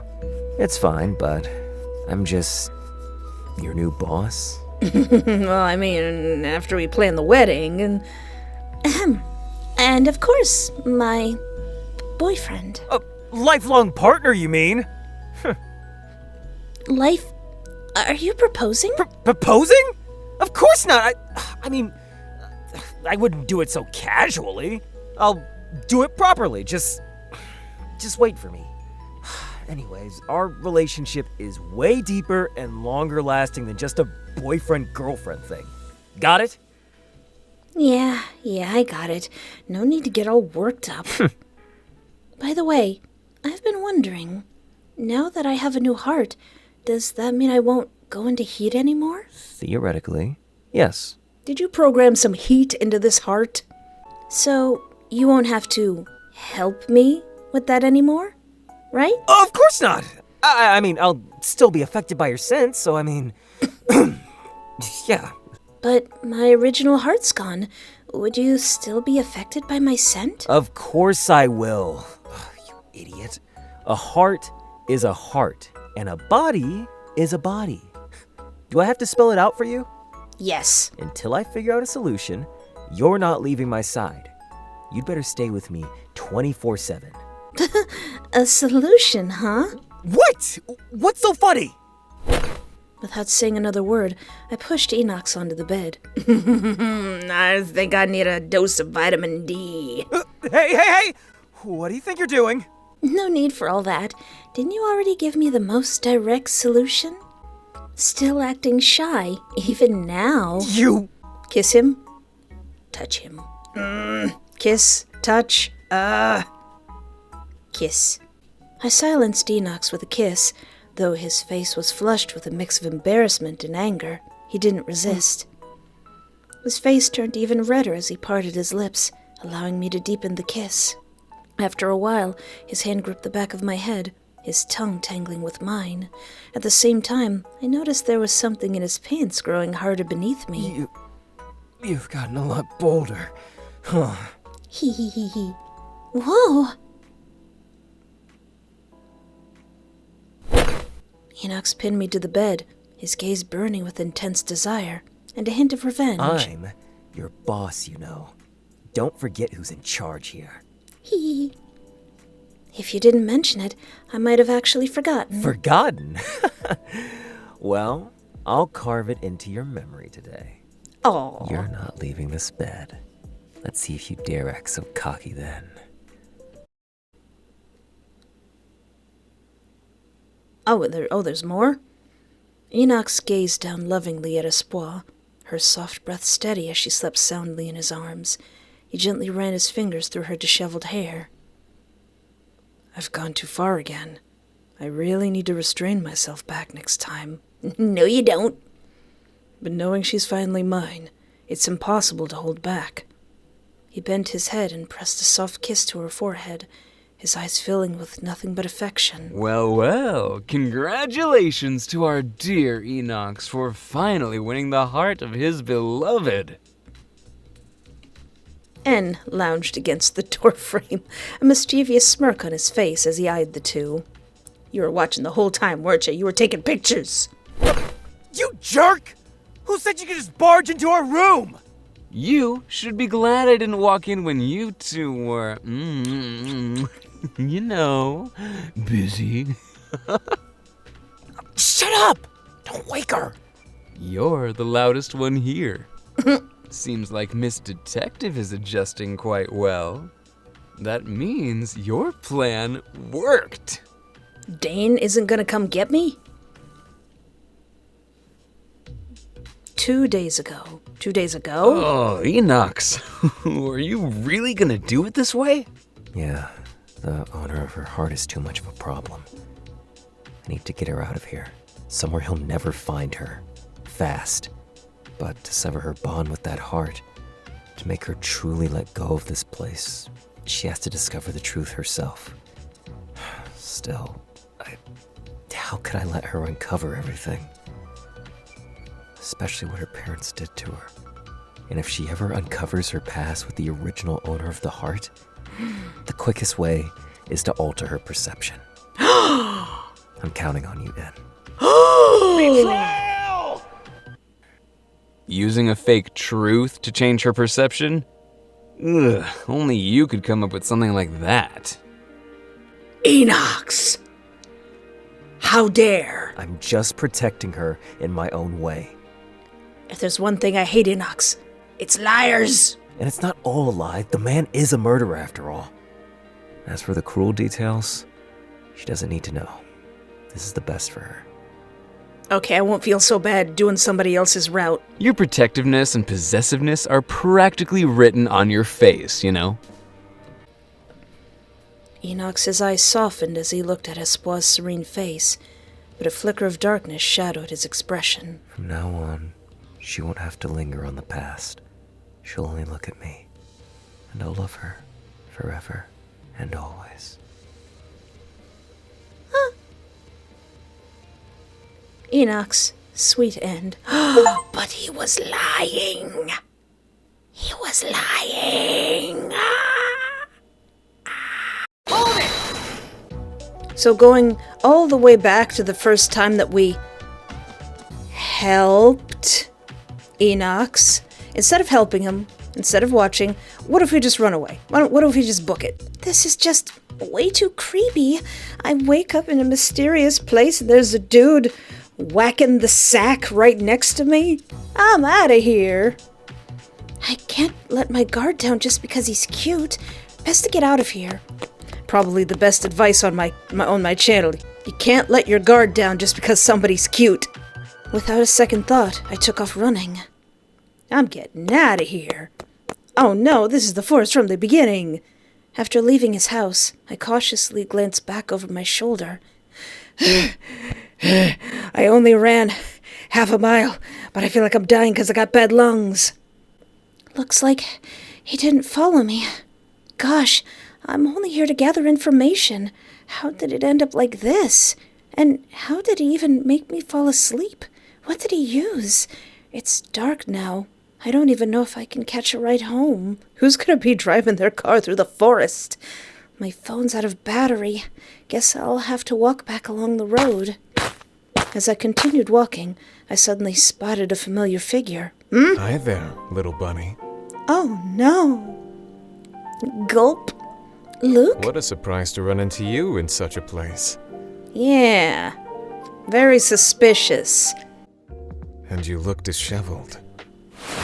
Luke draped his jacket in his hand over my shoulders. It's cold at night.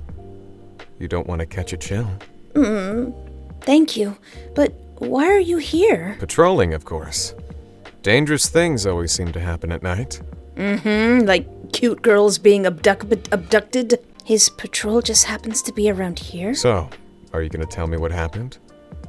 Well... I know you've been working for that chemist who lives around here. Huh? How do you know that? Does everyone and their mother know that? I am an investigator, you know. Oh. You must have approached him to investigate the town, right? Considering how odd he is, using him as a starting point for an investigation isn't hard to understand. Yeah, it has nothing to do with how cute he is. Although, you could have come to me. So don't hide it from me. What exactly did he do to you? Should I really tell him? It's not like this has anything to do with him. Fine. I'll think of it as venting to someone. It was nothing serious, but... Then I told Luke what had just happened. As soon as he heard the word masturbating, his brows instantly furrowed. And that's about it. And then I ran. He did that to you? I mean, technically he didn't do anything to me, but still, that would be cause for some charges. Even though I couldn't make out his expression clearly in the dark, I could sense a frightening aura coming from him. He didn't touch you anywhere else, did he? I think he took some of my hair. No, I suppose. So you aren't sure? That's actually even worse. Luke, don't kill him. Don't kill him. I feel like I'm going crazy. Luke? It's all right. It's not your fault, little bunny. Oh. I'll take care of this for you, okay? You shouldn't go back there. How are you gonna handle it? Give him a little warning. After all, he has stepped across the line. Don't worry. I'll take you home first. My car's parked nearby. Something's off, but it's pitch dark, and with my phone dead, I don't have any choice but to take his ride. Well, at least you have a nice car. Is this gonna be like, wait, Luke, this isn't my home? He's like, oh no, I'm taking you to my home. Little bunny, are you worried that you might lose the lead in the investigation?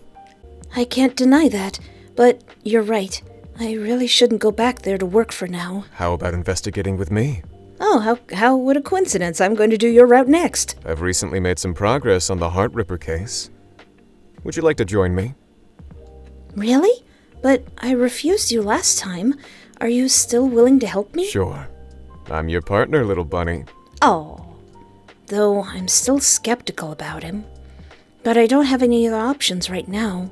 Since he's offering, this could be a good opportunity. All right then. I'll be counting on you. Thank you. I should be the one saying thank you. Luke patted my head like he was treating me like a pet. But, Luke, why do I feel so tired? You've been tortured by that monster all day. Of course you're tired. Monster?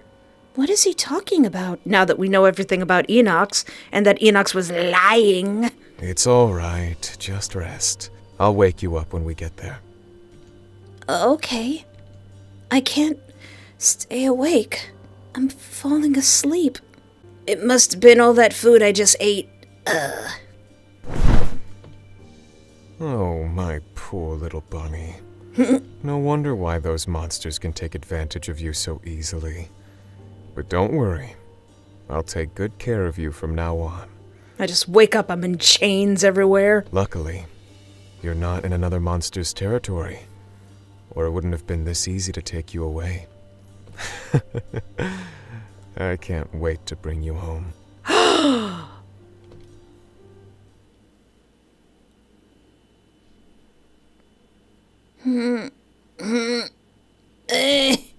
I woke up only to find myself in an unfamiliar room. Oh no, it's the designated boning room. Where am I? I tried to get up from the bed, but realized that my hands were restrained by something. I was joking about the chains. Huh? Why are my hands cuffed to the bed? Good morning, little bunny. Good morning! By the way, once again, I would like to thank my Steam friend CR92 for telling me about this ending. I would have completely missed this ending, hence why this part of the video is at the end. But thank you very much to them for giving me a hint as to how to get this ending. Luke, what did you do to me? Nothing. I just came to see if you were sleeping well. Let me go. I struggled to break free, but I couldn't loosen the cuffs no matter how hard I tried. Stop. You're hurting yourself. Luke pressed down on my hands. You liar! Didn't you say we'd investigate together? And now you kidnap me here? It's like out of the frying pan and into the fire. I didn't lie. It's just that I have to make you mine before that. You almost let some other guy get close to you. I am furious. Oh, yeah, I guess technically me and Enox didn't do anything yet, so I'm still up for grabs. You might not know this, but I've been watching you before you came to this town. I can't bear the thought of some creepy monster taking you away. What is he even talking about? I don't know anything at this part of the story. My heart, it's acting strange again. I knew it. Your condition has gotten this bad already. What did you do to me? I didn't do anything. It's your heart that's acting up. No, my chest and body feels so hot. It almost feels like Editor Espoir in the future is going to have to get out the scissors and cut this part out. Except for on my adult Patreon. Such a poor little bunny. Although, you look so cute in that way. You know, if I don't mark you right now, you might die. What nonsense are you talking about? Luke caressed my face with a gentle smile. Even though he wasn't touching me in any improper way, I couldn't help feeling an intense heat, as if my body had no choice but to respond to him. Why am I even wanting him to touch me? Honestly, what if someone else saw you like this? But, until you say those words, I won't lay a finger on you. Luke softly blew in my ear, and I shivered. Don't do that. I want it. I want them sweet tibbies. I want him. My mind was filled with a will that seemed to no longer belong to me, and all I wanted to do now was make out with Luke. Well, I mean, I fully understand, demon heart or no demon heart. Luke. Help me. How? Kiss? If you say so. Then Luke pressed against my lips with his and gave a gentle bite. I said kiss, not bite, you freak! His aggressive kiss made me lose my mind, and with the heat in my chest, I had lost my ability to think straight. Feeling good? Yeah. Want some more? Yeah. Please. Good, bunny. A few days later. Did you kill him? Am I gonna find ribbons of Enox on the ground?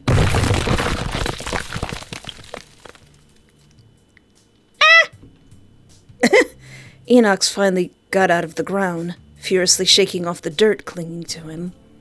Half of his damaged body was still not healed. Damn it! Oh my. It's rare to see you like this.